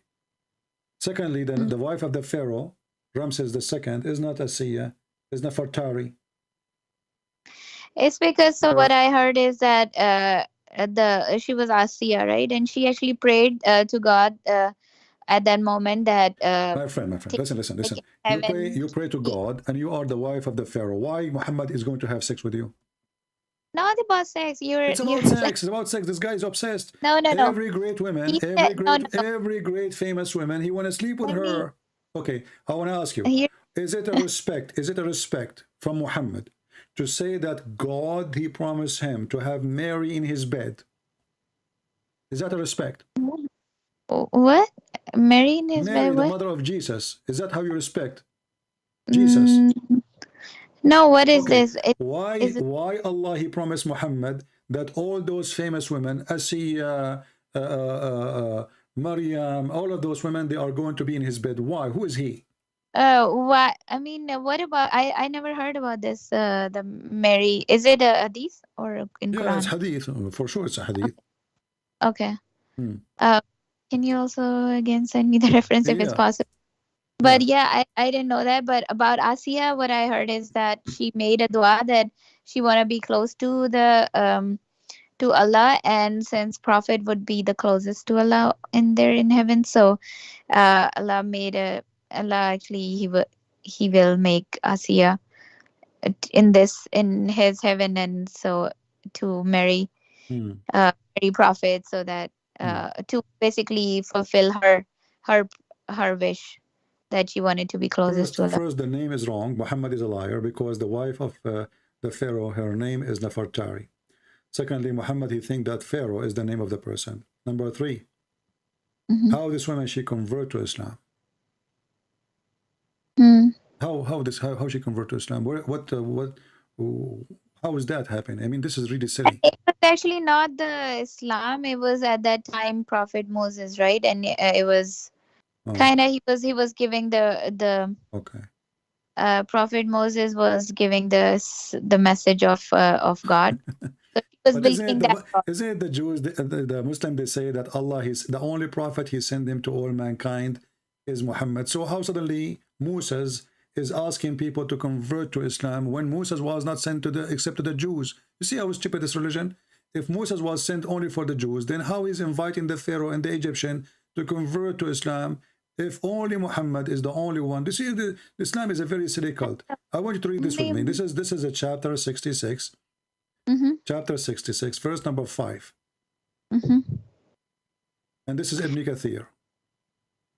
Okay. I find it in Arabic, but I will try to get to you in English, so because you don't know Arabic. So let us No, see here. Mhm. When Khadija, she was dying, Mhm. let us see if we can, because sometime in English, the Muslim, they take it off. Let us see.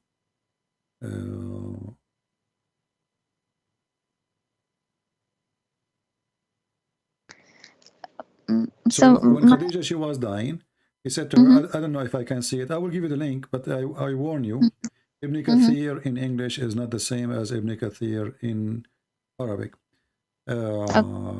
So let us see where it says here. Yeah,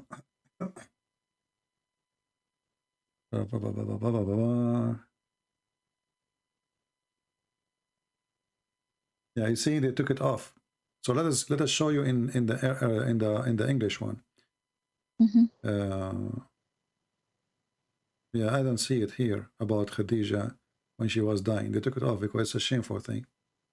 Yeah, but this is Ibn Kathir in Arabic, and this is how you see how Muslims even they fabricate when they translate. They took it off. This is the official government website of the Kingdom of Jordan. Chapter 66, verse number 5, Ibn Kathir. Down you will see it says that according to Ibn Abbas, that the Messenger of Allah, he entered upon Khadija. He entered upon Khadija. She is dying. And then when he entered upon Khadija, he said to her, don't forget to mention to report my greeting to my wives, to you know, the Arabic word is dara'ir. Dara'ir is, I don't know what the English equivalent, like, you know, if you have a wife, if your husband have like other wives, those are dara'ir. Okay, got it. Okay, so he said, don't forget to mention if you meet them to say as-salam. So Khadija, she said to him, did you marry before me? He said, no, but Allah, he married me, Maryam, the daughter of Imran, and Asiya, the wife of the Pharaoh, and Kulthum, the sister of Moses. And where this Kulthum is coming from, don't ask me. And let me use Google Translation, because this is stupid too. This is Google Translation, and the hadith is in English. I will give you the link. So here it says, when Khadija in her death, he said to her, "Oh Khadija, if you meet your co-wives, then offer them peace from me, salam." She said, "Oh Messenger of Allah, did you marry before me?" He said, "No, but God married me, Maryam, the daughter of Imran, and Asiya, the wife of the Pharaoh, and Kulthum, the sister of Moses." Question, why? I mean, what is that? Why this man, he is obsessed with famous women? Why he want to sleep with mother of Jesus? This is a prophet of God. Okay, you have a lot of wives now already. You have, isn't he like Aisha? Isn't he like Hafsa? Isn't he like Zainab? Even the dead women before him, centuries ago, Allah will make them as a sexual gift for him. This guy is mentally ill.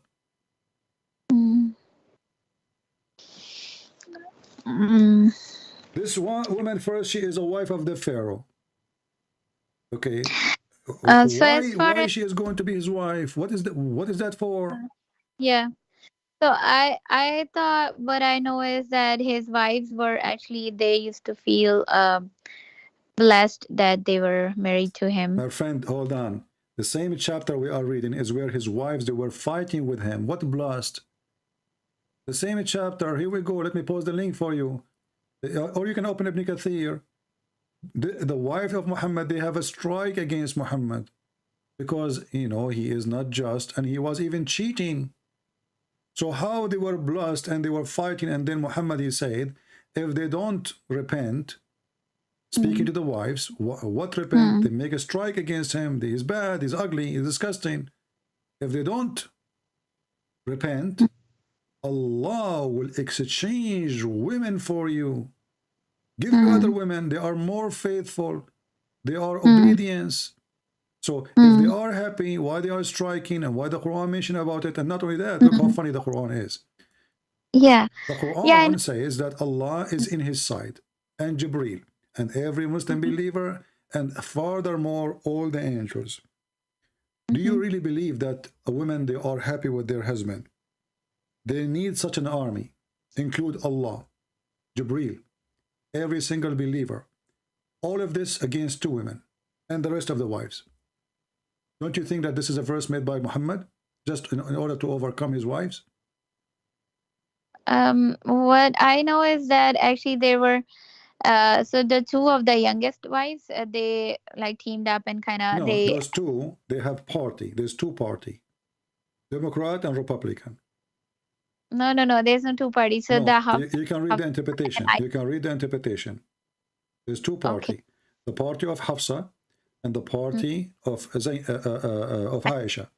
Both of them, you know, there is a problem with Muhammad. Both of them, they have problem with Muhammad. And now Muhammad is making a threat. He said, so Allah, well, listen to me. Why Allah, you said to me that if a women, the Quran give us guidance how to treat our women, correct? We find that Muhammad, he can beat them, right? Why you don't beat them here? And that's it. Do you know why? Because Aisha, she is the daughter of Abu Bakr, and the other one, she is the daughter of other caliphate.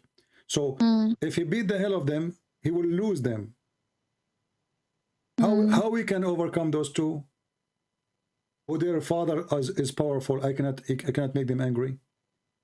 I will make a verse claiming that Allah told me that if you don't repent, what is the solution?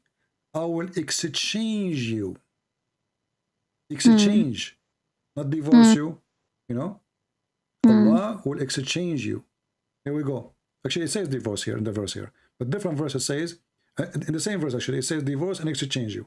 He will divorce you and exchange you. Okay, why? Because obviously they are not happy with the husband, and the husband is not happy with the wives. Otherwise, so this verse, there's no point of it. yeah. So what I mean, of course, if he wanted to hide it that they were not happy, he would not have mentioned this in verse. So the reason what I've heard and what I know is that they were demanding something, that we need this and that, like a financial things. So they were demanding that, and then since prophet did not have all that to provide them, and they who told you this? Who told you this lie? Give me the name of the one who told you this lie. How Muhammad he take the fifth of the booty? How Muhammad he have the fifth of every attack and the best of the booty, and he don't have the mean to support his wife? And why Muhammad is marrying them if he cannot support them? Hold on. This is a joke. Aisha, she have maids. Hafsa, she have maids. Safiya, she have maids. So those have maids, and he have slaves, and he Muhammad he have many maids. So he have maids, but he don't have money to support them. No, it's not like that. Get them money to support. Maybe they were asking something that he could not provide, right? No, so this is not about that. Let me show you how filthy your prophet is. Listen. You are trying to duct tape Muhammad.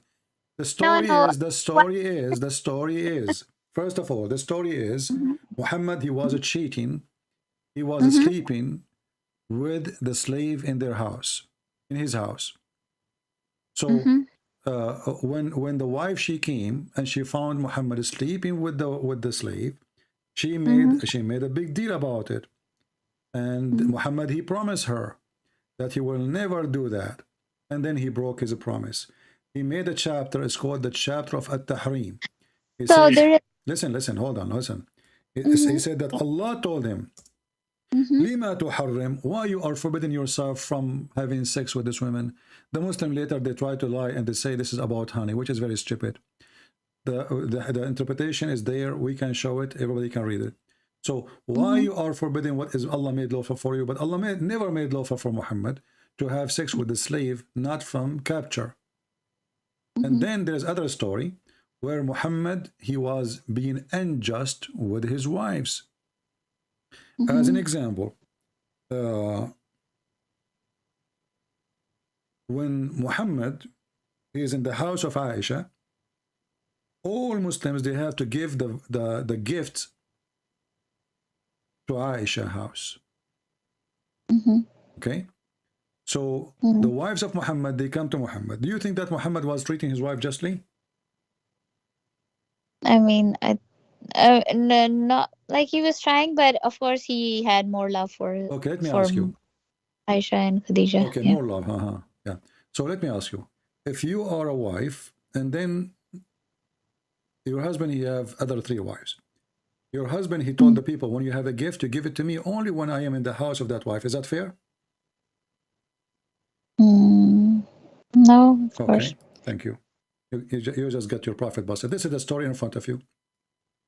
The wives of the prophet together, they sent Fatima to the prophet, and they told her, say, your wives, they are asking you to be equitable, just, you know, like just with regarding the matter of the daughter of Abu Quhafa, which is Aisha. She said, so she entered upon the prophet and she said to him what the wife they said, treat them equally. You said it's not fair, right, not to treat us equally. Do you see the word equitable?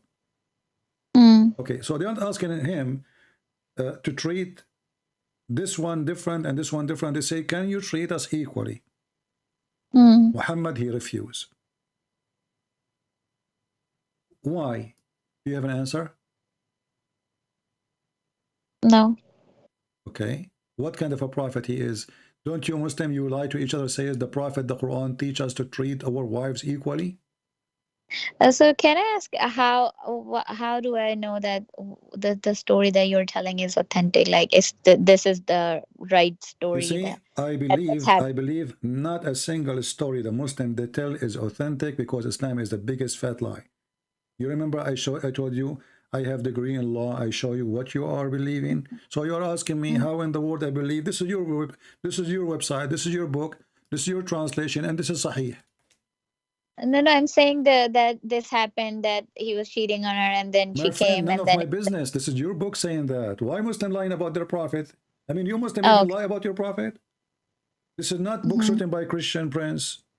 This is not book written by the Jews. You're saying about this through hadith, right? I think these stories. Quran and the hadith, they confirm that, as you see. I just showed you the verse. So what I heard in the verse, it says that prophet actually told their wives, if you want like worldly provisions, I can give you some money, or whatever he could, I mean, maybe give, and then free you can go ahead, maybe continue whatever, if you're not happy. My friend, listen. You can say, I heard, she said, he said. We don't go by this madness. No, this is in word. This is in Quran. Okay, listen. No, this is not in Quran. Quran, first of all, Quran is written by those who believe in Muhammad, correct? Hadith is written by those who believe in Muhammad, correct? Okay. How people, they are mad about Muhammad and they say what they are saying. This is after they filter it. This is the man, the best man they have. So the best man, even obviously, is an idiot man. He don't treat his wife equally. He don't even know how to deal with the women, but he keep want to have more. The verse I just showed you from the Quran, which says, if you don't repent, Allah is his supporter. Okay, hold on. Allah supporter of Muhammad between what? For what? Against 2 women? What kind of a prophet? The Muslim, they say to us, he can fix the problem of the world, but he could not fix the problem inside his house. And then he need the support of Allah.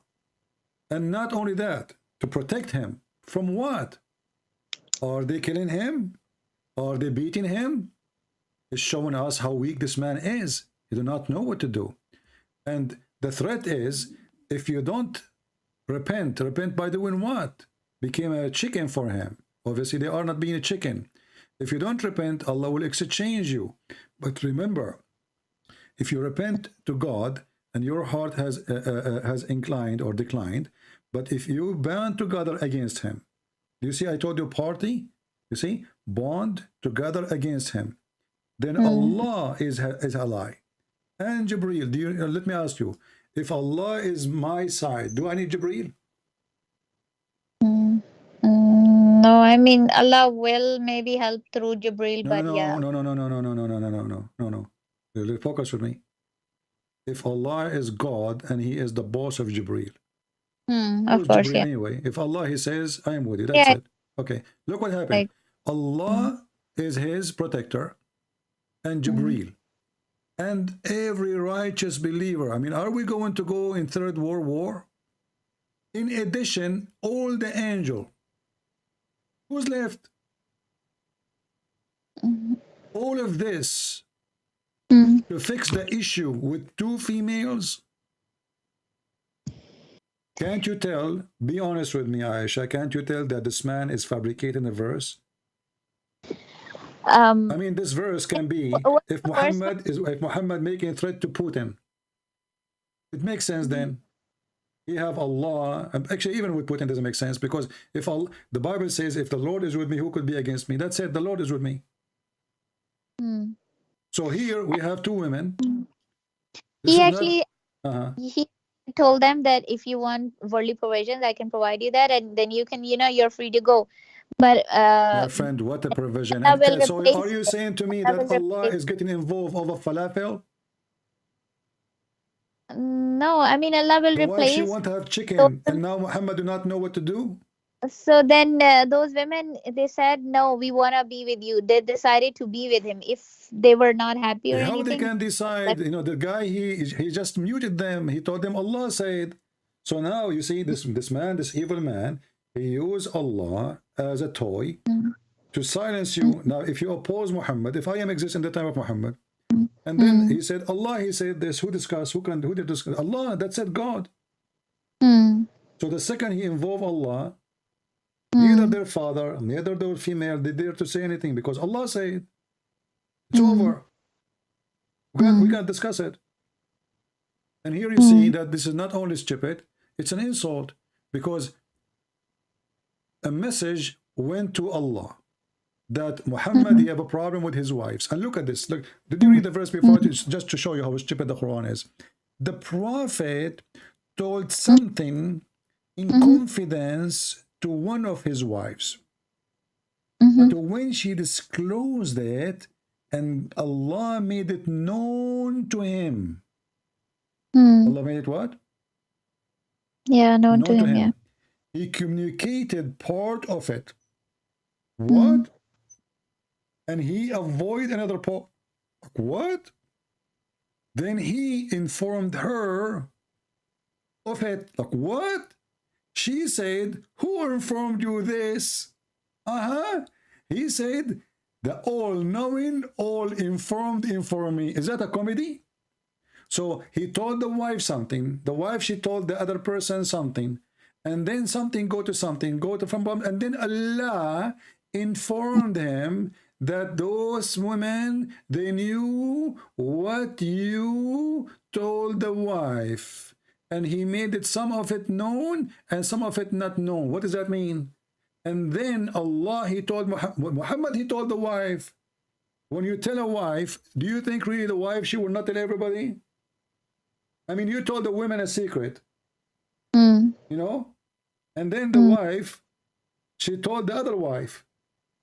And now Allah is involved with this. The wife, she told the other wife. And look, I mean, look at it. And they say to us, Arabic is amazing in the Quran. This is the most stupid ever. But the Prophet told something in confidence to one of his wives. Okay, but when she disclosed it, and God made it known. What do you mean God made it known? It's already she told. I mean, look at the stupidity. Who is the one who made the secret known? And he communicated part of it. He communicated what? What does that mean? It says here in Arabic, فَعَرِفَ بَعْضَهُ وَأَعْرَضَ عَنْ بَعْض. Like, what the heck? So Allah did not tell him everything? Why? This is a book of God. I mean, a child, he can make better story. Read this the translation. And remember, when the Prophet SAW disclosed the matter in confidence to one of his wives, between two bracket Hafsa. So when she told the other wife, Aisha, Allah made it known to him. That's deep. He informed part of, therefore, and left a part. What the heck is that? Allah, he informed him a part of it. Obviously, Muhammad did not know what's happening because they asked him, what we say? He said, the only, you know, Allah, he told me only this. He don't know everything. He just to cover himself. Then when he told her, Hafsa, therefore she said, who told you this? He said, Allah, all-knower, told me. And then right away, the verse says, if you repent, what the heck? I mean, what does verse have to do with this verse? Because here he is not angry. Secondly, if Muhammad told the secret to his wife, and then the wife, she told the other wife, why did he need the support of Allah against those wives?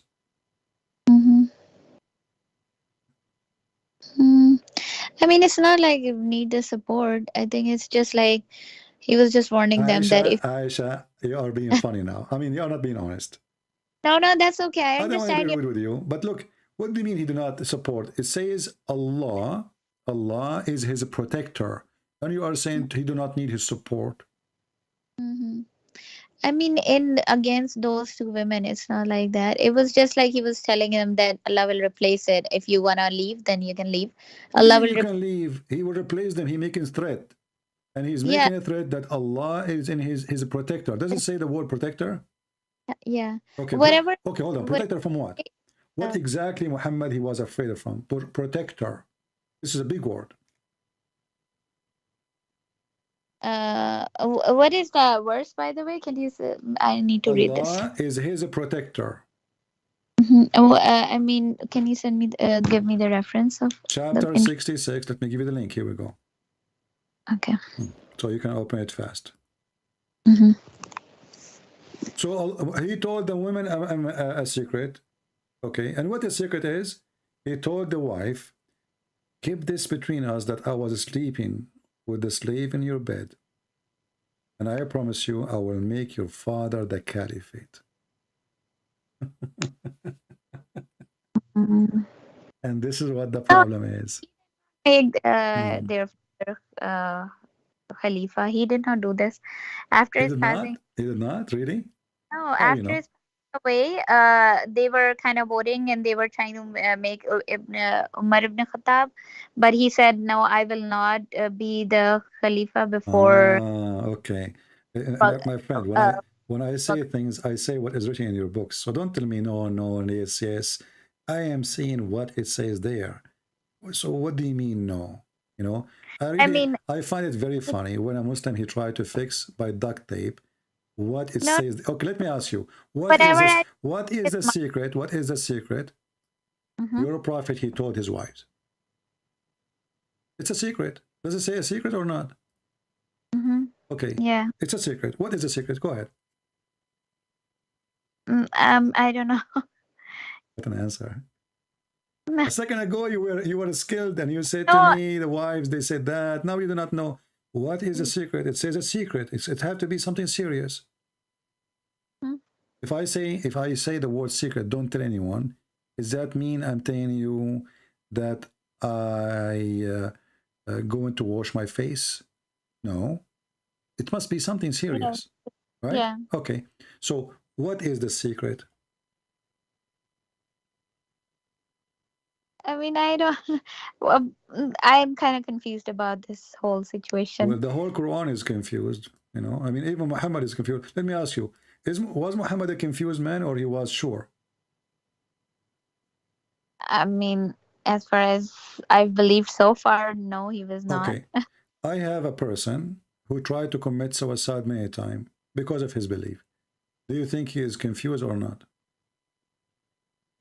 Yeah, he is. So Okay. did he try to commit? Indeed, right? Okay. Well, this is your prophet. This is your prophet. He tried to commit suicide many times, and this is Sahih al-Bukhari.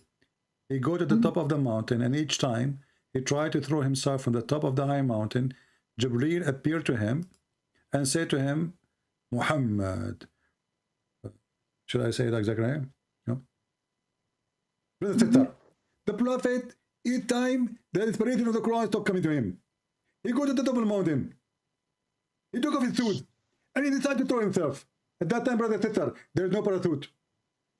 There's no safe belt and there's no helicopter. So the prophet, he decided to kill himself. He goes to the top of the mountain and he want to throw himself in the last second, brother. In the last second. And the Jibreel appeared for him, picked up on him. And he said to him, Prophet, for sure you are a prophet of Allah. You are a messenger of Allah. And then the messenger of Allah, he felt respected and he felt resurrected and he go back to home. What the heck? The prophet, inspiration, the divine inspiration also paused for a while.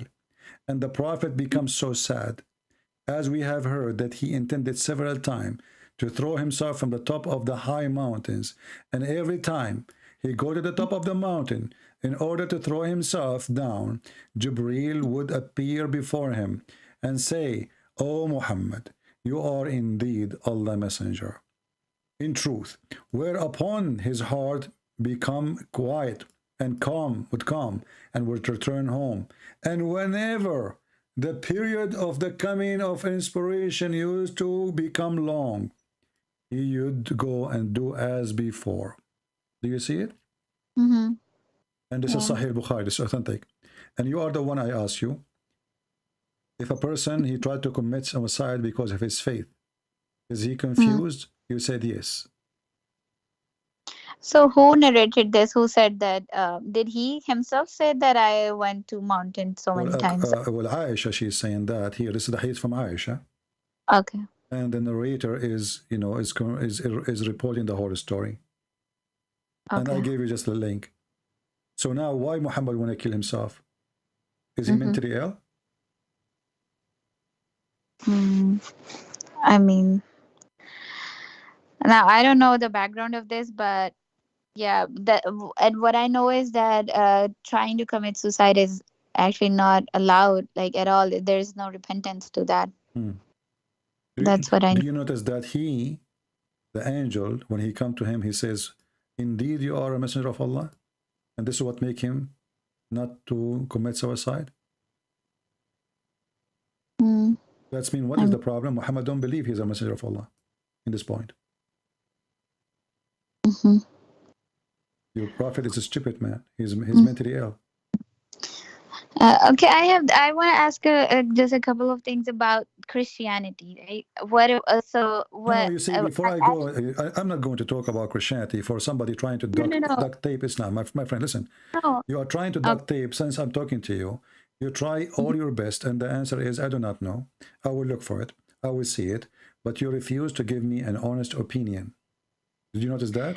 Because obviously, Muhammad is mentally ill. Do you agree that Muhammad is mentally ill? This is an act of mentally ill person.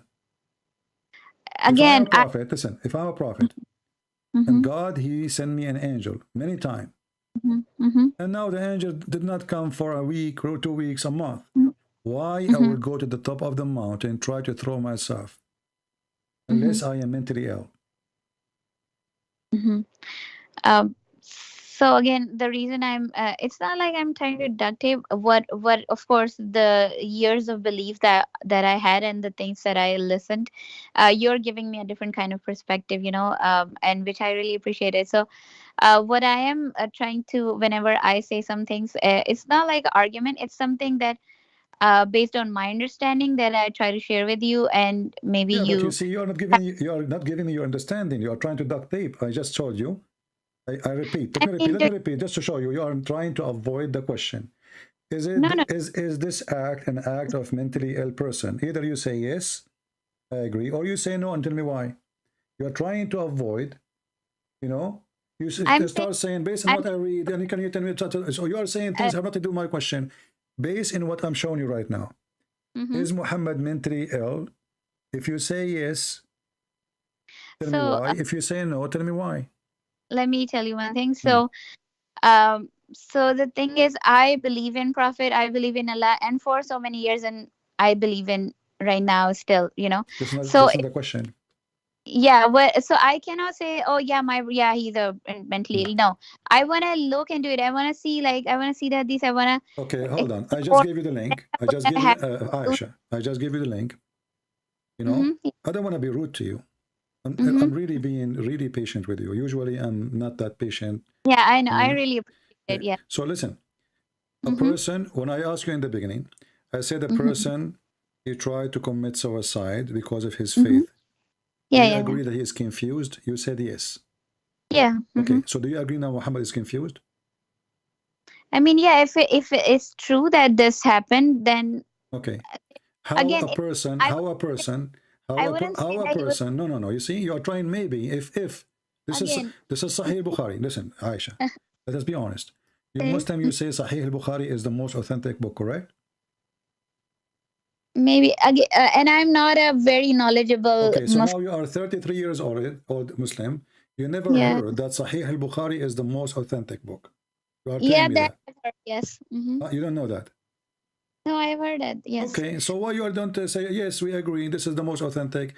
And is this a story translated and posted in the internet by you Muslims? Yes, this is sunnah.com. Okay. The translation made by who? By not Christian Prince, by Muslims. So why you are still suspecting the story? Because simply the story is very disappointing. And you are struggling how you can fight it. How I am a person who believe all my life, how I can be honest and say, yes, Muhammad is mentally ill. Okay, let me go with you. Let me go with you. Let me go with let you. go of my belief. Let me go Do you with you. If a person, he imagined himself doing things, in fact, he did not do it. Is that a clear sign that he's mentally ill? Sorry, say that again. About if I imagine things happening, there's a movie. It's called The Perfect Host. I don't know if you saw it. No, I've not. Search it and you will love it. It's about your prophet, by the way. Okay.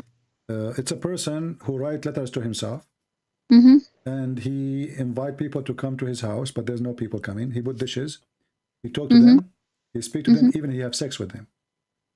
Okay, but there's nobody there. That's Muhammad.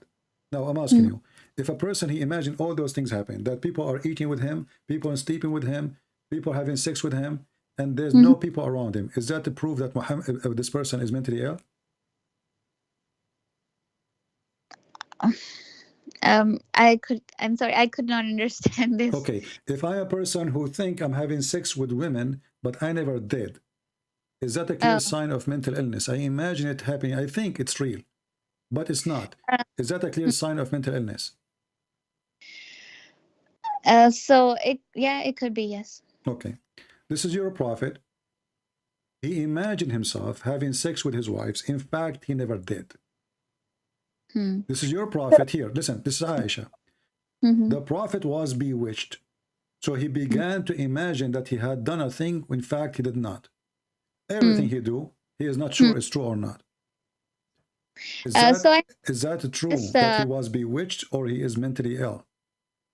Yeah, again, that's why. So whenever you ask me a question, I cannot be. So you cannot expect me to say like suddenly right away, oh yeah, my prophet was. I'm not expecting you. I'm expecting you to use your brain, my friend. I'm expecting you as an adult. You see, I don't think of women like Muslims. They think about women. I think about you as a person equal to me. God gave you a gift. It's called the brain. Okay. So now we have a guy. He imagined himself having sex. In fact, he did not. What is the problem? I mean, this is something, pretty common in a way. Like, it could happen to anybody. If it's a pretty common to everybody. Yeah? All people, all men. All men. Okay, guys, listen. Aisha is saying it's a pretty common. It's a pretty common. Okay, did your dad imagine himself having sex with your mom, but in fact he never did? I mean, it could happen. That's no. You see, don't. Aisha, you are forcing me, really, honestly. You are forcing me to hang up on you. You are not being honest with me now. This is common. This is common to happen. Is that really real? Are you really saying what you are saying, that it's common that men, they think they had sex with their wife, but in fact they did not? This is common. I mean, one more thing. Okay, what I know about this whole situation is that what I hold on. Try to duct tape. Do you want duct tape? I work in Walmart. I can get you a duct tape from the tape. Like, my friend, come on, Aisha. The guy, he imagined, because somebody need to hand her duct tape or help her. The guy, he is imagining. This is sex. This is not an idea. It's sex. It's a physical act. So the guy imagined himself having sexual intercourse with his wives. In fact, he did not. Yeah. So what I know about this is that he had a black magic on him one time, and then time the angel actually helped him find his hair that was that had not tied on it, and then he read some Quranic verses and blew on it, and it opened. And who is the idiot who told you this story? That he read some Quranic verses. Isn't Muhammad, he read always Quran? I mean, this guy, he is having a Quran in his head. Do he need even to read Quran? Hold on. He read This is a lie. No, this is not true. Muhammad, when he have this, two angels, they came to him. Actually, the story in front of you. Two angels, they came to him. One, he stood in the top of his head, and the other one in his feet. The first one, he said to the other one, what's wrong with this guy? Do you see it? It says, what's wrong with this man? So something wrong with him. The later replied, he is under the effect of magic. Okay, now I want to stop here. How Muhammad is under the effect? What is magic? Black magic. What is black magic? Like magic. I don't know what's the technical detail. I will give you some duct tape. Black magic is simply a magic taught by Harut and Marut when they open Harry Potter school in the Babylon. Okay. Yes. Okay, so Allah, he opened a school of Harry Potter to teach magic. And now somebody, he is practicing the magic which is taught by Allah. And he's a prophet. Why we call it black magic? Because it is satanic, is it? Do you agree? Yeah. Yeah. Okay. But isn't it the Quran said that Shaitan, he have no authority over my good servants? What whom? Do you agree? Yeah. Okay. Yeah, I agree. So how the black magic work over Muhammad? Yeah, that's what we actually, me and my friend he also mentioned me the same thing. I think he learned from you. So this is something that he actually taught me, and I will, of course. It makes sense, and I will look into this. Yes. Okay. So now the Quran promised that Muhammad, Shaitan have no authority over the good servant. So in order for Shaitan to have authority over Muhammad, you have to be a bad person. You know, al-ghaween. You see, if you go in the Quran, it says, you know, the only one you can have authority over them is al-ghaween. Al-ghaween is the criminals, the bad ones, the evil ones, you know. So in order for this to happen, Muhammad, he have to be one of those ghaween. And when the Muslim, they say that this is what happened to Muhammad, they agreed that Muhammad is one of the ghaween. He is one of the evil ones. On the top of that, you said that this is, and you agreed that this is evil from Shaitan, right? And you said that somebody took his hair, correct? Okay. Yeah. How if I take your hair, I can control you and you are a messenger of God? What do you think? Yeah, I mean, I mean, the Shaitan should not be able to come close or do anything on him. But isn't it, this is against the Quran, where the Quran says that the one who make magic, they can do that to you by doing, they blow in the knot. Is it true? Yeah, that's what they say, yeah. Okay. How they do magic over Muhammad? By using his hair. If they bring a rope, and then they make knots, and then they blow in the knot. This is what the Quran teach. How that become the hair?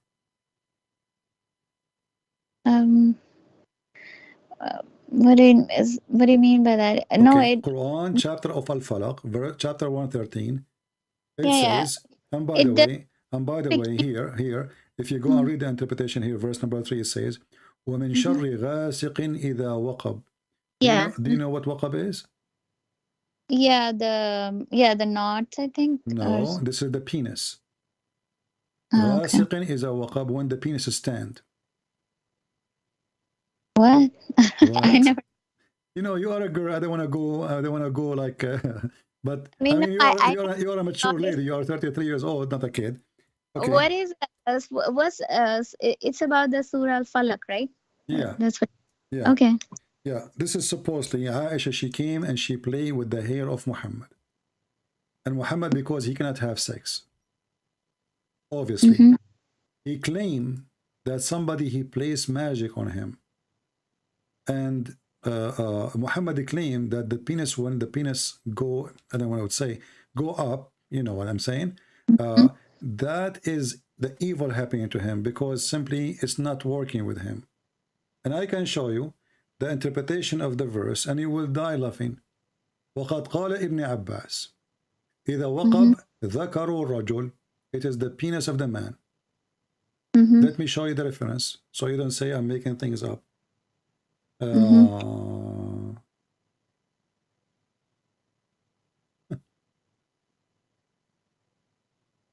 Here we go. There's many tafsir, but this is المحرر الوجيز في تفسير الكتاب العزيز. It says here إذا وقب. Where did you ذكر الرجل, the penis of the man. So okay, so when the sun set, the penis go in action. And Muhammad, because now he don't have ability to have sex with this young female, Aisha. She is horny. And he cannot satisfy her needs. Muhammad, he claimed that now this is evil happened to him and his penis is not working. Let me use the English translation. I will click translate to English. I don't know if the Google translation will be able to bring it correct about the penis. did you send the link? I did not I see the receive it. translation is not coming correct, but it is about the penis. You know, so ذكر الرجل is the male member of the man. You know, and actually this exists in Ibn Abbas interpretation of Ibn Atiyah, interpretation of Al-Fayruzi Abadi. You can play the video later. Okay. Muhammad ibn Abd al-Razzaq al-Husayni, many interpretation, all of them they agree that this is about the penis of Muhammad. But look what Muhammad he did. He claimed that somebody he put some witchcraft by using knots over his penis. And now his penis is not working. And then he says, Allah, he gave him this chapter, correct? Okay. Yeah. This chapter, the Muslim, they read to fight the witchcraft and the envy. Yeah.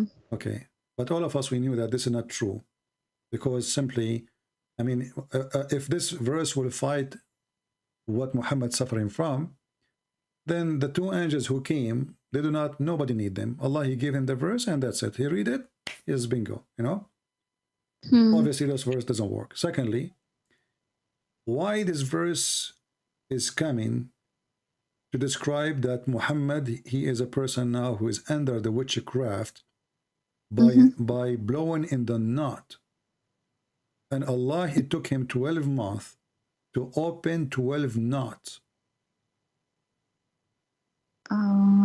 That I didn't know. I thought it was just one time, but it was not like 12 months. No, it says here, the prophet, he used to him, you know, this guy is always suffering from this.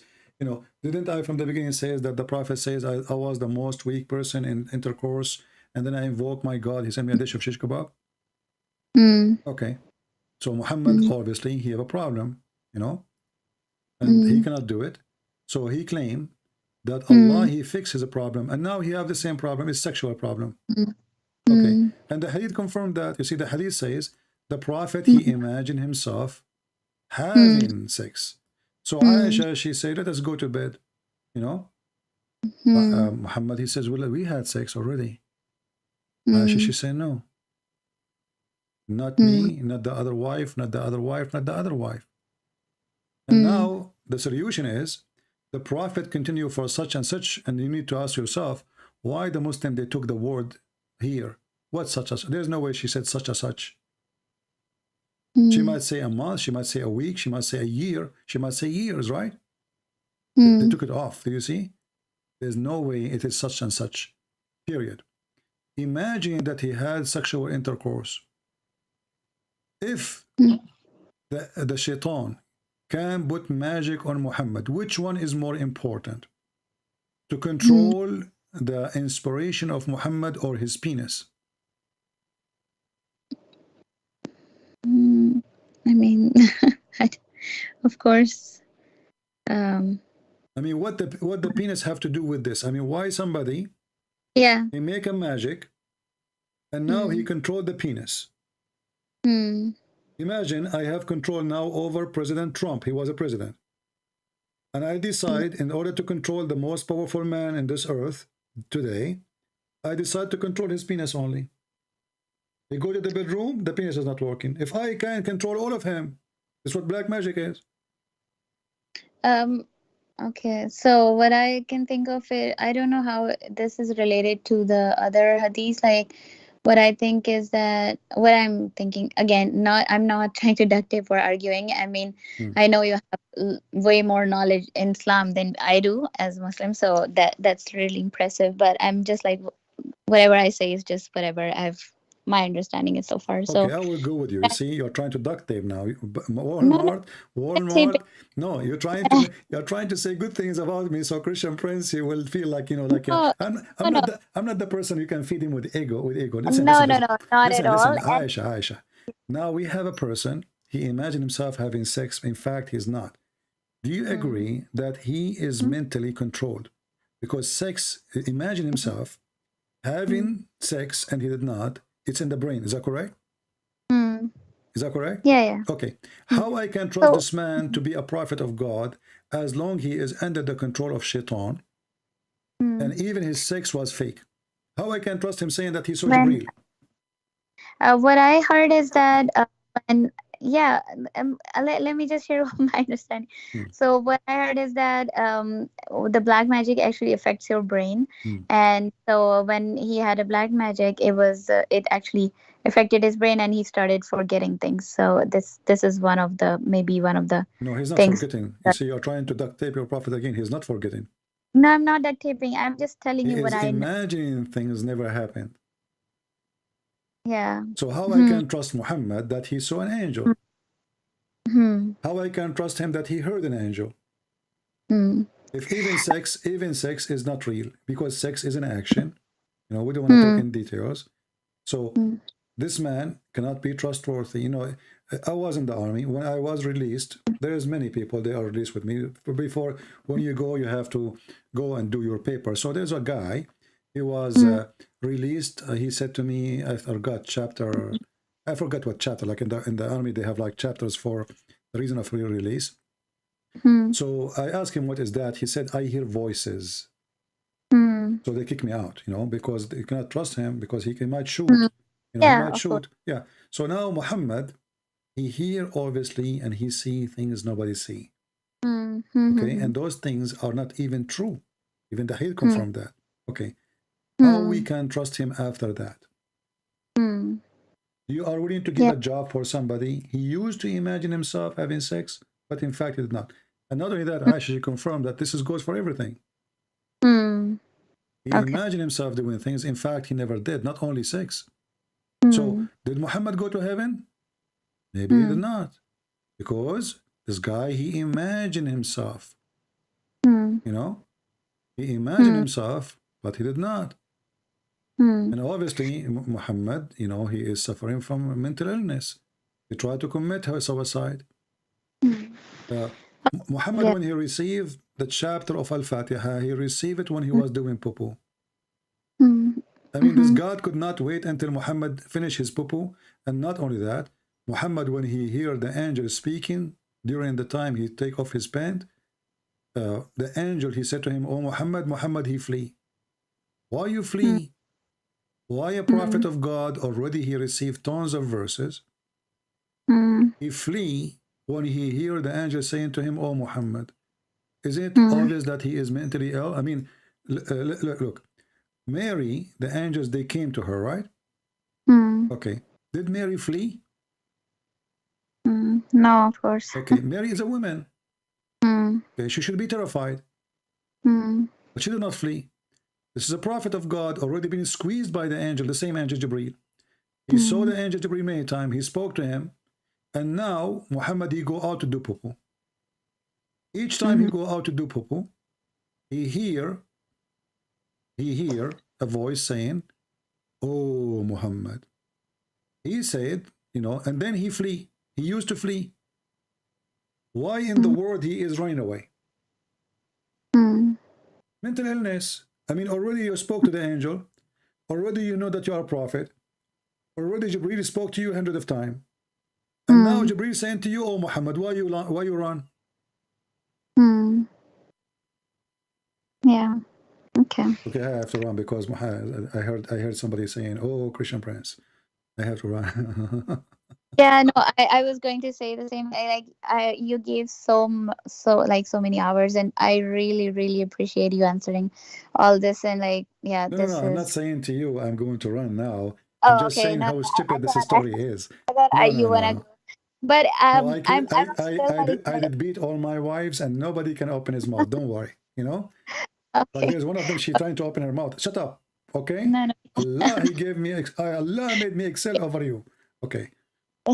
Yeah. So can you just answer me just two more questions I have, and then Sure. I mean I'm so Do sure. you want the answer with duct tape or without duct tape? No, it's about not about Islam. It's just I one know, thing I but now after speaking to you for 2 hours, I learned a lot about duct taping. Of course, I have been Muslim for many years, and based on my beliefs, and I cannot be like quickly, okay, yeah, you're right, and that's it. I have No, it's to. not about quickly. It's not about slow, Aisha. It's not about quickly or slow.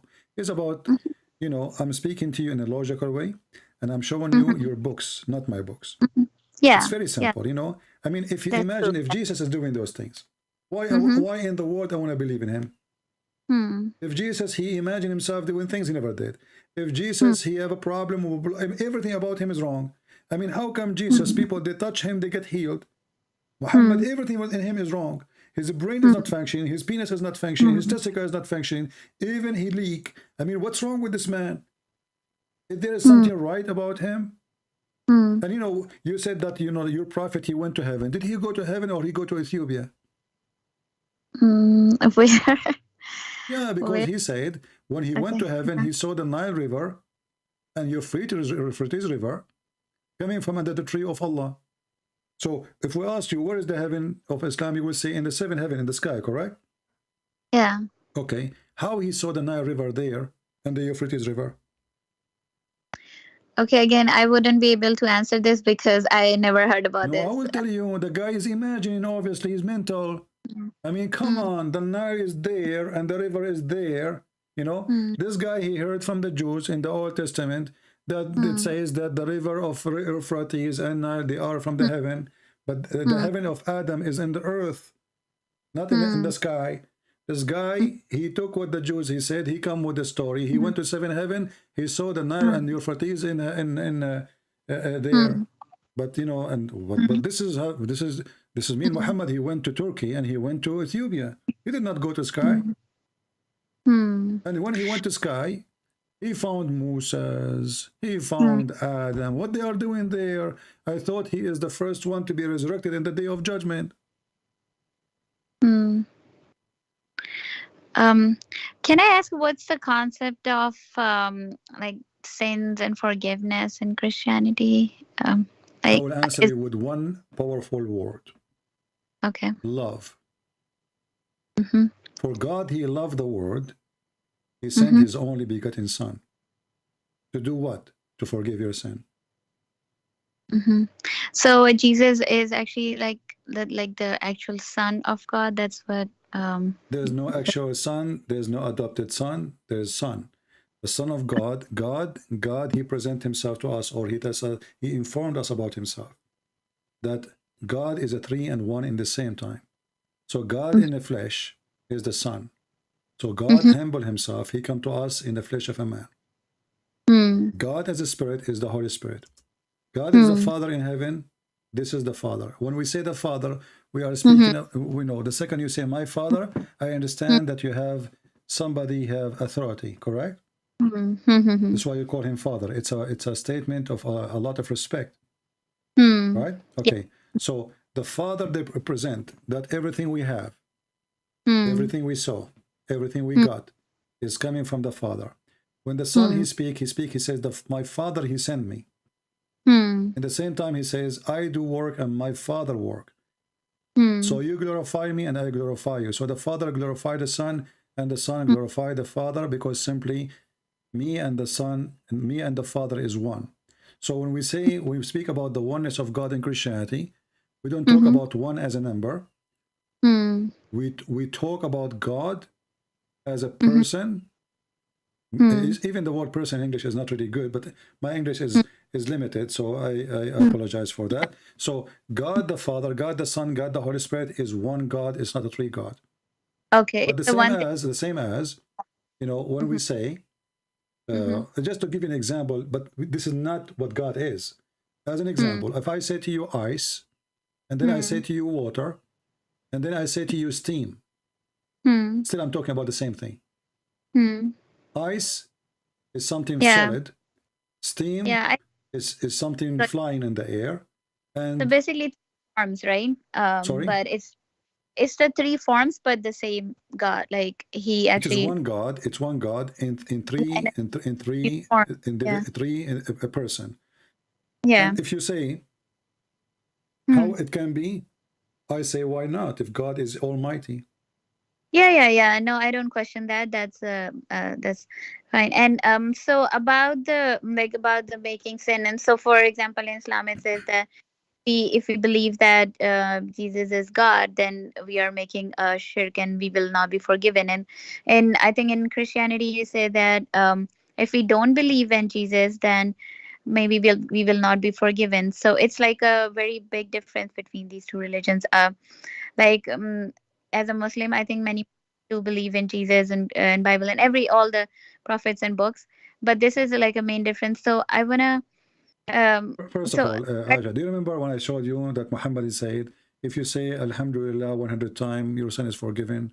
Bismillah. So forgiving sin in Islam is a joke, you know. I mean, it's a mockery actually, because that means I can go sleep around, kill, rape, and then I say Alhamdulillah 100 times.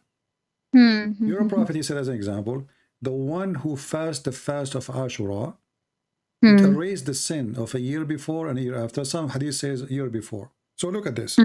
I fast one day, and you told me that you are fasting right now, right? Okay. So I fast one day, and then my sin for a previous year is forgiven. That is the most scary thing ever. Why? Because I am encouraging people now to sin, and I'm telling them that, oh, what you need to do, just fast this day. So what is the gain now? The gain is I made you fast this day, but I did not make you stop doing sin. I encourage you actually not to do more sin, because what I need to do, Ashura will come, and I fast Ashura, and then all my sin is gone. So how is sin forgiven in Christianity? And how is it? When Jesus, he said, not everyone says to me, Lord, Lord, will enter the kingdom of my Father, but the one who do his will, which means there's many, they will say to me, God, God, we worship you, Jesus, you are our Savior, but you don't go to heaven, because simply you say something, you do something else. So not everyone who says so, but the one who do so. That's why Jesus says, from their fruits you shall know them. So the Messiah, it's not enough to say I'm a believer, to say Shahada, or to repeat, or to say fast one day. All those things anybody, hypocrite, can do them. The way to heaven is not even making donation, as Muhammad, he says to the women, most of you will go to hell, give it charity, you know. So if you give it charity now, you go to heaven. But the women, suppose they are bad, just to give you their breast that they will go to heaven, this is bribe. In Christianity, you can't bribe God. You cannot fool God. And repeating words will not make you go and be follower of God. It is your faith, and true act. Both together will save you. If a person does not believe that Jesus is God, then he will not be entering. Jesus, he made it so clear. I am the way. I am the truth. I am the resurrection. I am the life. And there is no way to the Father except by me. So there is no other way. And this is, you make a choice. You might say, but this is not fair. But why not fair? He told you. You heard of him. So if you don't want to accept, It's your choice. If somebody come to your door says, hey, there's a ticket to go to heaven, you know, believe in Jesus, do what he say, and you say, no, thank you, bye-bye. I want to follow Muhammad. So No, like the Muslims do when they actually believe in Jesus, but as a prophet, they believe whatever he said was right and everything. But Muslim just does not believe that he's son of God. You see, first of all, if you believe in Jesus as a prophet, and then you fail to give us one prophecy of Jesus, that is the most funny thing as ever. Muhammad, he mentioned that Jesus made one prophecy, that there's a prophet will come after me, his name is Ahmad. This is what Jesus came for, just to say there's a prophet after me, his name is Ahmad. And then we ask ourselves, is the name of Muhammad is Ahmad or Muhammad? Obviously Muhammad is trying to hijack the name of God, because the praised one is God, not a man. When the Muslim, they call Muhammad Muhammad, they are worshipping Muhammad. Or the second you say Muhammad mean the praised one, then the question, who is number two to praise? You know? And who is the one who praised Muhammad? Allah? Or the Muslims? I mean, it says that Allah praised him too. Exactly. Actually, not only praised, it says yusalli alayhi. So if Muhammad is praised by God, and Muhammad is not the son of God, so why God praising Muhammad? Muhammad is just a man. It should be the opposite. It should be the man praising God, not the God praising the man. Isn't it Muhammad is a sinner? And the Quran says, may Allah forgive your sin. So how I'm going to praise someone he's a sinner? Same time, Jesus never commits sin. Same time, even in your cult, Jesus is in heaven right now. Which one is higher? The one who is dead in the ground, or the one is living in heaven? Where is the house of Jesus now? Yeah, in the heaven, right? Do you know what Jesus said to the Jews? He said to them, I am from above, you are from below. What do you think about this statement when Jesus says, I am from above? I mean, look how challenging it is. Let us say a person, he called me, and he said to me, Christian Prince, I am from above, you are from below. This is making a big challenge, because I can get him busted easy. I can show him he's a sinner. I can show him he is no one. What above? Jesus said that to the Jews, and those are very, very conservative Jews. They could not answer him. They could not refute him. I want to ask you a question on that. So when you're quoting this, that Jesus said that to the, is this what people narrated, and in the Bible? Yeah, you see, we have the 4 Gospels. They are 4 witnesses for the story, but every one of them, he write the story in his, let us say, inspired by God, but he, let us say, to complete each other. Because if you repeat the same story word by word, there's no need to write the 2nd book, 3rd book, 4th book, you know what I mean? So like, imagine Christian Prince, he published Deception of Allah, number 1. Deception of Allah, number 2, number 3, number 4. But then people, they look, they find that every word there is the same. So why you say it number 1, value number 1, value number 2, if the same? So the book of John is witnessing to a group of people. He, when he speak, like when a person speak to the Greek, he speak in their culture, speak in their language. So every book is to present the faith to a generation or to a nation, and it's all witnessing for one story. So when Jesus says, I am, he said to them, you are from beneath, I am from above. You are of this world, I am not of this world. How clear it is. And how we can prove that Jesus is saying the truth? Well, Jesus, he never commits sin. Even in the time of Jesus, even when they took him to crucifixion, what is the sin? What he did? They could not find anything. It's very easy to find a person committing sin. You know, if you watch me for one day, maybe a few hours, you will say, hey, Christian Prince, look what you did. You did this sin, and you did this sin, and this sin. All of us, we commit sin. We commit sin in our mind. We commit sin in our tongue. We commit sin in our act. We commit sin. So Jesus, who lived between them, he challenged him to show him that he commits sin. They fail. So when he say, I am from above, he is saying, I'm God. You are from beneath. And where is Jesus now? Because he is from above, he go back where he belong. Human go from dust to dust, from dirt to dirt. God, he go where he belong. He is from above. He go above. Human being, he is not. He don't go except to the grave. So we have a million reasons to believe that Jesus is God, for he said so, for he acts so, he is holy, he speak good, he do good, he never commits sin, and he is almighty, powerful. When someone, you know, it's easy to say, I forgive your sin, but it's not for a man to say, carry your bed and walk.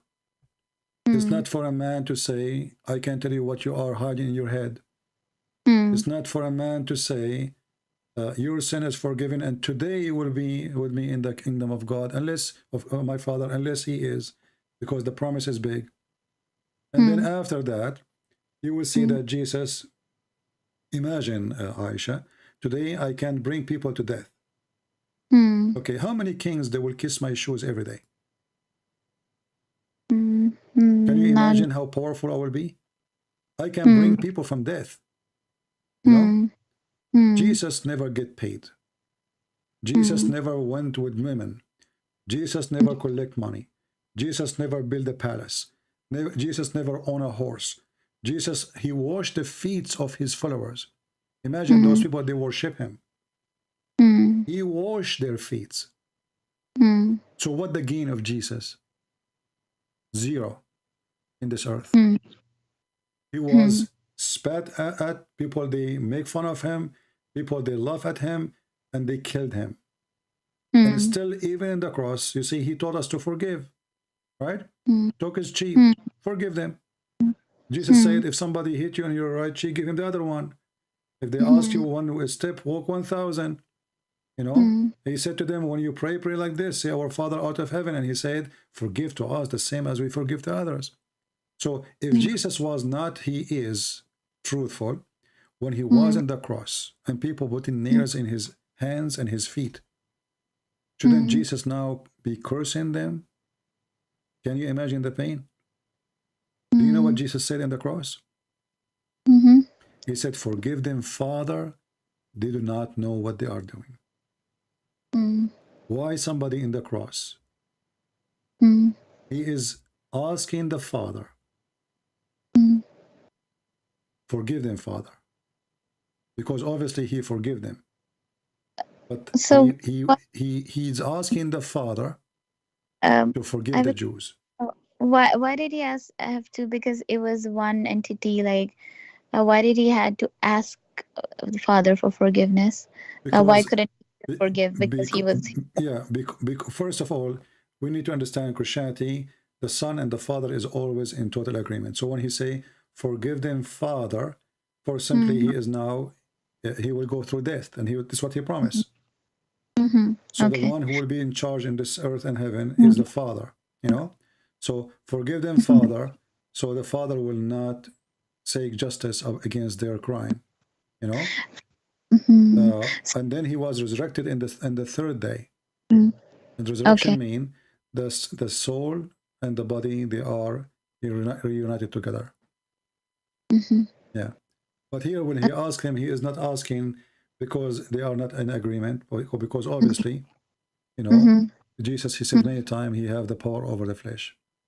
But because the act was horrible, you know, and God the Father, he might demolish them, you know. And Jesus wanted to show the Jews, and he wanted to show his disciple, be like me, forgive them, Father. So the Christian, after that, they will not go and say, hey, let us kill the Jews, you know, revenge for killing Jesus.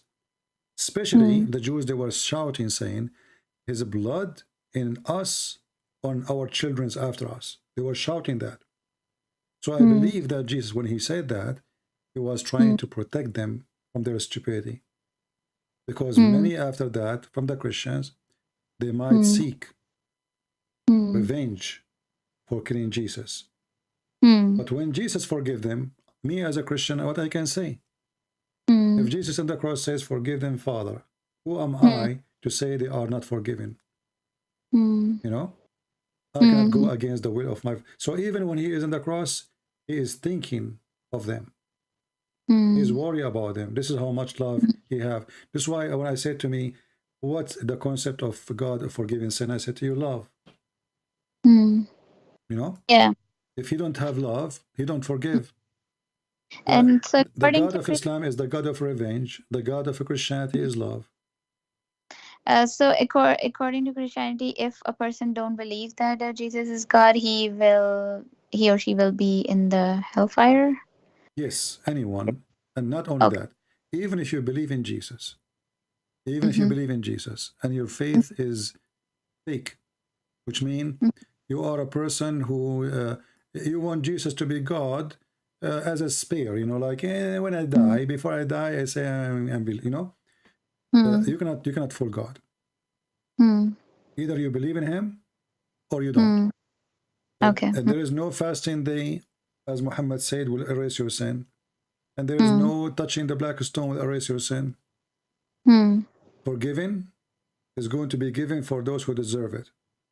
And number one step to be forgiven, as the Lord, he says, forgive to us the same as we forgive to others.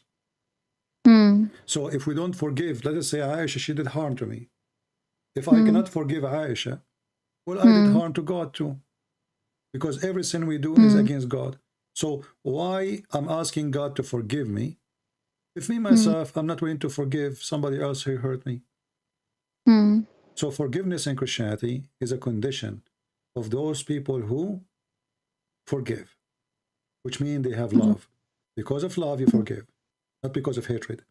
In the Quran, it says the Quran that Allah yashfi quluba suduri mu'minin. Allah, he will heal the chest of the hatred of the Muslims. In Christianity, no. In Christianity, the Messiah, he is asking the Father to forgive them, and he forgave the one who is next to him in the cross. He said to him, today you will be with me in heaven. About the forgiveness, I have heard a lot in Islam too, and I have actually listened to a few lectures that made me so much forgiving, in a sense that I actually decided to basically forgive everybody in future, whoever Okay, in but how future. you can forgive based on Islam if Muhammad don't forgive? Yeah, he did, because Where? there are many people who Where? actually Where? try to throw things on him, That's and false. He killed them all. yeah. He attacked the people of At-Taif, you know, and he attacked the people of Quraysh, and he killed most of them. And not only that, there is a group of Muslims who converted to Islam over, you know, and then they decided to leave Islam. And then, according to the story written by Muslims, they killed the shepherd and they ran away. Now, what is the punishment of Cain? It's death, right? I don't mind. The one who killed should be killed. But do you agree that we should put nails in their eyes? Yeah. Did you agree? It's okay to torture people? To torture? Yeah, put nails in their eyes, cut their feet, their hands. Oh no, of course not. Okay, your prophet, this is what he did. He brought those people and he started having fun with them. He put nails, he cut their feet and their hands. And he gagged their eyes out by heated nails. Where is the forgiveness? Here we go, Jesus. They are killing him himself. Not somebody else. Forgive them, Father, they don't know what they are doing. This is Muhammad. They killed a shepherd. He cut their hands. He cut their feet. Look how evil. I mean, imagine. You know? Imagine you see right now in front of you, Aisha, a guy or a bunch of guys. We cut their feet. We cut their hands and they are bleeding. We are not done. And we gagged out their eyes. Do you have a reference to this too? It's in front of you on the screen. I don't know if you're watching. Oh, okay. Yeah. Let me. Yeah. He ordered the, and this is in Sahih al-Bukhari and Muslim, and he made the nails in fire, you know, and then he pushed it inside their eyes. How evil. Same he did to Qurfa. Qurfa, she is a woman against Muhammad. She is almost, 85, 86, maybe 90 years old. He tied her legs to 2 camels and he ripped her apart. Where is the forgiveness?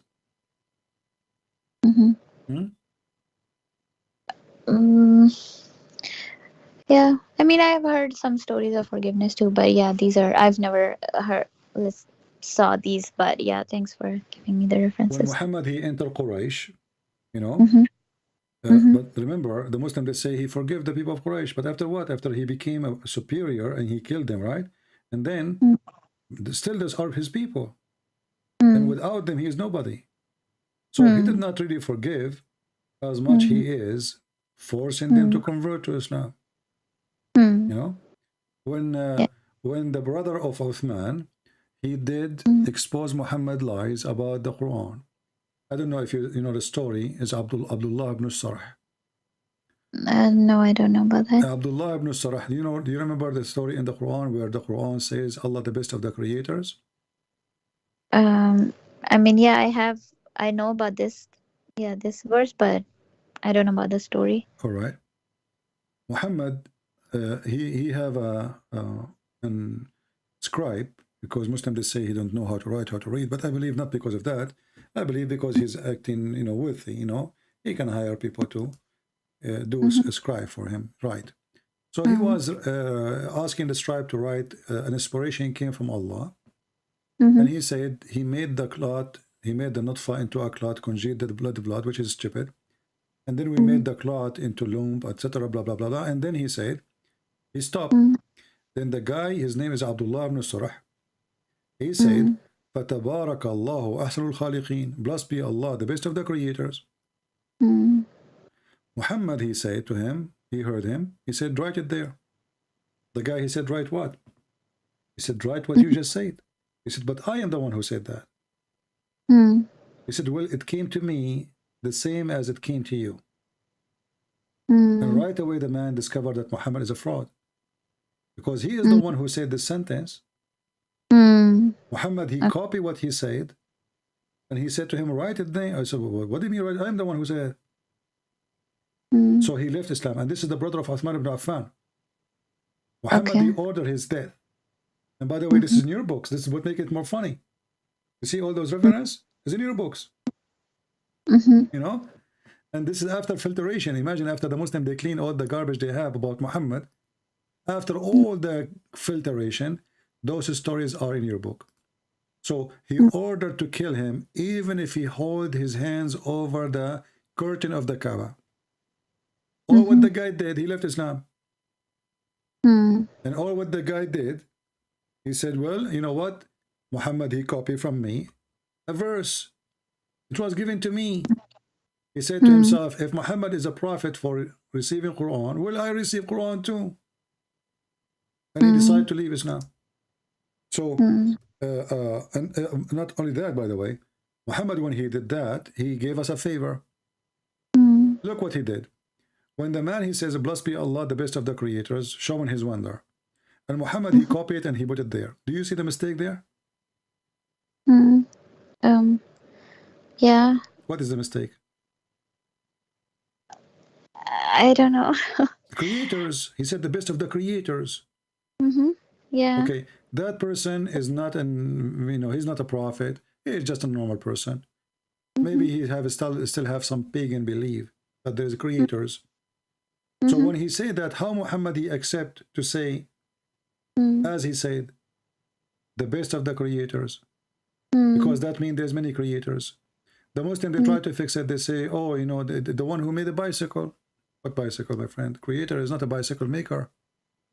Creation, we are talking about creating the baby.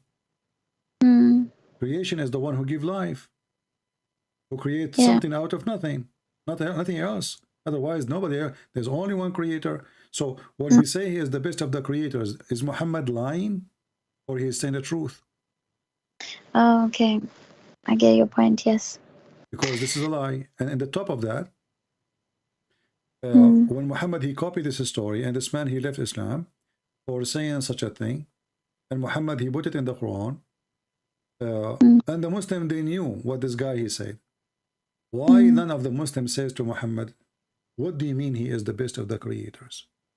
You know what I mean? Like if I am a prophet now, and I have 1,000 people listening to me, and I say he is the best of the creators, shouldn't you ask me, what do you mean, prophet? Even let's say you respect me. You don't think to make it fun. But what do you mean? Muhammad, he say things he don't know how to explain. Mm. No? Because that doesn't make sense. And if Allah, if there's only one creator, that means the sentence is a lie. If I say to you, I was the best son for my mother, and later you find out that I am the only son, isn't it true I'm lying then? I made you believe by saying I'm the best son, I made you believe that there's other sons, correct? Yeah, I mean, so again, I'm not trying to duct tape. I'm just what my understanding was on this is that it's like people or everybody, like, yeah, even humankind, like they create things, and we, like, scientifically we create machinery, artificial intelligence, whatever, but he, whatever he created, like us human being, we are so complex in the universe and everything, so whatever God creates is like he's the best of the creators. Oh, hey, this is very interesting. Okay, let me, you know, I use a language. Sometimes I say, let me get you busted. So I'm not being rude with you. Let me get you busted. The Quran gives definition. Who is the one who can be called the creator? Is the one, at least he can create a fly. Listen, no, listen. That's true. I agree with you on that. I mean, there should be no comparison. So your answer is a duct tape again, because when the Quran says that the one who should be worshipped is the one, at least he can create a fly. This is what a creator means. A one he can create a fly, at least, not somebody make a bicycle. Yeah, I agree. I mean, you're saying there's no comparison between the actual, like, real creator and we. Not only that, the Quran gives definition. What is the create mean? The one who at least can create a fly. If the one you worship, read it. This is chapter 22, verse 73. Okay. If the one who cannot, if the one you worship, he cannot even create a fly, well, he is not God. So create here is the one who is the create for a fly or a living being. So when he say he is the best of the creator, he is saying he is the best of anyone who creates. Otherwise we cannot compare, because if I say Allah is the best of the creators, and I'm calling the one who make a bicycle creator, that is a stupid statement, because simply nobody is called the creator by making a chair.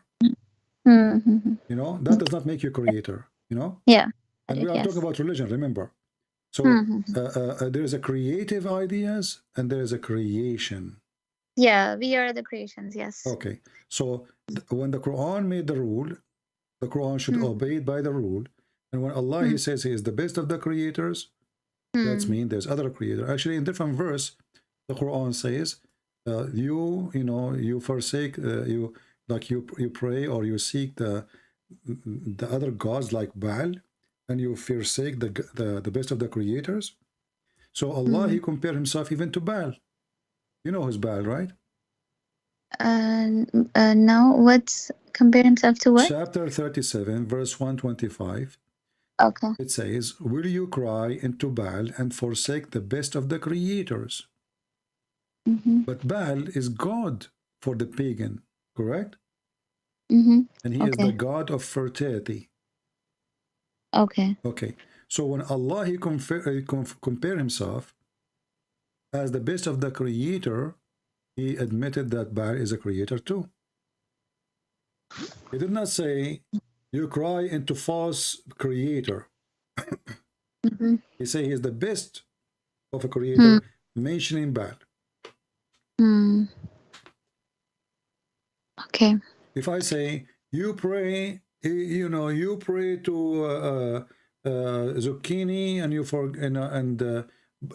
forgot that macaroni is the best of the zucchini, better than zucchini. What does that mean? So that means zucchini and macaroni, they are same, but that one is better than the other one. The word is the best, mean that the other one is good too. Right? Yeah. Best mean that Baal is good, Allah is good, but Allah is better. Okay. So again, it's a stupid thing. And the story, by the way, or those things, you can find them in the interpretation of the Quran. Okay. Yeah. Maybe I can find in the Hadith in English. Let me see if I can find it. Give me a second. Okay. Here we go. Okay. This is Abdullah ibn Sarah, used to write the revelation for the Prophet of Allah. And then Shaitan, he made him slip. Who made him slip? Shaitan. So he decided to leave Islam. And when he decided to leave Islam, Allah, Prophet, he ordered to kill him, even if he hold the stairs, the curtain of the Kaaba. But then Uthman, he protected him, and he forbid Muhammad from killing him. Right? So this is how many hadith about him. So those are hadith about Abdullah ibn Sarah, who was the scribe. Who you think is the most person close he can witness to a prophet is the one who was writing for him. What do you think? Right? So why this guy he will make things up? And why Muhammad decide to kill him? Let us say this guy he lied. Can't Allah prove that Muhammad is saying the truth by killing him himself? The guy, he woke up in the morning, they find him like hang on the air as a miracle.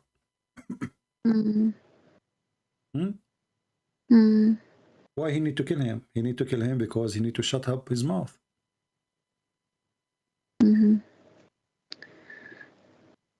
Okay. Yeah. Okay, well, okay, it's been, yeah, I mean, it's been almost 4 hours. And actually, Muhammad, you know, he tried to use Quran or to make Quran to fight those who expose him. As an example, he made a verse in the Quran that says, وَمَنْ كَفَرَ بِاللَّهِ بَعْدَ إِيمَانِهِ. But the question is, why a person who was a believer, he became a kafir again? Why? Unless he saw something wrong. The verse, chapter 16, verse number 106, it says, whoever disbelieves in Allah after his belief, except the one who Allah, somebody forced them to leave, what will happen? Allah will curse them and they will have a great punishment from Allah. Read what is the behind this verse. You will laugh.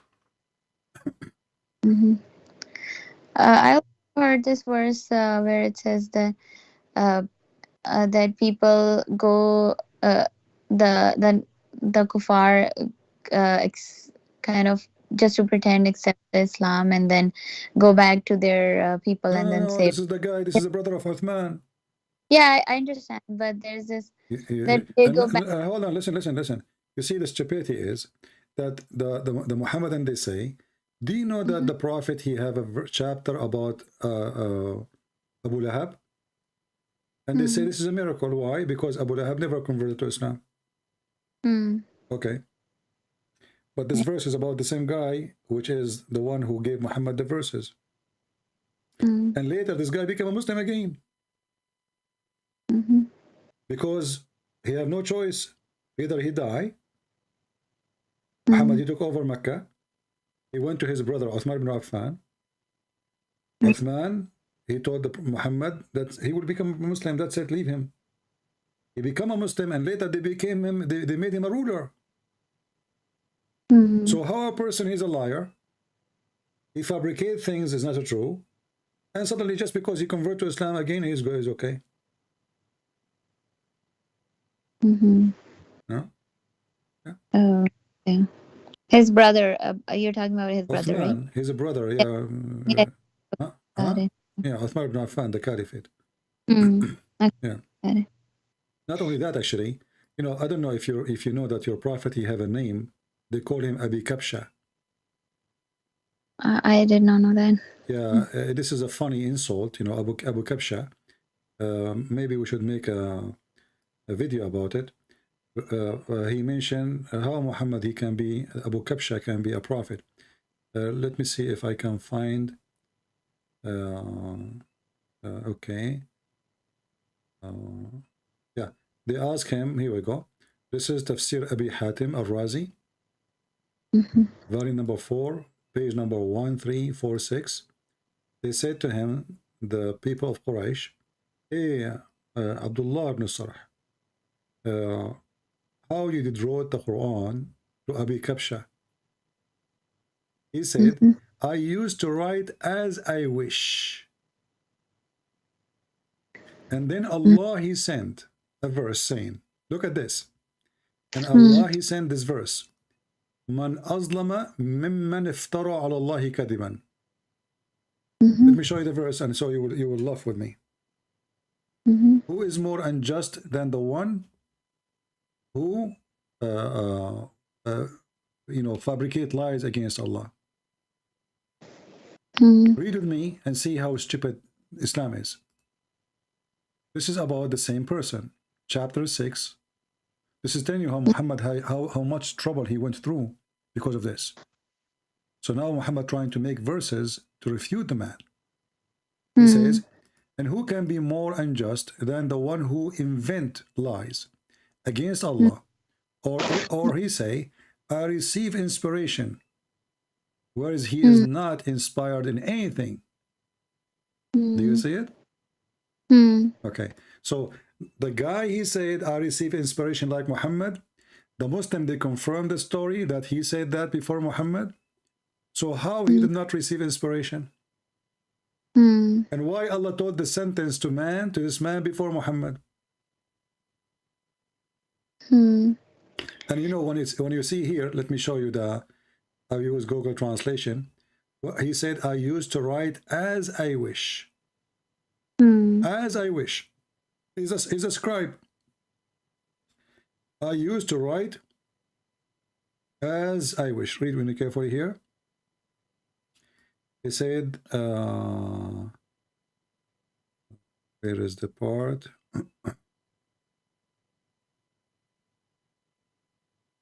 Okay. After you, who more unjust? Okay. Where it says that Abdullah said, there is no part of this Quran, something that was verse not done by those who before. Translation is messed up. But he is saying Arabic, I used to write as I wish.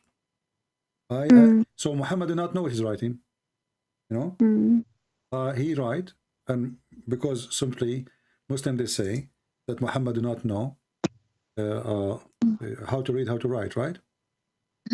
So I write as I wish, and this is what it says here in Arabic. You can ask anyone who speaks Arabic. He said, قال كنت أكتب كيف شئت. I used to write as I wish. And then Allah, He sent down the verse which we mentioned to you. Chapter 6, verse number 93. Here is the question is, as long the Muslim agree that the person he used to write as he wish, so how many verses in the Quran today exist is from what he wrote as he wish? And let me shorten the link, even though it's in English, in Arabic, sorry. But if you want, you can use, because Muslim, they might say to you, this guy is lying. There is no such a thing as usual. Let me shorten the link. So Aisha, after all of this, be honest, what do you think? I mean, it's I'm amazed of what all the perspective that you have given me, shown me. At the same time, it's not easy to just accept all that right away. I have taken my notes, and there are many things that are very logical that you have shared with me. There are a few things that I have doubts because of my own understanding that I want to do research on. But I am so I'm really impressed, and really appreciate your so much time and effort, and it is having a lot of impact on me. And I mean, it's kind of, I'm trying to rethink about everything, and instead of just following and believing what I've been just listening forever, I really need to go into it and find the truth and things like that. But yeah, it's amazing. I'm really thankful. Well, I'm I'm glad to serve you today. I'm just doing what the Lord, He ordered me to do. And trust me, I never lied to you in anything. Actually, everything I said to you, it's in the front of you on the screen, correct? I did never mention one thing without proof and reference. Yeah. Go check them out one by one. And if you ever find me did lie to you about any of those things, please don't hesitate to call me again. Sure. I want you to get me busted, and I will go right now to Walmart to buy duct tape. You know, because there's a lot of leaks. Yeah, you know, duct tape is not a method, really. I feel sorry for the Muslims who try to duct tape Muhammad. They try to fix him. The guy, he made everything wrong. The baby, how was it created? You don't remember which one he created first, the suns or the stars. I mean, everything is horrible. So how we can duct tape such an idiot? But I am sure, I pray for you, that may the Lord open your eyes, show you the truth, and the truth will set you free. And as you see, we speak to you not based on hate. We don't hate Muslims. We will never hate them. We love them. For if we don't, we are no Christian no more. Yeah. And this is the difference between us and Muhammad. He followed the God of hate. He is a hatred person. We have the God who is love. And that's why when the man, he been ordered to love his wife, not to marry his wife, to love his wife, the same as the Christ, he loved the church. Here you notice, Aisha, that you have a special place in Christianity, that you are the same as the church. The man, he should love you, not just marry you, because anyone can marry anyone, but a man, he love only one person. And when one person is in the heart, there's no other person can go there. The person who say he love 4 wives, obviously he love none. Because of 1 woman is not enough, the second will not be enough, the third will not be enough, the fourth will not be enough, for they will never have enough. 1 is enough. God, when he created Adam and Eve, he created Adam and Eve, not Eves. There's no need for Eves. A healthy family is father, wife, children's. Having many wives is not a healthy family. Children will hate each other. They will kill each other later, you know? Women, they will be fighting. As we show you, Muhammad himself, his wives are fighting.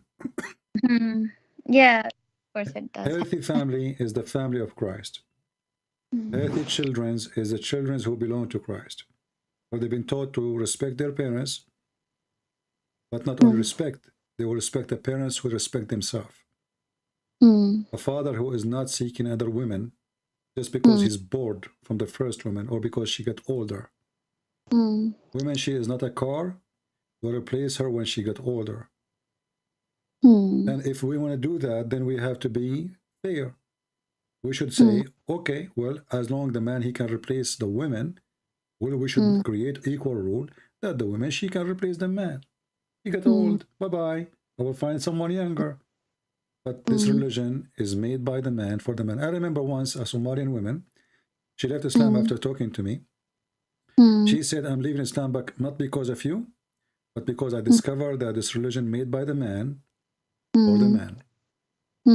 It's not made for the women. Thank you, Aisha, for calling, and I will be happy to hear from you very soon. Yeah, thanks so much. Thank you. And I will actually ask my friend how to reach out to you. You have my Skype already because now we are in joint call. I want to say thank you to your friend. I don't know him. I want to say thank you to him for inviting you. But now by the joint call, you will have my account of Skype there. You can save it. Okay, yeah, sure. Thank you. Thanks so much. Really appreciate it. And we ask all the Christians to pray to our friend Aisha, our sister Aisha, so the Lord will heal her heart. You know, maybe she speaks in a certain way, but I feel something else inside her heart. I feel that she is in pain. I feel she is seeking healing. I feel that she is not convinced with one word of what she was saying to me, but she go in the mood of defense because she had to defend her identity. Yeah, of course. Yeah. All right. Thank you, Aisha. Take care. Thank you. Thank you. Bye-bye. You too. Take care. I lost my voice. And the sheikhs never show up. The 3 musketeers, they promise me, and they say, Christian Prince, don't be coward. Not this Sunday, the Sunday after. They never show up. Anyway, did we have a great time? I guess we do. Did we share a lot of knowledge? Absolutely we did. This is a free school for everybody. I am not Muhammad who charge you for what we do. It's for free. You are welcome. Please learn. For time will come and Christian Prince will not come online no more. And you know why. All of us, we go. The day will come. And the one who is sharing his knowledge, now you find an answer in 2 seconds. As this lady. But when Christian Prince is not coming online, no more, because the Lord, he took his soul, you will ask yourself what I will do. So take reference. Take notes. Educate yourself. Knowledge is power. Ignorance is weakness. Even people in war, they win because they have knowledge. When you have ignorance, you lose. You have always to be educated person.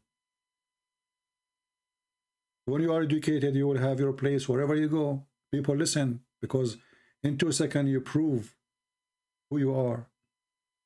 When you are ignorant, people will laugh at you.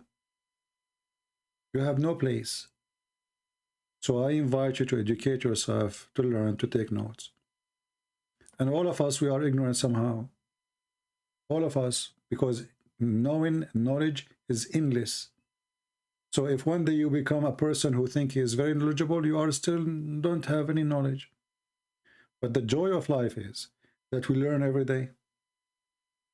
Today is better than yesterday. I learned more. Today I heard this lady. I share my knowledge with her. But each time I speak to a Muslim, I learn something new. I don't learn about the religion. I learn about a human being. How he try to find a solution for a problem he live in. I don't want to say I become a shrink, but I listen carefully to the voice of people. Their voice is energy, and this energy mostly is poor. When somebody defends and he himself is not convinced of what he is saying, what you can say to him? I feel sorry for those people. And I believe this lady, she is a good woman. She is seeking the truth. And we pray that the Lord will open her eyes. We hope that Aisha soon will call us and she will give us a better news. I really apologize. My voice is, I have pain in my throat right now. My throat is so dry. I wish I can continue more. But, I mean, almost 6 hours of talking is not easy. I used to stay even longer. But, you know, we are getting older. So I think this is enough for today. Let us save some voice and energy for other day. I want to remind you, now we have 2 fixed days. I will go live on air.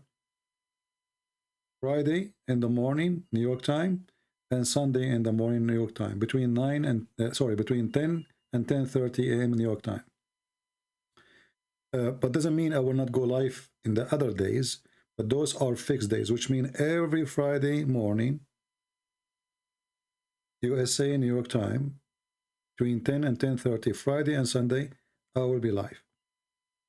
Other days, there's no schedule for them, which means just subscribe, and then if you notice I'm going live, you join us. All right? So I want to say thank you. May the Lord bless you. And as you see, Islam is an endless lie. The man who claimed to be a prophet, he never have a witness. I cannot believe it, that we need to have a witness even for a check we write or a money we borrow. The Quran says 2 witnesses for money you borrow. But we don't have a single witness for Muhammad going to the sky. We don't have a single witness for Muhammad receiving revelation. This is a religion, have 0 witnesses. And then the more we study, we find that even the sex of Muhammad was false. It was fake. This man was mentally ill. He tried to commit suicide many times. How in the world this man become a prophet? Thank you all for being here. Until we see you soon again, feel free to download my videos, share them with your friends. It's for free. And the Lord, He said, for free you took, for free you give.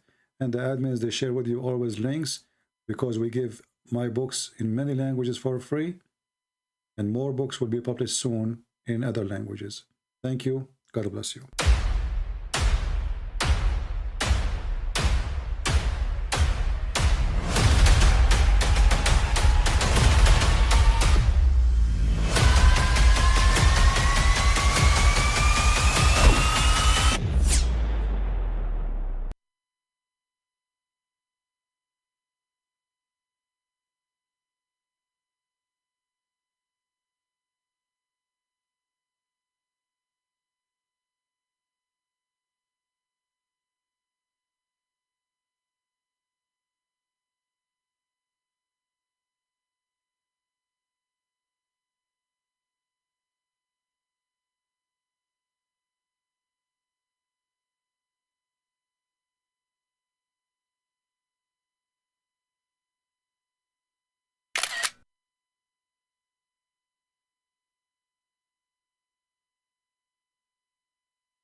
But I mean, again, he doesn't know who Gabriel is, right?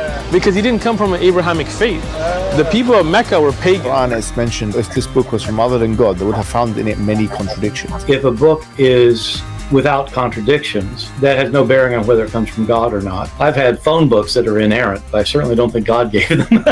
That we believe without understanding. The brother asked a very important question, that most of the scholars say that listening to music, watching movies, and most of the television programs, they're haram. So how can we have fun? Let me tell you, brother, at the outset, that having fun is permitted in Islam as long as the fun is halal fun. That the standard narrative has holes in it. The Prophet tells us because Satan or the devil sleeps over our nostrils. Those who oversleep and not pray Fajr on time, Satan urinates in their ears. I really do think Jesus was crucified and that He really was dead and buried. He thought that He was a son of God in the sense that He was specially chosen by God. I think Jesus really did think He was going to be the Messiah, the future King of Israel. I mean, that is, after all, why they crucified Him,